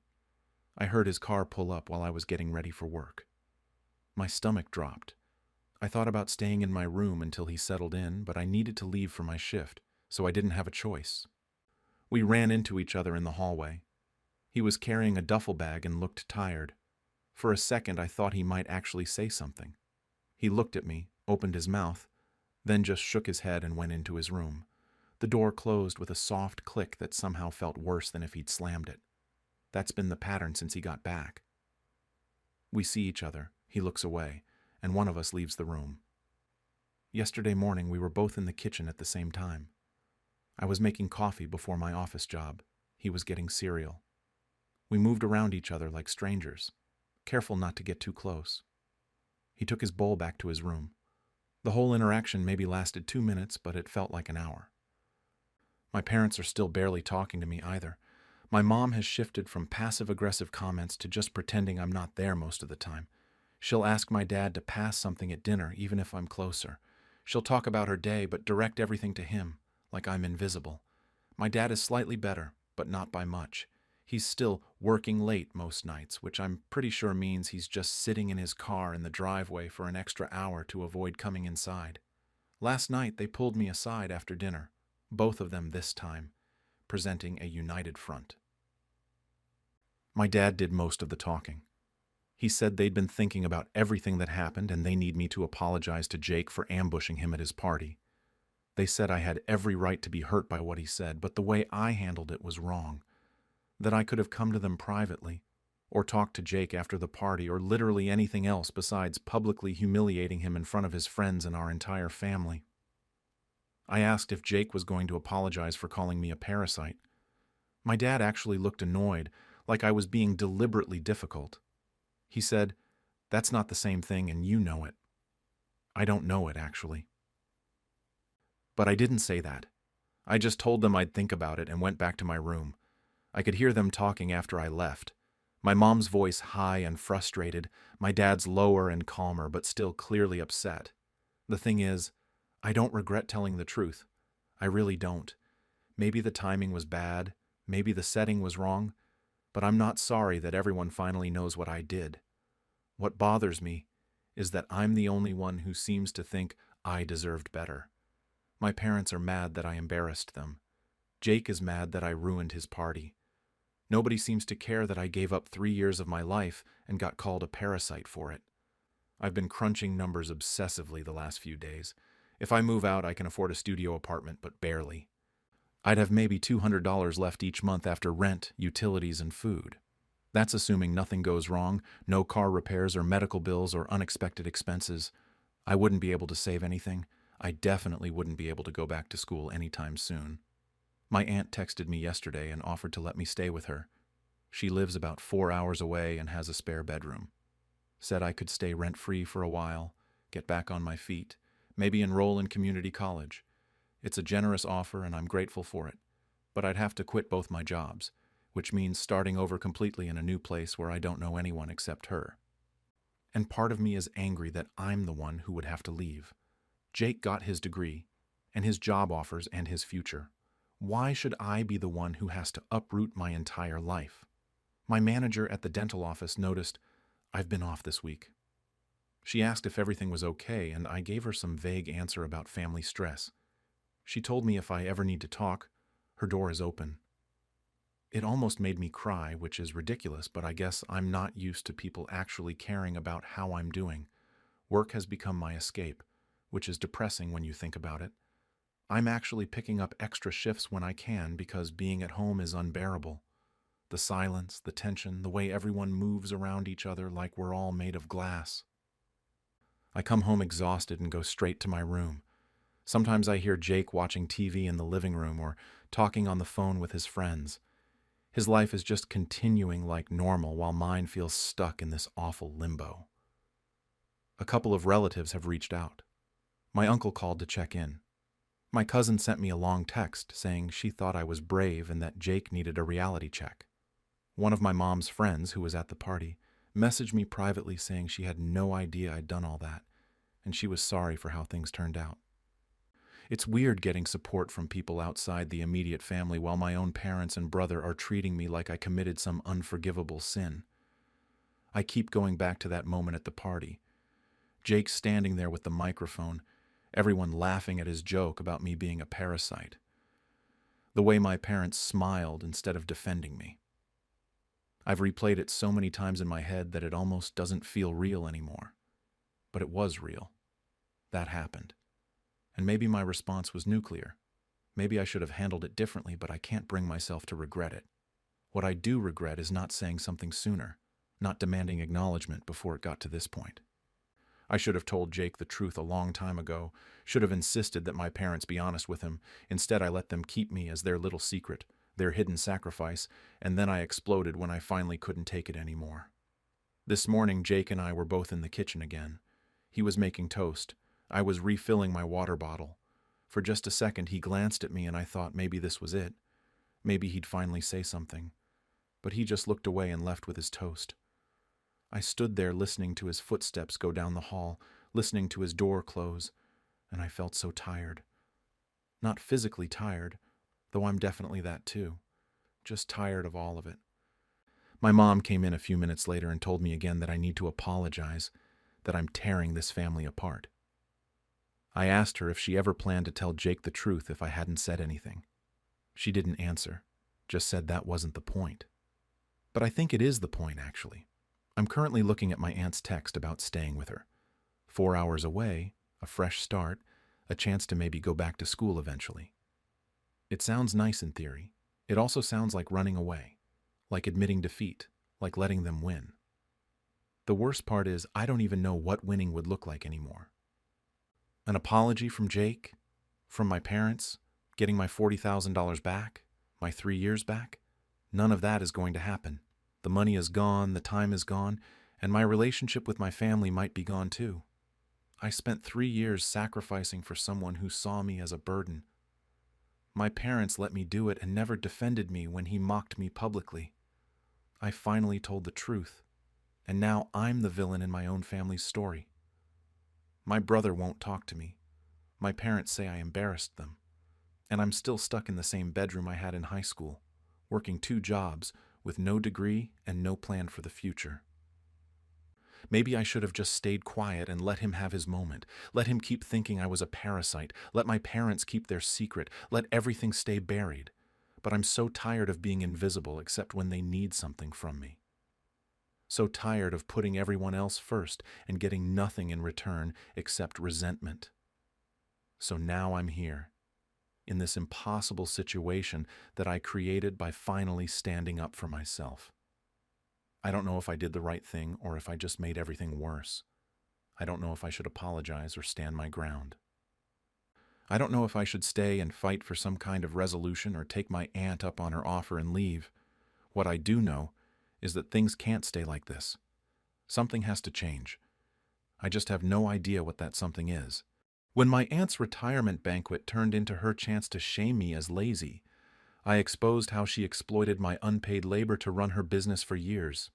I'm 30 years old, and I've been dealing with some seriously complicated feelings about my Aunt Linda, who's 58, for pretty much my entire adult life. She owns this small print shop that does custom invitations, business cards, banners, that kind of stuff.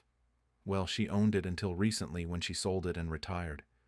Growing up, my mom would not shut up about how successful Linda was, how she built this whole business from nothing after her divorce in her 30s, how she was this amazing example of what hard work could do.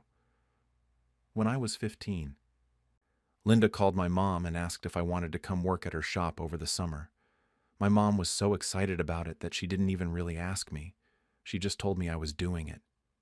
I was kind of a quiet, nerdy kid who spent most of my time on the computer, and my mom thought it would be good for me to get out of the house and learn the value of hard work or whatever. Linda told us up front that she couldn't afford to pay me because the business was still growing, but I'd get valuable experience, and it would look amazing on college applications. I was 15 and didn't know any better, so I just said okay. That one summer turned into every single summer after that. Then it became weekends during the school year. Then winter breaks. Then random weekdays when she said she was short-staffed. By the time I was in college, I was basically running half her business. I built her entire online ordering system from scratch because she didn't understand anything about websites or online payments. I took over her bookkeeping because her records were a complete mess. I handled customer complaints, managed inventory, trained new employees she actually paid, and still came in to work the counter whenever she called and said she needed me. She never paid me, not once, not a single dollar in 9 years. It was always the same excuses. Your family, we help each other out. This experience is worth way more than minimum wage. I'm teaching you how to run a business. Do you know how valuable that is? When you start your own company someday, you'll thank me for this. The worst part was how she talked about it to everyone else in the family. At every holiday dinner, every birthday party, every family gathering, she'd go on about what a huge favor she was doing me, how she was keeping me busy and out of trouble. How other kids my age were out doing drugs or getting into gangs or whatever, but I was learning responsibility at her shop. My mom would literally thank her. My mom would say things like, "I don't know what we'd do without you, Linda. You've been so good for him." I didn't really start resenting it until I was around 19. That's when I realized that my friends from high school all had money saved up from their jobs, and I had nothing. They were going on spring break trips and buying cars and moving into apartments, and I was still living at home because I couldn't afford anything else. I tried to bring it up to Linda once, very carefully, just asking if maybe she could start paying me something small since I was doing so much work. She looked at me like I'd slapped her. She said she was disappointed in me for being so greedy, that family doesn't nickel and dime each other, and that if I really wanted to leave and go work at some fast food place for minimum wage instead of learning real business skills, then I should just say so. I didn't bring it up again after that. I didn't know how to say no to her without looking like this ungrateful asshole. Linda had this way of making you feel guilty about everything, like you owed her something just for being related to her. And my mom would have killed me if I'd refused to help her precious sister. The breaking point came when I was 21. I got offered this internship at a marketing firm, my first real opportunity in my field. It paid $15 an hour, which felt like a fortune to me at the time. And it was exactly the kind of experience I needed to actually start my career. I was so excited when I got the offer. But it was during the summer, and when I told Linda I wouldn't be able to work at the shop because of the internship, she completely lost it. She called my mom crying. She said I was abandoning her when she needed me most, that the summer was her busiest season, that she couldn't afford to hire someone to replace me on such short notice. My mom called me and begged me to reconsider. Linda called me herself and said she'd always been there for me, and now when she needed me, I was just going to leave her hanging. She said family helps family, and if I took that internship, I'd be proving that I didn't actually care about her or appreciate anything she'd done for me. I turned down the internship. I still hate myself for it sometimes. I spent another summer working at her shop for free while that opportunity disappeared. I finally stopped working for her when I was 24. I'd gotten a full-time job offer that I couldn't turn down, and even Linda couldn't guilt-trip me out of that one. But she was furious. She didn't talk to me for almost 6 months. She told my mom that I'd betrayed her, that I'd left her in the lurch after everything she'd done for me, that I was selfish and ungrateful. My mom actually asked me to apologize to her. I didn't. Things were weird between us for years after that.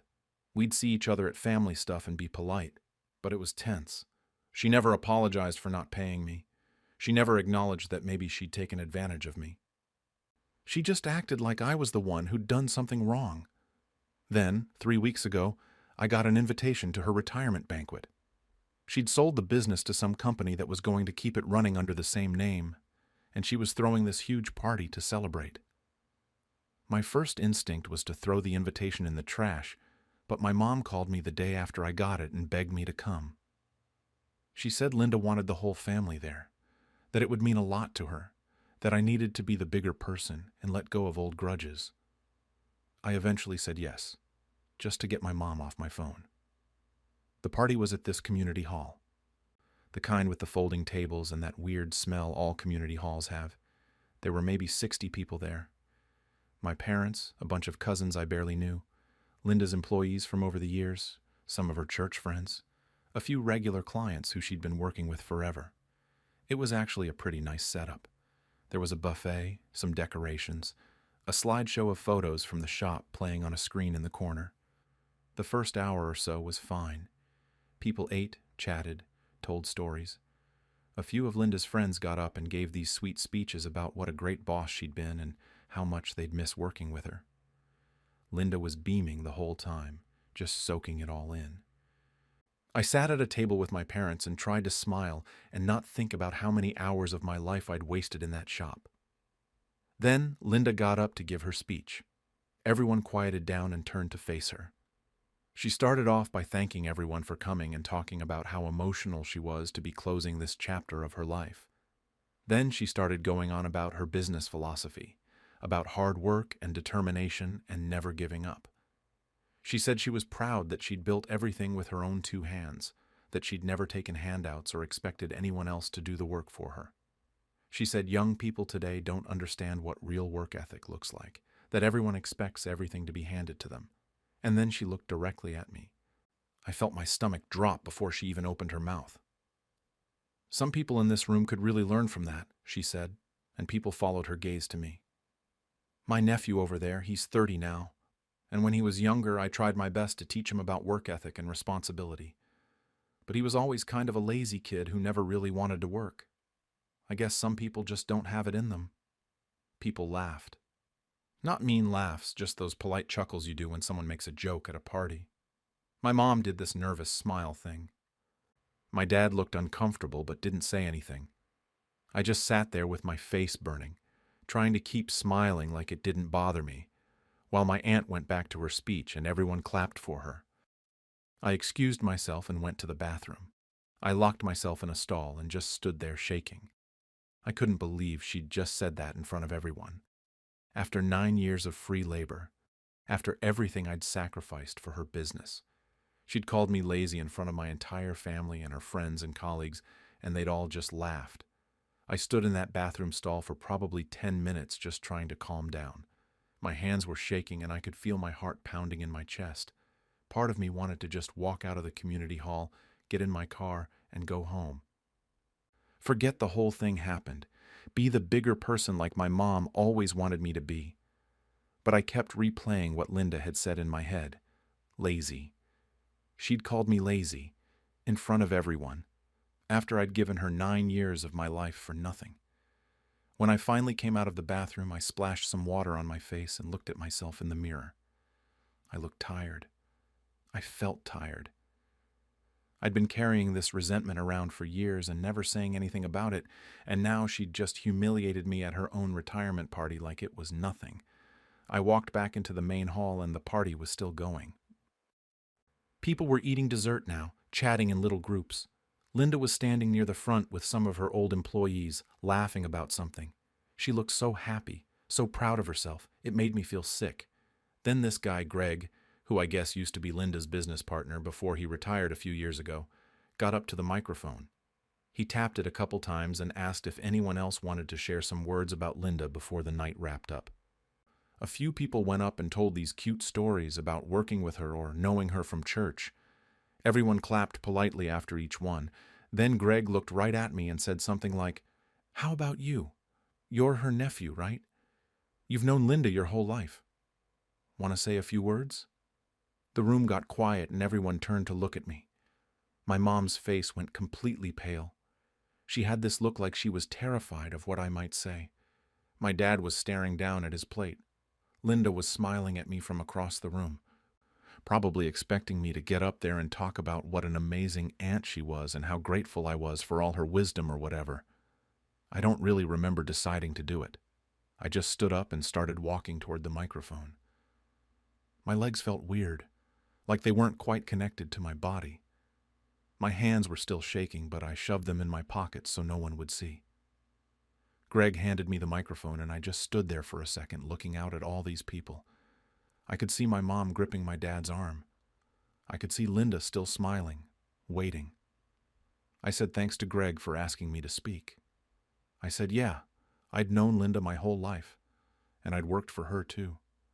There was some polite nodding from the audience, like they were settling in for a nice story about family bonds or whatever. Then I just said it. I told them I'd worked for Linda for 9 years, from when I was 15 until I was 24. I listed off all the things I'd done, building her entire online ordering system from scratch, doing her bookkeeping, managing her inventory, training her employees, working the counter whenever she needed me. Summers, weekends, winter breaks, random weekdays. The room was getting quieter. People had stopped eating their dessert. Linda's smile was starting to look frozen. I told them that in those 9 years, Linda had never paid me a single dollar. Not minimum wage, not under the table, nothing. That she'd always said I was getting experience and that was worth more than money. That she'd told me I was lucky to have the opportunity to learn from her. My voice was steady, but I could feel my face getting hot. I wasn't looking at Linda anymore. I was just looking at this spot on the back wall and talking. I told them about the internship. How when I was 21, I'd gotten offered my first real paid internship at a marketing firm. How it paid $15 an hour and would have actually helped my career. How Linda had guilt-tripped me into turning it down because she said she couldn't afford to hire someone to replace me. How she'd said family helps family and if I really cared about her, I'd stay at the shop. That's when people really started staring at Linda instead of at me. I could see it in my peripheral vision, all these heads turning toward her. Her face had gone bright red. I said that when she talked about building her business with no handouts, I just wanted everyone to be clear about what that actually meant. That she'd had me working for free for 9 years. That's thousands and thousands of hours of unpaid labor. That's most people's entire college experience worth of work hours. My voice cracked a little bit when I said the next part. I told her that calling me lazy in front of all these people, after everything I'd done for her business, after everything I'd sacrificed to help her, that really hurt. That it was unfair, and it wasn't true. I handed the microphone back to Greg and walked back to my table. My legs were shaking now. The silence in that room was so heavy, it felt like it was pressing down on my chest. Nobody was talking. Nobody was even moving. They were all just staring at either me or Linda or their plates. Linda tried to laugh it off. She said something like, "Well, that's family for you, right?" with this forced laugh. But nobody laughed with her. It just made the silence worse. Someone coughed. I heard a chair scrape against the floor. Greg tried to get things back on track. He said something about how wonderful it was that Linda had so many people who cared about her and how they should all treasure these memories, but the energy in the room was completely dead. You could tell everyone just wanted to leave, and they did start leaving pretty quickly after that. People started making excuses about early mornings or babysitters or long drives home. They'd go up to Linda and give her these awkward hugs and congratulate her on her retirement, but it all felt forced and uncomfortable. Within like 30 minutes, half the room had cleared out. I stayed sitting at my table because I honestly didn't know what else to do. My mom was crying quietly. My dad had his arm around her, but he kept glancing at me with this expression I couldn't quite read. Some of Linda's church friends were gathered around her near the front, and I could hear them saying supportive things, but their voices sounded strained. One of Linda's former employees, this woman named Sarah, who I remembered from years ago, walked past my table on her way out. She paused and looked at me for a second, then kept walking. I thought she was just going to leave, but then she came back and leaned down close to me. She said she had no idea I'd never been paid. That Linda used to complain all the time about how expensive it was to hire people, but she'd never mentioned having free labor from me. Sarah said if she'd known, she would have said something to Linda about it. Then she squeezed my shoulder and left. My mom finally turned to me. She asked me how I could do that to Linda on her special night. Her voice was shaking and she had mascara running down her face. She said I'd ruined everything, that Linda had been planning this party for months, that I'd embarrassed her in front of all her friends and colleagues. I told my mom that Linda did it to herself when she decided to lie about me in front of everyone. That I didn't start this, she did. That maybe if she hadn't called me lazy after 9 years of free work, I would have kept my mouth shut like I always do. My dad finally spoke up and said he wished I'd told them years ago how bad it had gotten, that he didn't realize I'd worked that much for nothing, that he thought it was just casual help here and there. He looked genuinely upset about it, which surprised me. My mom said that didn't matter, that there was a time and a place for conversations like that, and a retirement party wasn't it. She said I should have talked to Linda privately if I had a problem instead of humiliating her publicly. I didn't really have an answer for that. Maybe she was right. I stood up and told them I was going to leave. My mom asked me to at least go apologize to Linda before I left. I said no. I walked out of that community hall without looking back. I sat in my car in the parking lot for a while before I drove home. I could see people still trickling out of the building, getting into their cars, driving away. The party that was supposed to go until 10 p.m. was basically over by 8:30. My phone started buzzing before I even got home. Text from my mom saying I needed to call Linda and apologize. Text from a cousin asking what the hell just happened. Text from another cousin saying good for me for finally saying something. I turned my phone on silent and just drove. When I got home that night, I had 14 missed calls. Most of them were from my mom, a few from relatives I barely talked to, and one from a number I didn't recognize. I didn't listen to any of the voicemails. I just took a shower and went to bed, but I didn't actually sleep. I kept replaying the whole thing in my head, wondering if I'd just made a huge mistake. The next morning, Linda left me a voicemail. I almost deleted it without listening, but morbid curiosity got the better of me. She was furious. She called me an ungrateful brat and said I'd ruined the most important night of her life. She went on for like 3 minutes about how I'd always been welcome to work for her, that I should have been honored to help family, that she'd given me opportunities other kids would have killed for. She said I'd embarrassed her in front of her friends and colleagues, and she'd never forgive me for it. The whole message was just her yelling about what a terrible person I was. Not once did she apologize or acknowledge that maybe she'd done anything wrong. Not once did she even address the fact that she'd called me lazy first. I saved the voicemail. I don't really know why. Maybe as proof or something. My mom kept calling. I finally answered on the third day because I knew she wouldn't stop. She immediately started in on me about how I needed to apologize to Linda, how Linda was devastated, how I'd been cruel and vindictive. I tried to explain that Linda had publicly humiliated me first, that all I did was tell the truth about what happened. But my mom wasn't hearing it. She said it didn't matter who started it, that I was supposed to be the mature one, that you don't air family dirty laundry in public like that. She said Linda had been crying for days, and some of her friends from church had even stopped calling her because they didn't know what to say. Part of me felt guilty hearing that. I never wanted to make Linda cry or lose friends. But another part of me felt like maybe she needed to face some consequences for what she'd done to me.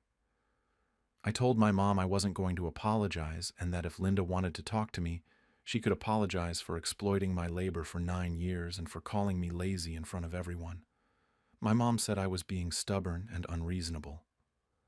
We haven't really talked much since then. My dad called me separately a few days later.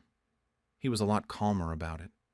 He said he'd been thinking about everything I'd said at the party, and he felt bad that he hadn't realized how much Linda had taken advantage of me. He said he always thought I was just helping out here and there, not basically running parts of her business for free. He told me he'd talked to my mom about it and tried to help her see my side, but she was too focused on Linda's feelings to really hear it. He said he didn't think I was wrong for telling the truth, but he wished there had been a better way to handle it. He asked me to just give everyone some time to cool off, and maybe eventually we could all sit down and talk about it like adults. I appreciated that he at least tried to understand. It made me feel a little less crazy. But here's where things got interesting. About a week after the party, I got a Facebook message from Sarah, the woman who'd talked to me briefly at the party. She said she'd been thinking about what I'd said, and it had been bothering her. She told me that Linda used to complain constantly about labor costs and how hard it was to find good employees who would work for what she could afford to pay. Sarah said she'd worked for Linda for about 5 years, and had always wondered how Linda managed to keep the business running when she seemed so strapped for cash. Now she understood that Linda had me doing a huge portion of the work for free. Sarah apologized for not realizing what was happening. She said if she'd known, she would have said something to Linda, or at least tried to talk to me about it. She said what Linda did was really messed up, and she was sorry I'd had to deal with that. That message meant a lot to me. It made me feel like maybe I wasn't crazy for being upset about all this. Then a few days after that, another one of Linda's old employees reached out. His name was Tom, and he'd worked at the shop for a couple years when I was in college. He sent me this long email saying he remembered me being there all the time and just assumed I was a paid employee. He said Linda used to brag to the staff about how much money she saved on labor costs, and now he realized she'd been bragging about not paying me.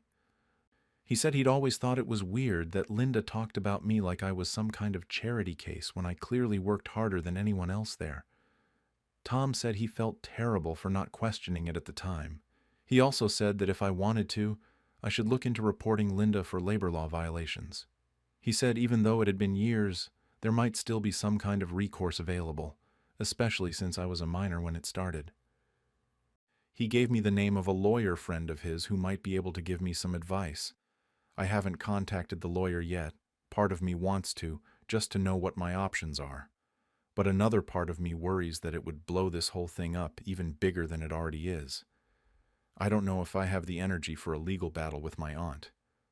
The third person who reached out was my cousin Jessica. She's Linda's niece on the other side of the family, and we've never been super close, but we're Facebook friends. She sent me a message saying she was glad I'd finally said something about Linda. She told me that Linda had done something similar to her daughter a few years ago. Her daughter Emily had worked at the shop for 2 summers when she was in high school, also unpaid, also with promises of experience and recommendations. Jessica said it was only for 2 summers, so it wasn't as extreme as my situation. But Linda had used the same guilt tactics and the same family helps family lines. Jessica said she'd always felt weird about it, but didn't want to cause problems by confronting Linda. She said after hearing what I'd said at the party, she'd gone home and talked to Emily about it, and Emily had admitted that working for Linda for free had actually caused her to resent the family for a while. Jessica thanked me for speaking up and said Linda needed to hear that what she'd been doing wasn't okay. Finding out that Linda had done this to other people too made me feel less alone in this, but it also made me angrier. It wasn't just me. She had a pattern of exploiting family members for free labor. My mom called again last week asking if I'd reconsidered apologizing. She said Linda's birthday was coming up next month, and it would be nice if we could all get together as a family and move past this. I told her I wasn't ready for that. She sighed and said I was being difficult and that I needed to think about what's more important, being right or having a family. That comment really bothered me. Like I'm the one tearing the family apart by telling the truth, not Linda for exploiting me and then publicly humiliating me. My dad has been texting me occasionally just to check in. He's not pushing me to apologize anymore, which I appreciate. He told me last week that he's been doing some math and he figures I probably worked around 8,000 hours for Linda over those 9 years, maybe more. At minimum wage back then, that would have been over $50,000 in wages. He said he felt sick thinking about how much I'd sacrificed and how little anyone had acknowledged it. I still haven't talked to Linda directly. I don't know if I ever will. Part of me wants her to apologize first, but I know that's probably never going to happen. She's not the kind of person who admits she's wrong. I've been thinking a lot about whether I did the right thing. I replay that moment at the microphone over and over in my head. Sometimes I feel justified, like I was finally standing up for myself after years of being taken advantage of. Other times I feel guilty, like maybe I really did ruin what should have been a happy night for her, regardless of what she'd done to me. The messages from Sarah and Tom and Jessica help. They remind me that I wasn't imagining things, that what Linda did really was wrong. But then I think about my mom crying at that table, and I wonder if there was a better way to handle it. Maybe I should have just walked out when Linda called me lazy.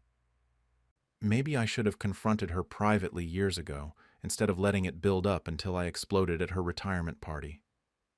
I don't know. I'm still figuring out how I feel about all of it. What I do know is that I'm tired of pretending everything was fine. I'm tired of protecting Linda's image while she trashes mine. I'm tired of being the one who's expected to just take it and be grateful. So I guess that's where things stand right now. Linda's not speaking to me. My mom thinks I'm being unreasonable. My dad is trying to stay neutral but seems to understand my side. A few of Linda's old coworkers have reached out to apologize and validate what I went through, and I'm just here trying to figure out if standing up for myself was worth potentially losing half my family over. At my grandmother's birthday dinner, my mother mocked me as ungrateful, so I revealed how she secretly sold the heirloom jewelry meant for me.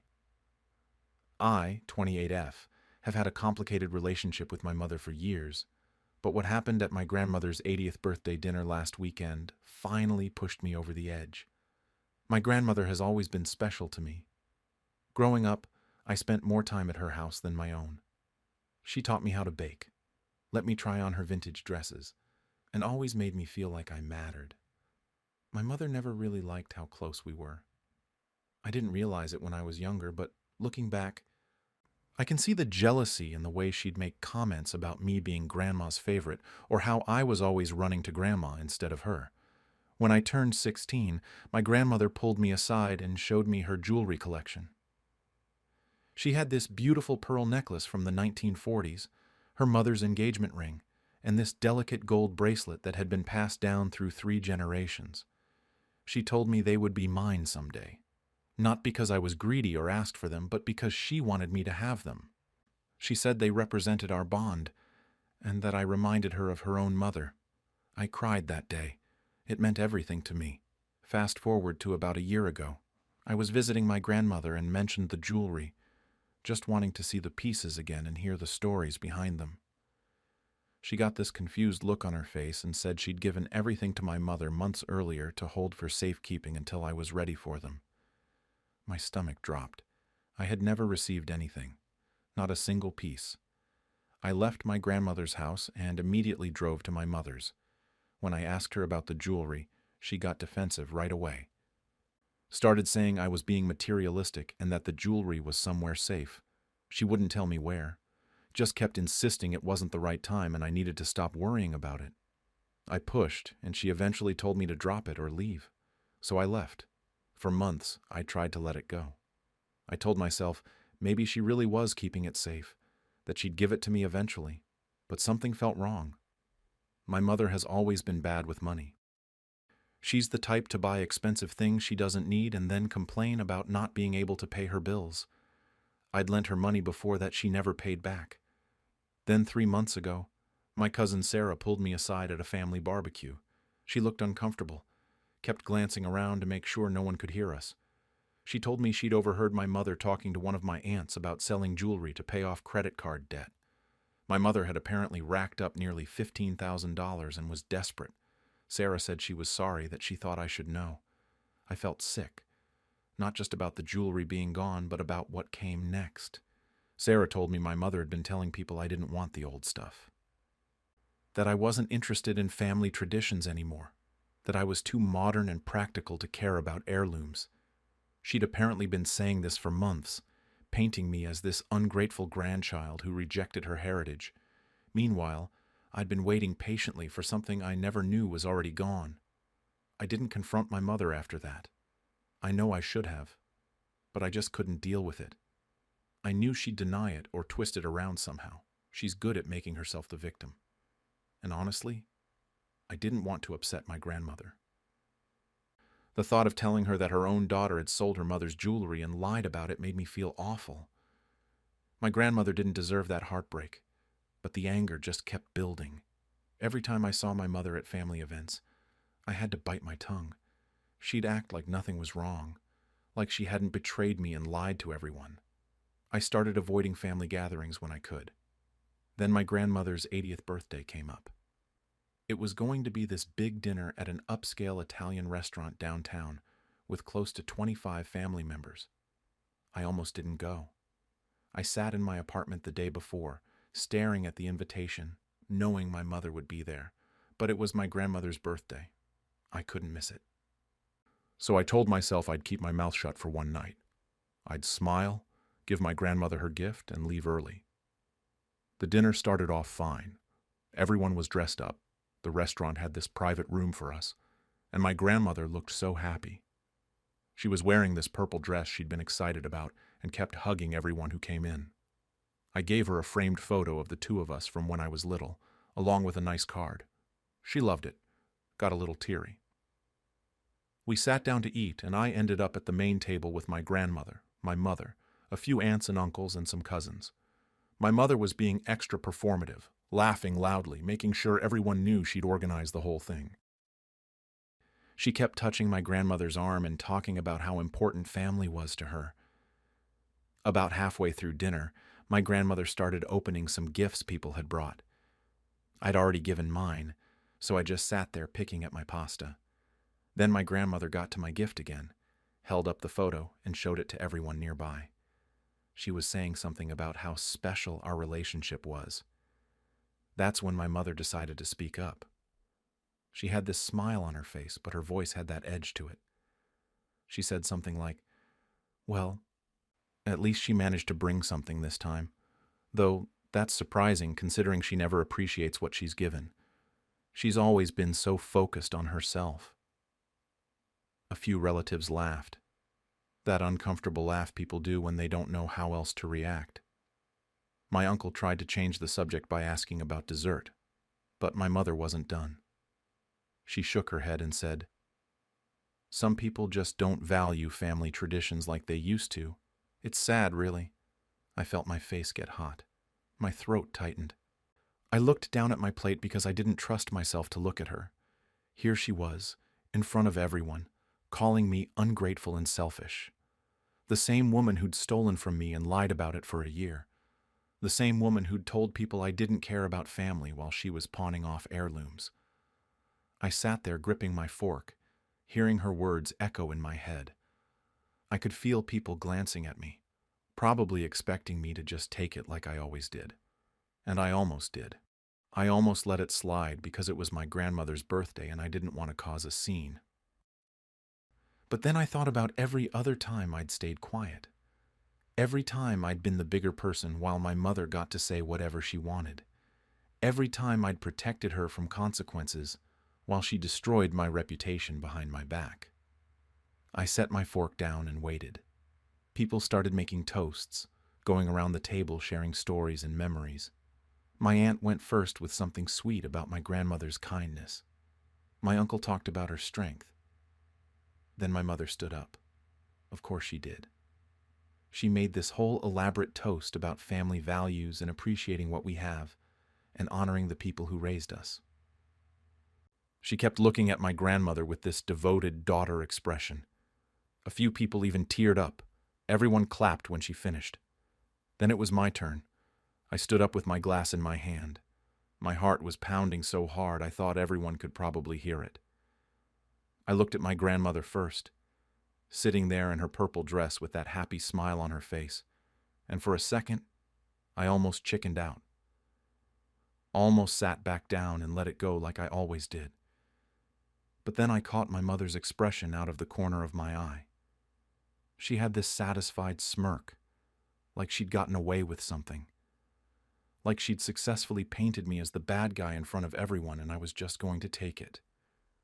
Again, I started with the safe stuff, told my grandmother how much she meant to me, how grateful I was for everything she'd done over the years, thanked her for always being there, for the memories, for making me feel loved. Everyone was nodding along. Some people were smiling. It was a normal toast. Then I shifted. I said something like, "Grandma, you remember when you showed me your jewelry collection?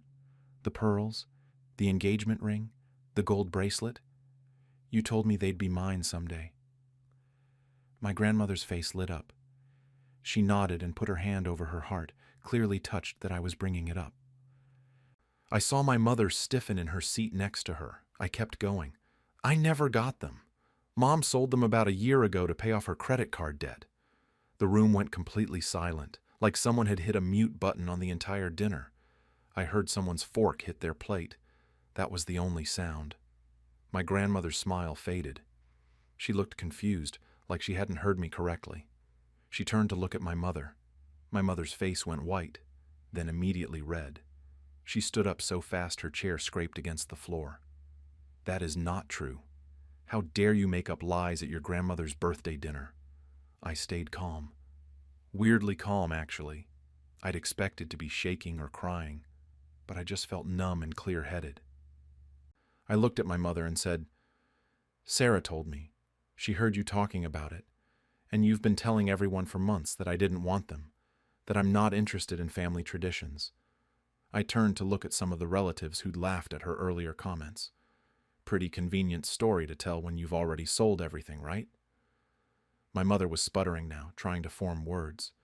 She kept looking between me and my grandmother, her mouth opening and closing. Finally she managed, "This is not the time or place for this. You're being absolutely ridiculous and cruel." But my grandmother cut her off. Her voice was shaking when she spoke. She asked my mother directly if it was true. My mother tried to deflect, started saying we could talk about this later, that I was clearly upset about something else and taking it out on her, that I was ruining the dinner. She even tried to turn it around on me, saying I was being disrespectful and causing drama. My grandmother asked again, louder this time, "Is it true? Did you sell my mother's jewelry?" The whole table was watching now. Some people looked shocked. Some looked uncomfortable. A few were leaning in like they didn't want to miss anything. My cousin Sarah was staring at her plate, probably feeling guilty for being dragged into this. My mother's face just crumbled. She started crying, which is her go-to move when she's caught. She sat back down and put her head in her hands, and through the tears she said she'd been desperate, that she had no choice, that she'd planned to buy everything back but hadn't been able to yet, that she was sorry. My grandmother looked like someone had physically hit her. She wasn't crying, but her whole face changed. She looked older suddenly. She was staring at my mother like she didn't recognize her. One of my aunts tried to smooth things over, saying maybe we should all just take a breath and discuss this privately later. But my uncle cut in and said something about how he'd wondered where those pieces went, that my grandmother had mentioned giving them to my mother and he'd thought it was odd. My mother kept crying, saying she'd messed up, but that I was being cruel by bringing it up now. She actually said, "You're trying to destroy me in front of everyone." What kind of daughter does that? I almost laughed. The audacity of her calling me a bad daughter after everything she'd done. I told her I wouldn't have said anything if she hadn't spent the entire dinner calling me ungrateful and selfish, that she'd been humiliating me in front of the family for months with her lies. She shot back that I was materialistic and only cared about the jewelry's value, that I'd never understood how hard things were for her financially, that I was privileged and didn't know what it was like to struggle. My grandmother finally spoke again. She said, "You told me she didn't want them. You said she asked you not to bother her with old family things." My mother didn't respond to that, just kept crying. I sat back down. My hands were shaking now. The adrenaline was starting to wear off, and I was realizing what I'd just done. I'd essentially blown up my grandmother's birthday dinner. Everyone was talking in hushed voices now, looking at each other, processing what they'd just witnessed. My grandmother stood up slowly. She looked exhausted. She told everyone she needed some air and walked out of the private room. My mother immediately got up and followed her, still trying to explain, still crying. I stayed in my seat. A few people were staring at me. One of my cousins got up and left without saying anything. Another aunt was whispering angrily to her husband, and I caught her glancing at me like I was the problem. But then Sarah came over and squeezed my shoulder. She didn't say anything, just gave me this look like she understood. One of my uncles caught my eye from across the table and gave me a small nod. The server came in asking if we wanted dessert, and the whole room just went awkward. Someone told her we were fine. People started gathering their things, checking their phones, making excuses about babysitters and early mornings. The dinner was clearly over. I sat there watching everyone leave in small groups. Some of them avoided looking at me entirely. Others gave me these tight smiles or disapproving head shakes. My Aunt Carol actually came up to me before leaving and whispered, "You could have handled this privately. This was her birthday." I didn't know what to say to that. She was right in a way. It was my grandmother's birthday. I'd ruined it. But also, what was I supposed to do? Just sit there and let my mother humiliate me again? My Uncle Mark left right after Carol, but paused by my chair. He didn't say anything, just patted my shoulder twice and walked out. I couldn't tell if it was supportive or pitying. Within 20 minutes, the private room was almost empty except for me and a couple of stragglers who were settling up the bill. I'd lost track of whether my grandmother and mother had come back in. I felt completely numb. Not victorious, not guilty exactly, just hollowed out and exhausted. I grabbed my purse and coat and left. Didn't say goodbye to anyone. I just walked out of the restaurant into the cold night air and got in my car. I sat there for a few minutes before driving home, just staring at the steering wheel, replaying everything in my head. The next few days were a blur of angry texts from my mother and complete radio silence from most of the family. My mother sent me paragraphs about how selfish and cruel I was, how I'd purposely tried to destroy her relationship with my grandmother, how I'd humiliated her in front of everyone. She called me vindictive and said I'd always been jealous of her. At one point, she said I was dead to her. I didn't respond to any of it. I kept replaying the dinner in my head. My grandmother's face when I told her, the way the room went silent, how quickly everything fell apart. I felt sick about it. Not about exposing my mother exactly, but about the collateral damage. My grandmother didn't deserve to find out like that on her birthday. She didn't deserve any of this. I barely slept that first week. I kept thinking about alternate scenarios where I'd handled it differently. What if I'd just gotten up and left when my mother made those comments? What if I'd confronted her privately before the dinner? What if I'd told my grandmother months ago when I first found out? Every option felt wrong in hindsight. 2 days after the dinner, my grandmother called me. I almost didn't answer because I was terrified of what she'd say, but I picked up on the last ring. She asked if I could come over for coffee. Her voice sounded tired but not angry. I said yes.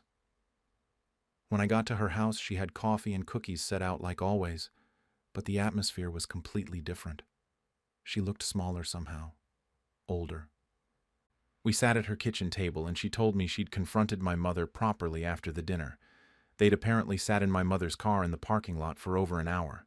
My mother had admitted to everything. The debt, selling the jewelry, the lies she'd told the family about me.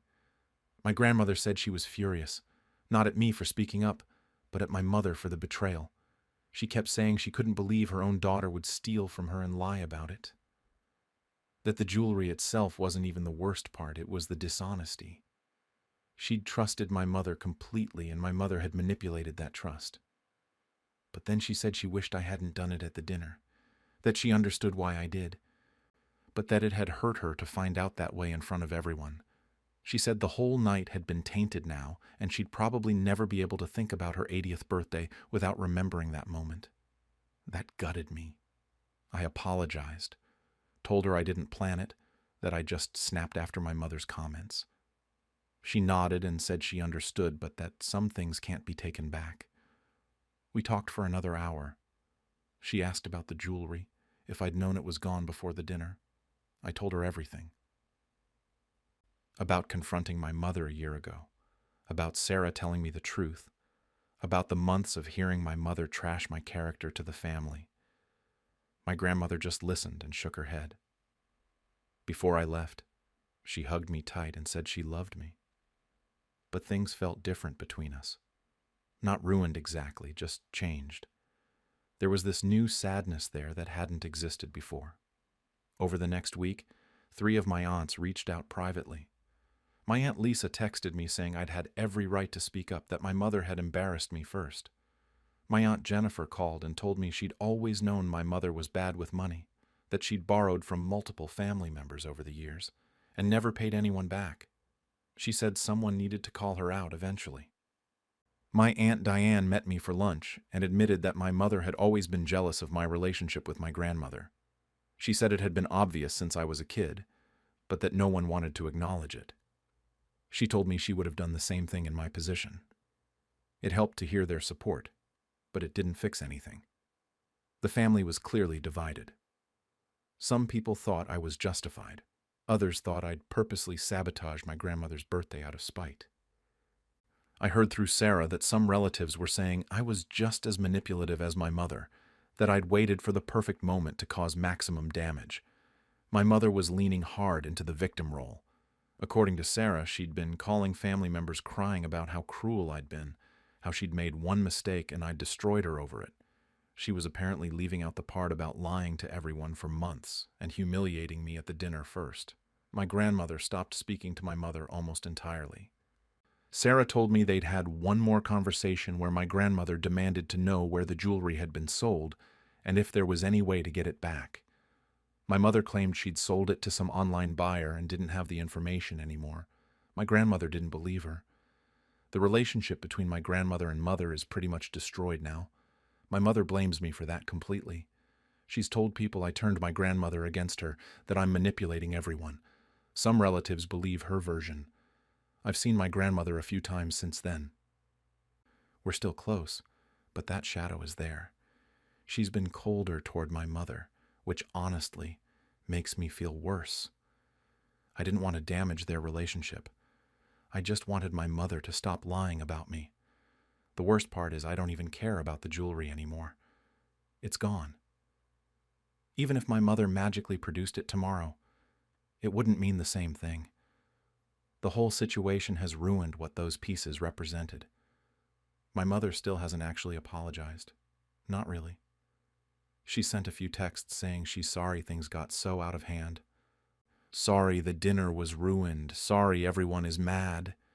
But she's never actually said sorry for stealing from me or for lying. She just wants everyone to move on and forget about it. She keeps saying family should forgive each other, and that I'm being petty by not letting it go. Some relatives have tried to play peacemaker, suggesting we all sit down and talk it out. But I don't know what there is to talk about. My mother isn't going to suddenly take responsibility. She's going to keep playing the victim and waiting for everyone to feel sorry for her. I still don't know if I did the right thing. Part of me feels like I finally stood up for myself after years of taking her crap. But another part of me can't stop thinking about my grandmother's face that night, how her smile just disappeared. I replay that moment constantly. She didn't deserve to be caught in the middle of this. The family dynamics are permanently changed now. Holiday gatherings are going to be awkward forever. My grandmother's milestone birthday is remembered for all the wrong reasons, and I'm the one who made that happen, even if my mother gave me plenty of reasons to. I guess what I'm left with is this. I exposed the truth, but the truth came at a cost. My mother's lies were destroying my reputation, and I couldn't just keep taking it. But I also ruined my grandmother's birthday and damaged relationships that might never fully recover. There's no clean resolution here, just a family that's more broken than it was before, and me wondering if staying silent would have actually been worse.